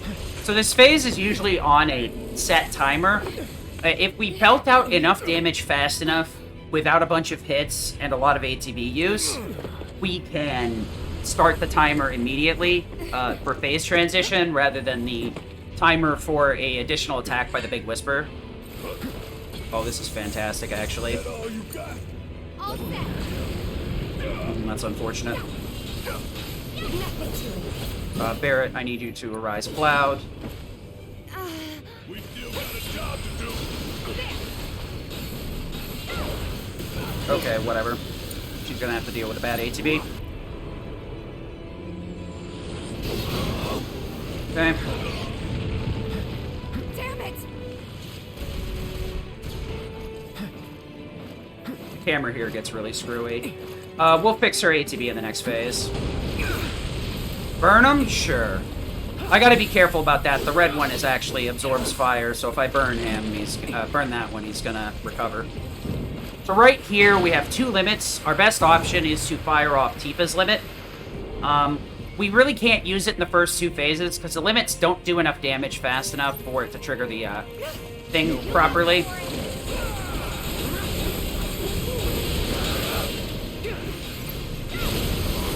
Wait, first, switch over to Tifa.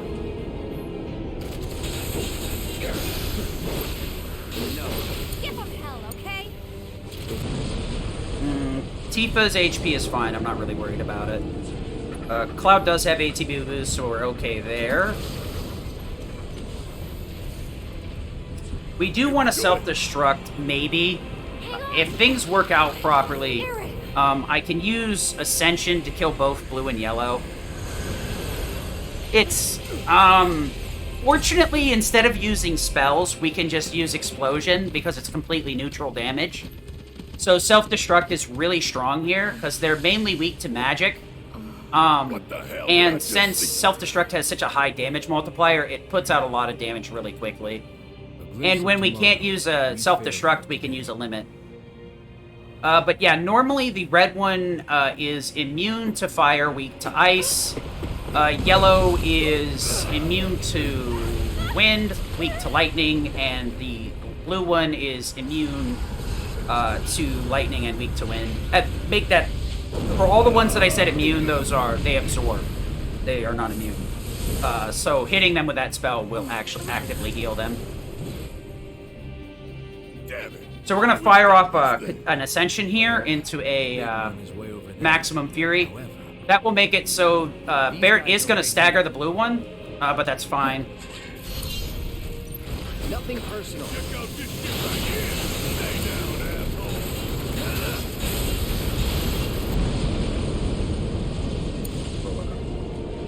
We want to bait the attacks with Barrett here for a second. ATB boost. Self-destruct.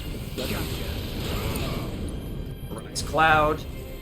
Let's turn this around. Here we go.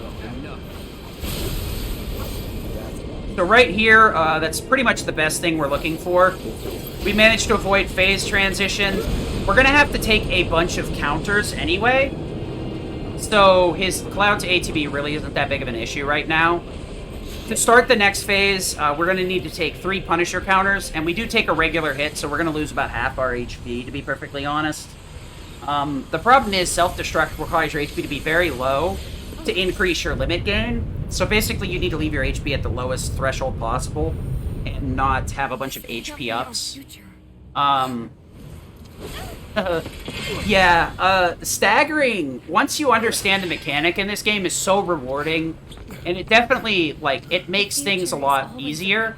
Because while an opponent is pressured, they hold still, but when they are staggered, you can just wail on them and do just about anything to do a ton of damage. Even stuff that would normally hit for nearly nothing hits for thousands of damages in a lot of instances.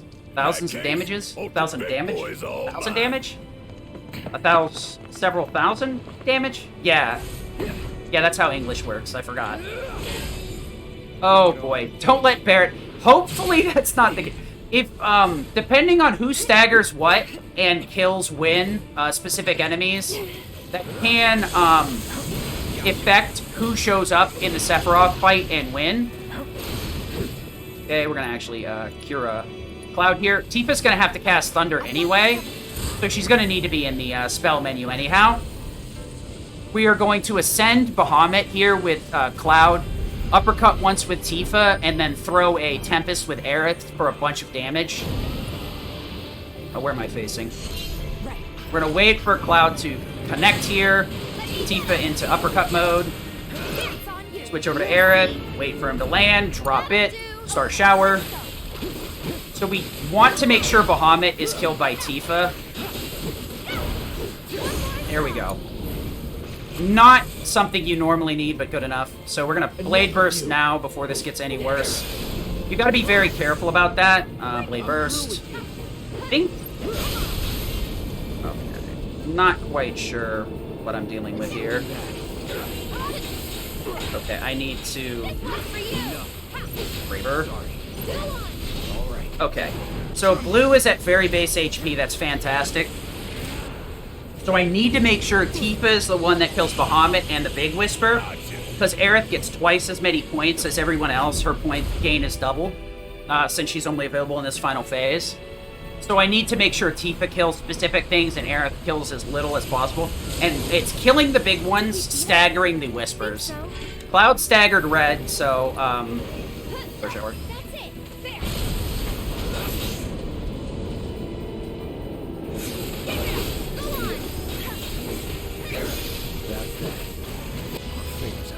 You can build a little bit of ATB here. I'm gonna self-destruct with Cloud on the yellow one to get the damage out quickly. I don't know if you have to. I could probably just Blade Burst. Well, I want to self-destruct because the damage that you deal to those Whispers is capped, but the damage that it deals to the big one is not capped. And the big one has a ton of HP. So we want to make sure we push as much damage as possible. Let's see here. Hero guy? Did I get a stroke? I think I did.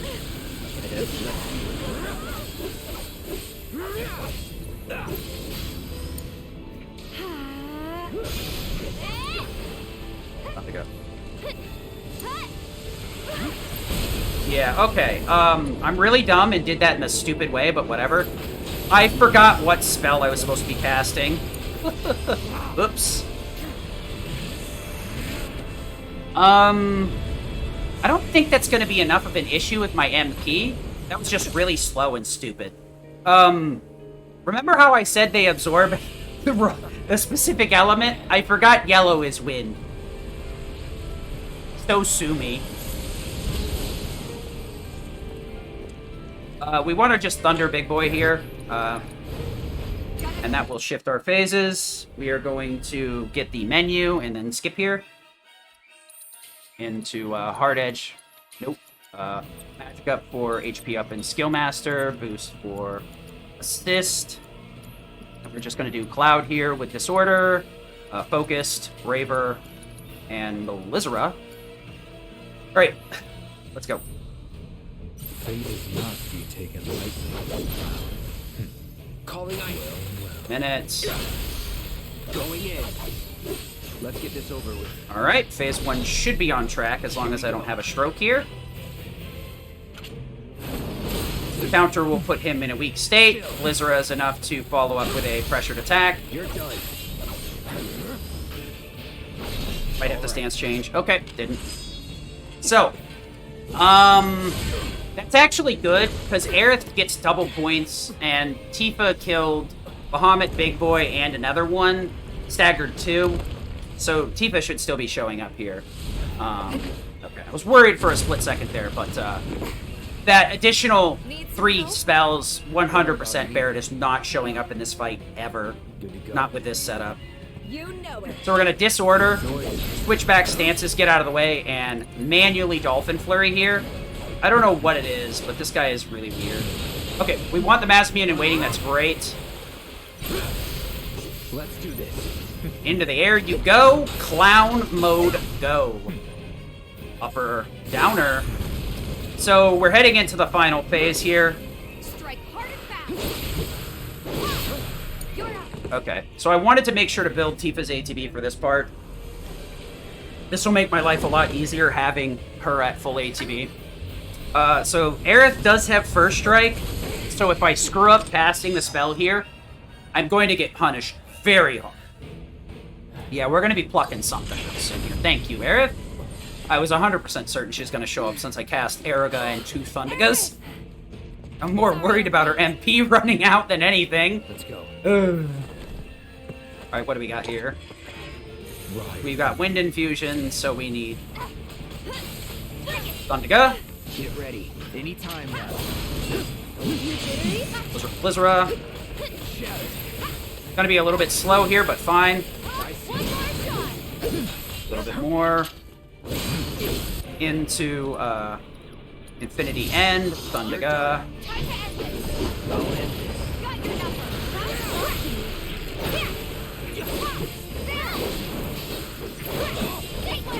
There we go. Do. I don't think this is gonna be a PB. Not sure though. I think it's not gonna be a PB. It's too close. We'll have to check my PB though.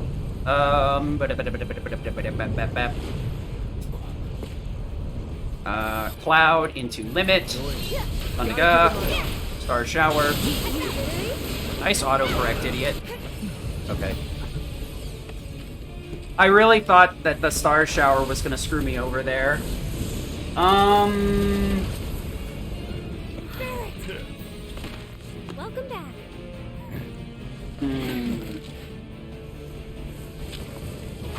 Alright, We can do let me this. see here. We can change it. Oh, goddammit, stop that. Stop it. Oh my god. What piece of shit. Doesn't matter.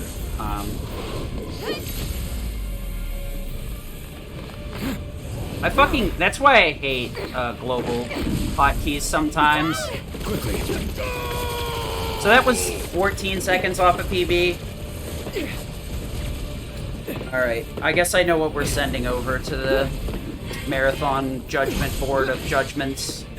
We're just gonna get rid of the timer, because I'm gonna have to look at that through the video to figure out what my time is now. I gotta be right back. I need bathroom. Where's the bathroom? Let me see here.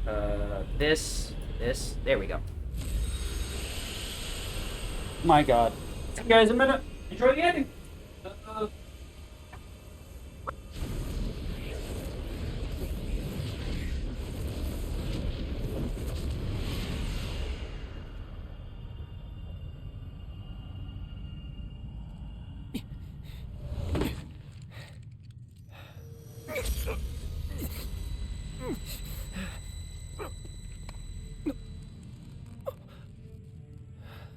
Careful now. That which lies ahead does not yet exist.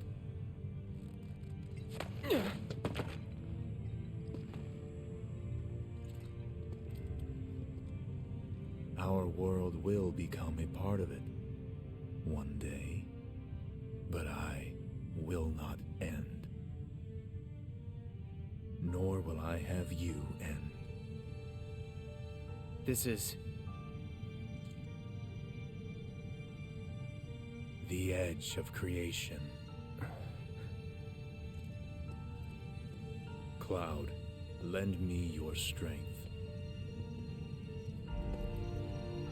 Let us defy destiny together.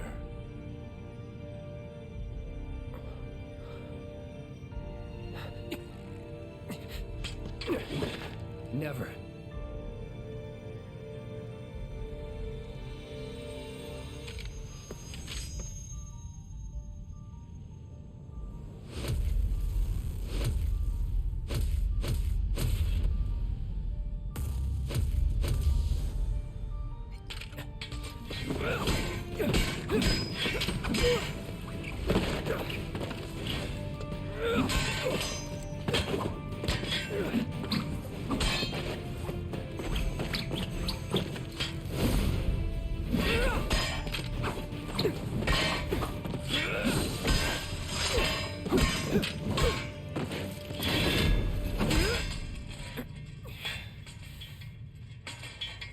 Not yet.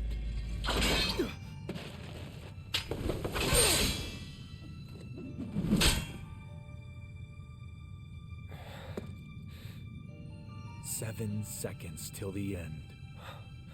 Time enough for you, perhaps. But what will you do with it? Let's see.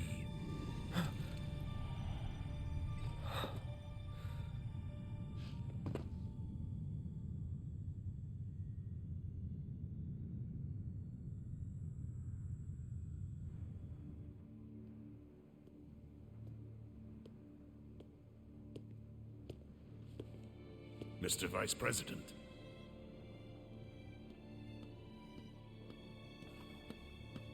Mr. President. That's right.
Wait.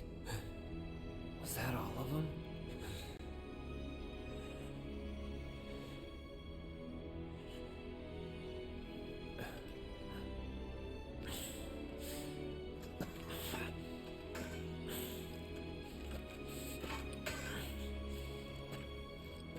Hey, Cloud. You see that?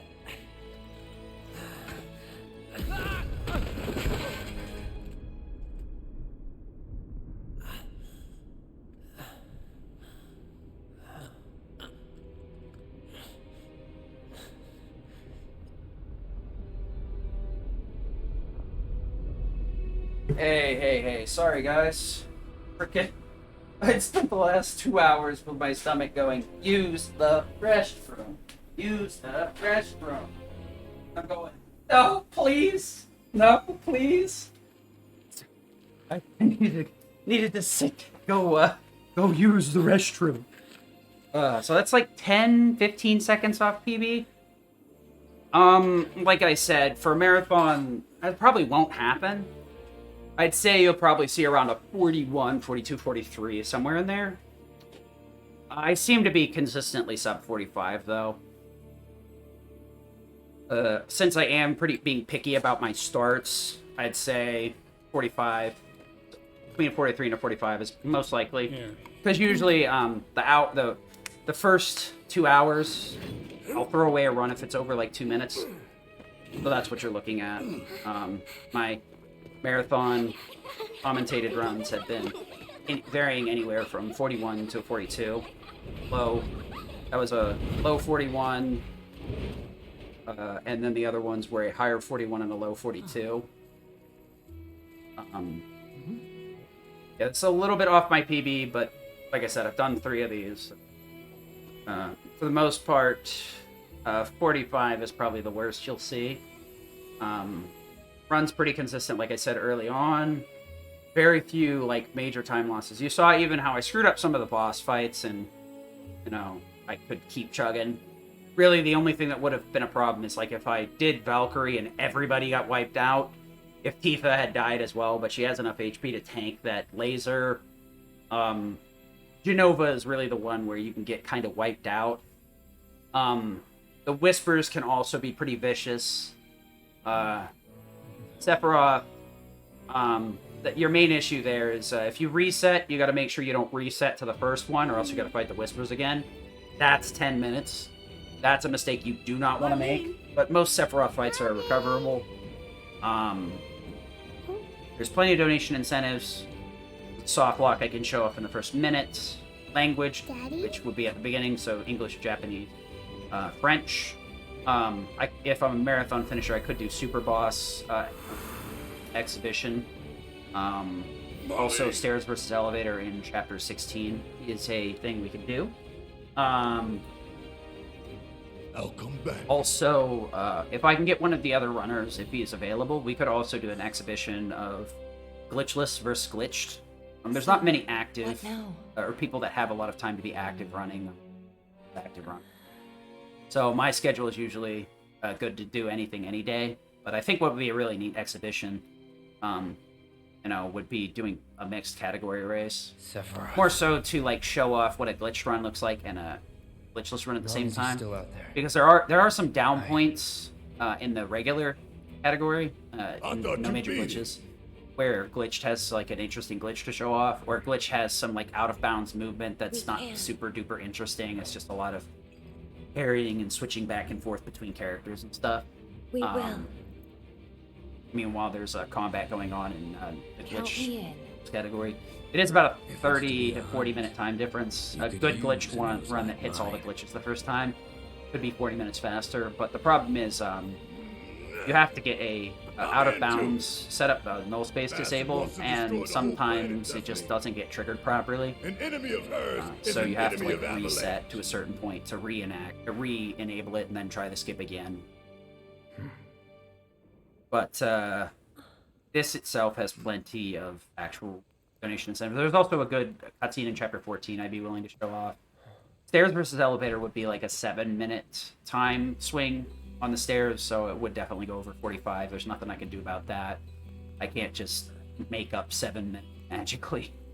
Unless I was somehow on my sum of best pace, literally. It's not gonna happen. We all know how RPGs are, even action RPGs. You're never fully in control of the game. We're almost It's a matter of hedging your bets and playing a little bit safer in some instances rather than extremely risky. So, yeah, that'll be it for this submission. Thank you guys for being with me. Sorry for having to like dip out right after doing the final boss, but needed to use the restroom. Been live for 5.5 hours, so I think I'm gonna take a break. I miss it. I'll probably try and do more attempts tomorrow, maybe. I don't know if I'll do marathon commentary or just chillax, but I think I still need to use the bathroom a little bit more, so I want to make sure that's dip for like 10 minutes, if possible. Maybe some Master Duel. Final Fantasy VI Pixel Remaster. Guess I could. Let me go do something real quick because my knees are killing me. Back. But that'll be it for this marathon submission, and thank you guys for checking this out. I hope you could enjoy most of it.